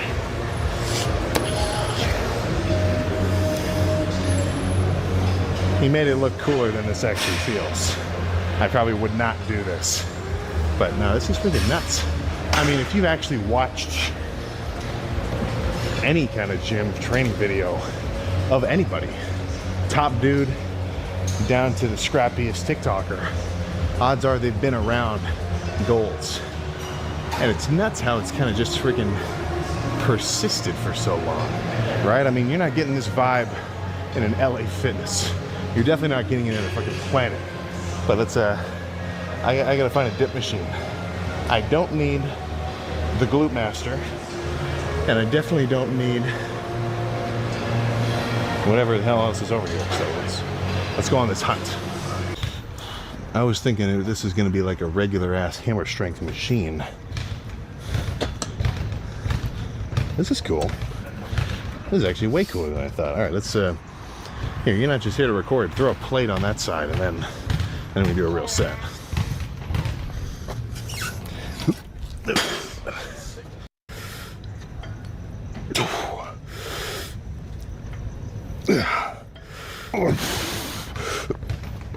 Okay. All right, that's... I've never found dips did much for my triceps. I always felt it in my chest. You ever enjoy Battlefield games? Yeah. Battlefield 3 was... Battlefield 3 is still to this day the best online multiplayer shooter ever made. Hopefully the next Battlefield game is pretty decent. But yeah, Battlefield 3 was dope.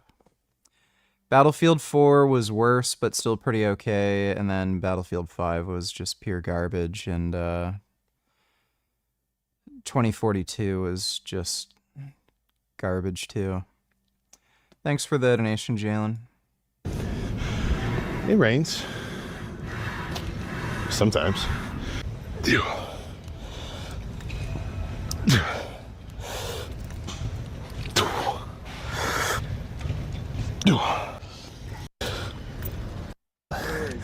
need it? No, let's curl something. Straight to the show for sure.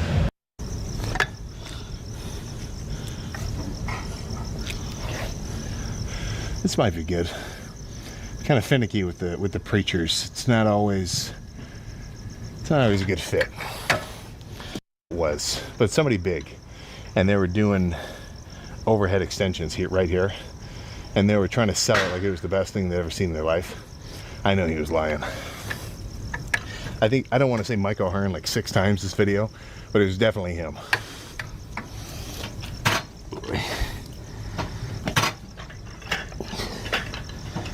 Yeah, this thing sucks. Let's get out of here. You just can't really do a good rep. If you overdo it on a curl like this, we've all seen the videos, right? High tension combined with a fully straight arm. Ugh. You give me the heebie-jeebies just thinking about it. But yeah, no, this will be good. That's about right. Kind of I mean, it's tricky, right? Because, I mean, your biceps are mainly responsible for this. But I'm getting a lot of peak. Like, it's like pulling your arm, like, out. Because usually it's kind of coming in like this. But this will be good. At least one here. Minimum. Yeah, check.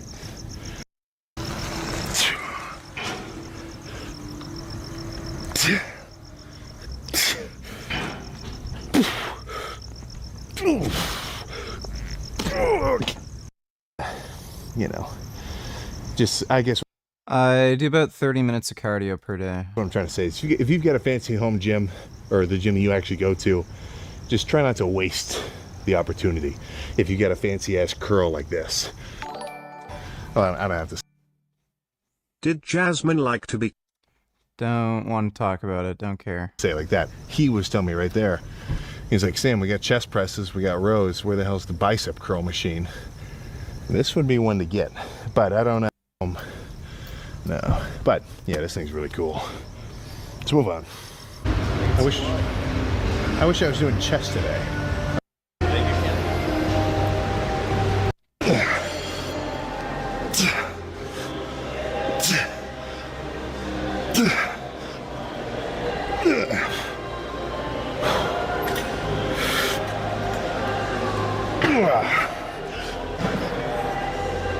That's enough of that.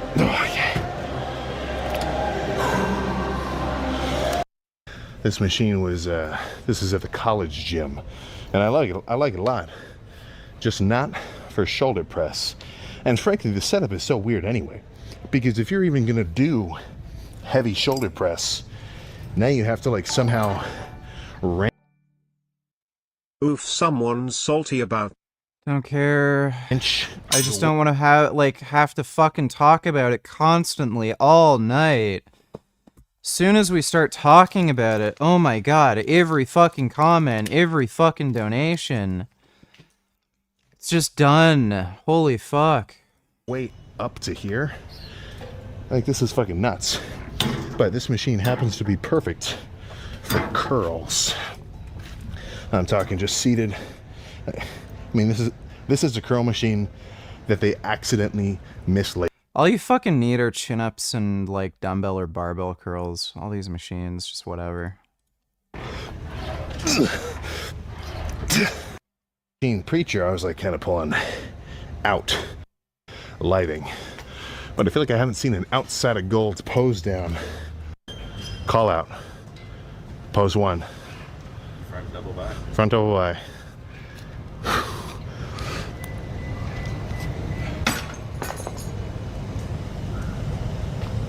Yeah, tell me to relax. Yes. A watch on, but. Alright, so. Okay, you know what? Like you snapped your arm doing this? It's not my arm, it was the hand. Yeah, like hairline fracture. Yeah, I could do, I could do this if I wanted. I could do that if I wanted. Freaking jumping. But, yeah, a little more energy. This is actually what He does a lot of,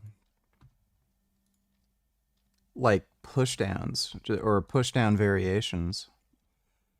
They're not a particularly good exercise for building triceps. Like, my tricep work is really heavily biased to overhead extensions.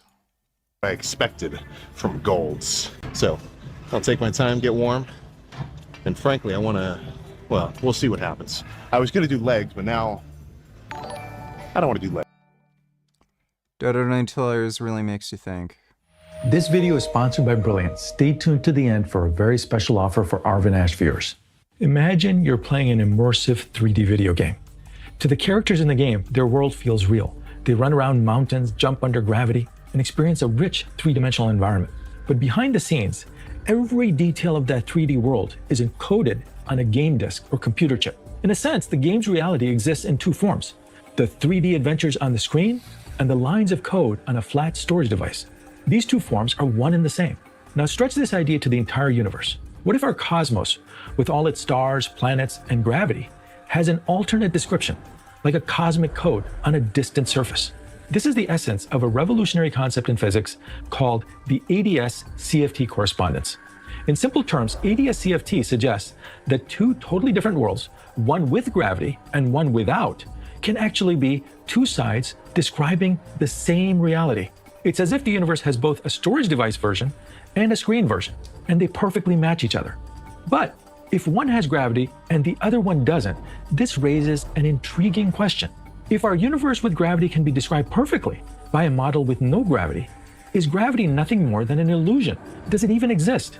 And if gravity doesn't exist, does space-time even exist? The answer to those questions might just blow your mind, and I'm going to explain what ADS-CFT is with a simple analogy. Stay tuned because that's coming up right now.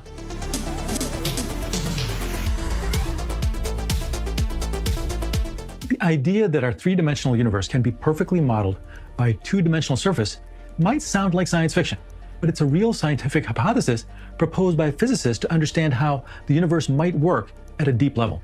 Here's how this cosmic duality works. On one side is a place called ADS, or anti-de Sitter space, and on the other is something known as CFT, or conformal field theory. These are technical terms which may be confusing. I'll simplify by explaining what they mean. Anti-de Sitter space is a fancy name for a kind of imaginary universe with some unusual properties. While a real universe can be described as flat and expanding, an ADS universe has negative curvature, like a saddle. Another distinctive feature of ADS is that it has a kind of boundary, or edge, though only in a mathematical sense. One way to picture it is to imagine living inside a snow globe. Not because it's round, but because it has an interior where things happen and an enclosing surface, the glass. In this analogy, the interior of the snow globe corresponds to the bulk, where people, planets, everything in the universe is, and the glass represents the boundary of that space.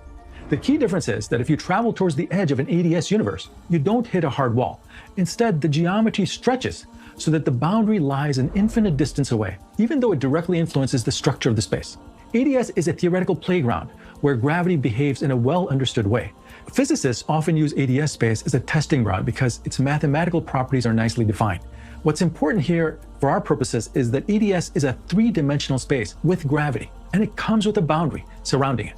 Think of the bulk as the full 3D world where apples fall from trees, gravity exists, and light and matter move around, just as they would in our normal universe. Now let's look at the other side of the coin, conformal field theory, or CFT. This is just a fancy word for a kind of quantum field theory, one without gravity, defined in a space that has one fewer dimension than the ADS bulk we just described. If we continue our snow globe analogy, the CFT would live on the boundary, or the snow globe's glass surface. The word field theory means it's a framework like those used to describe particles, forces, and fields, like electromagnetism and other quantum forces in physics.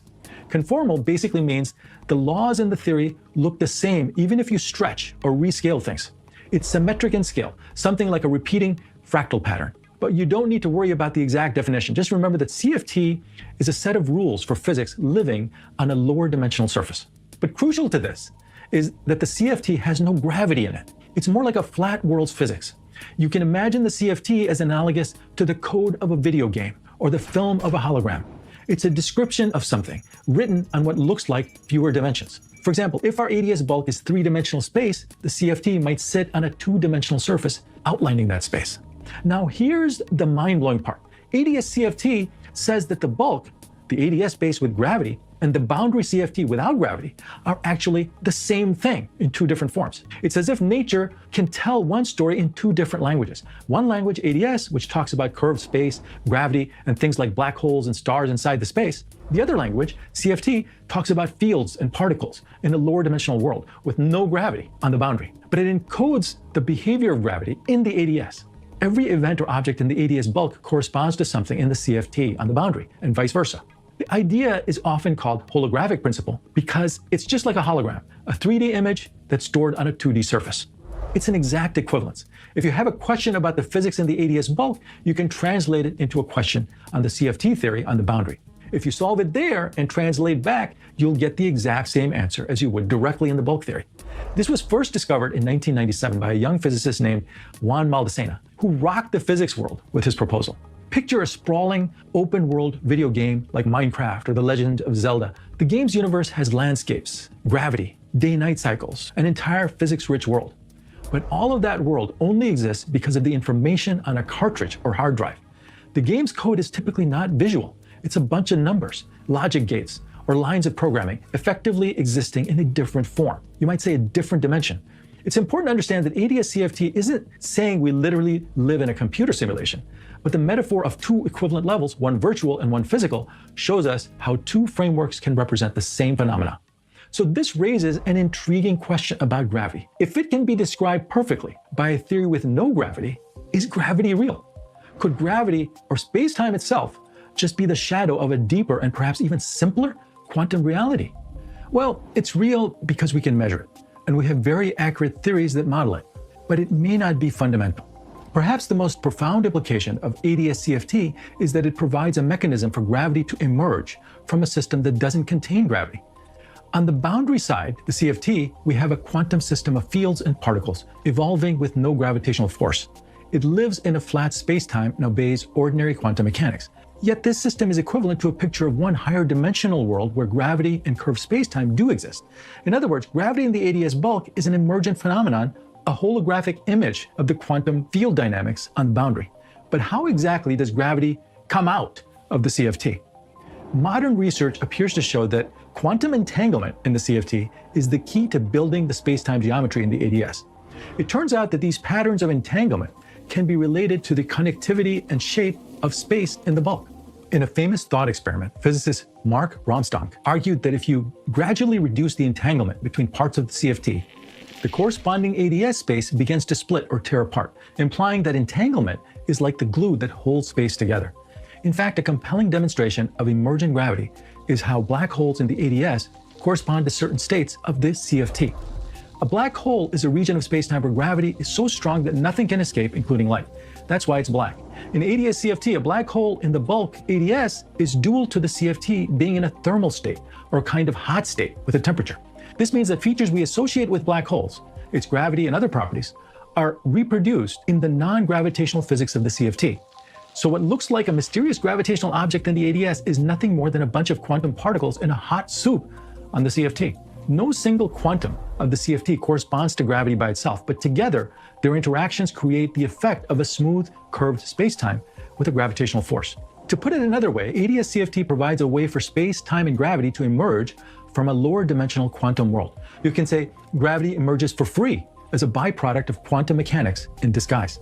So if gravity emerges from something more fundamental, as ADS CFT suggests, I tried playing the Final Fantasy VII Remake, and it was just fucking terrible. Never played any other Final Fantasy games, though.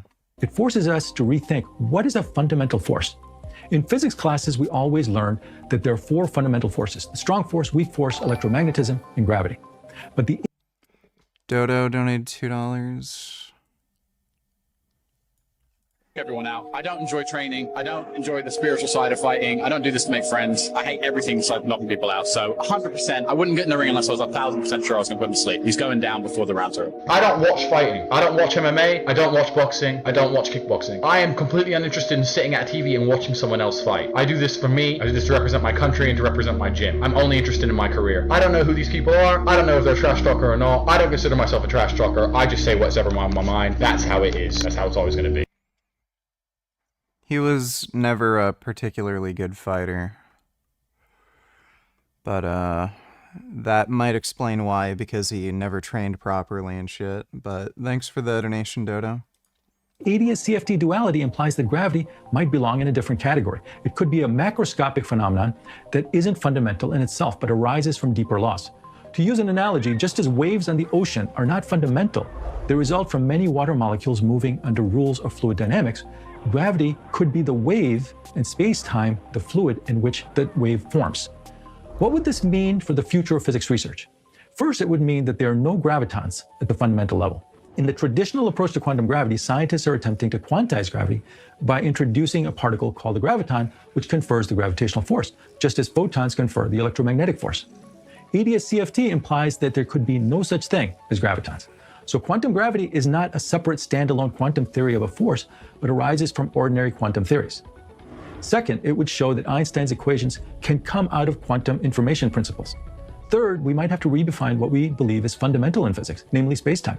If ADS-CFT is found to apply to our universe, perhaps spacetime is no more fundamental than a fluid. It is real to us at macroscopic scales, but at tiny scales, it dissolves into something like quantum bits and entanglement networks. And fourth, we might finally unite all of the known forces. One of the biggest goals in physics is a unified theory that encompasses all forces and particles, the so-called theory of everything.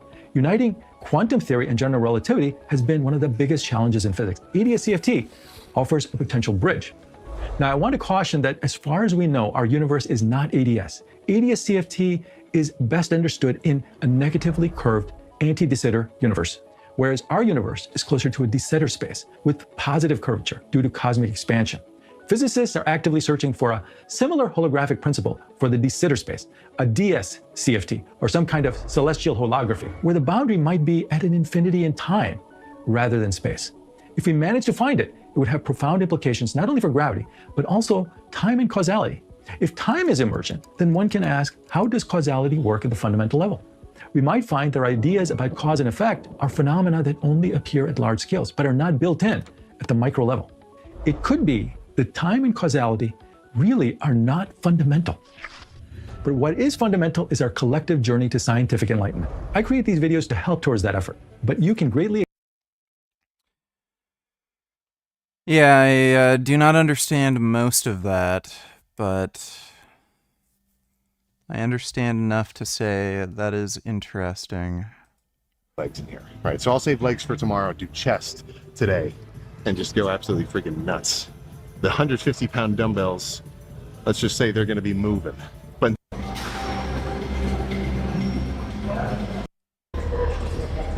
yeah.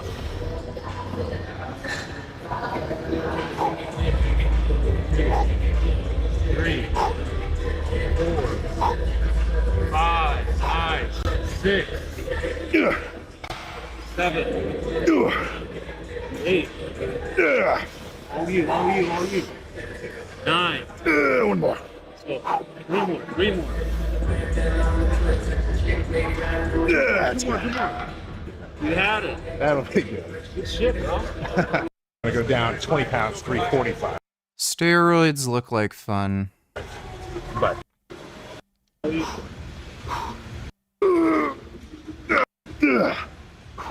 How are you?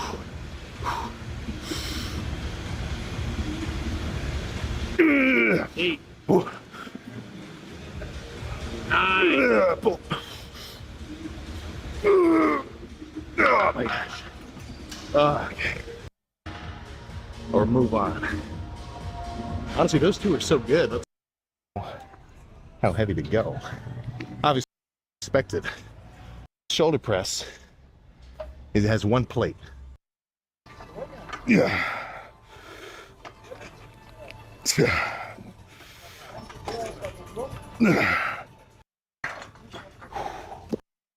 I don't need to. Yeah, that used to be my thing. I'd say, honestly, if you were looking for any kind of home gym and you had the bread to drop, because these things are like, I couldn't even tell you how much, at least like 6,000 or 7,000. This is massive, because this is chest, tri.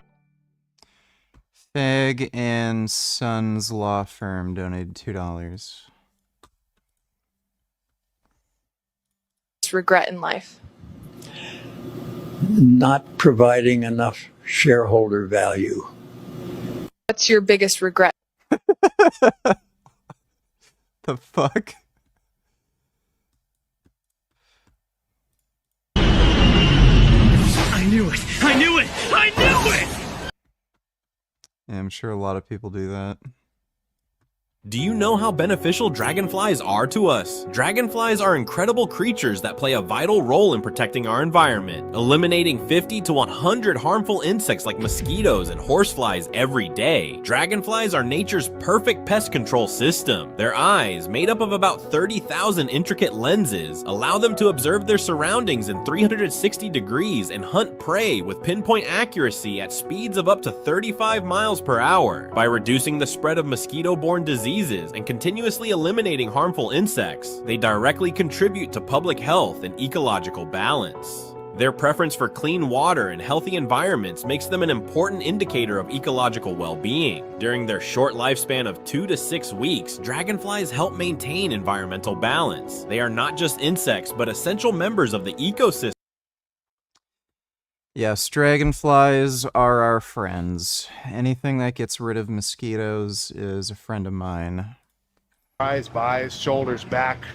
You could probably even jerry-rig yourself to do leg extensions with like an ankle cuff. But I think just finishing with one heavy set of flies.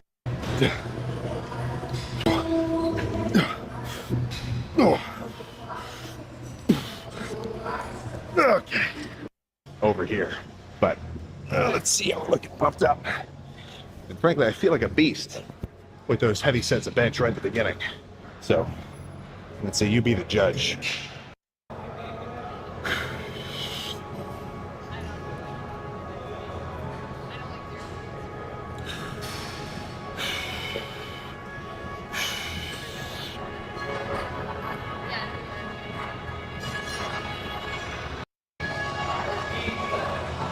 Goodness. Complete. And apparently I was a slowpoke because you.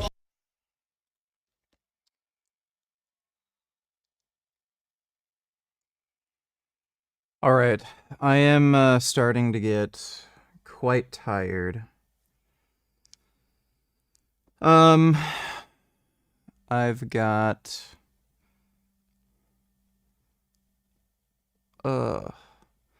probably gonna have a long day tomorrow too, but yeah, I'm gonna try to film a workout vlog again tomorrow. Some other shit going on. But yeah, I'm gonna head to bed now. I'm gonna have to do some stuff tomorrow that is gonna require me to make sure I get enough sleep. So, another workout vlog coming out soon. I might rep out 315 on the bench and shit, so gotta be prepared. But hope you all had fun. Big thanks to everybody who donated on Streamlabs. Really appreciate it. And I should see you guys all tomorrow night again. I'll probably be streaming tomorrow. But nighty-night, sweet dreams. See you all tomorrow.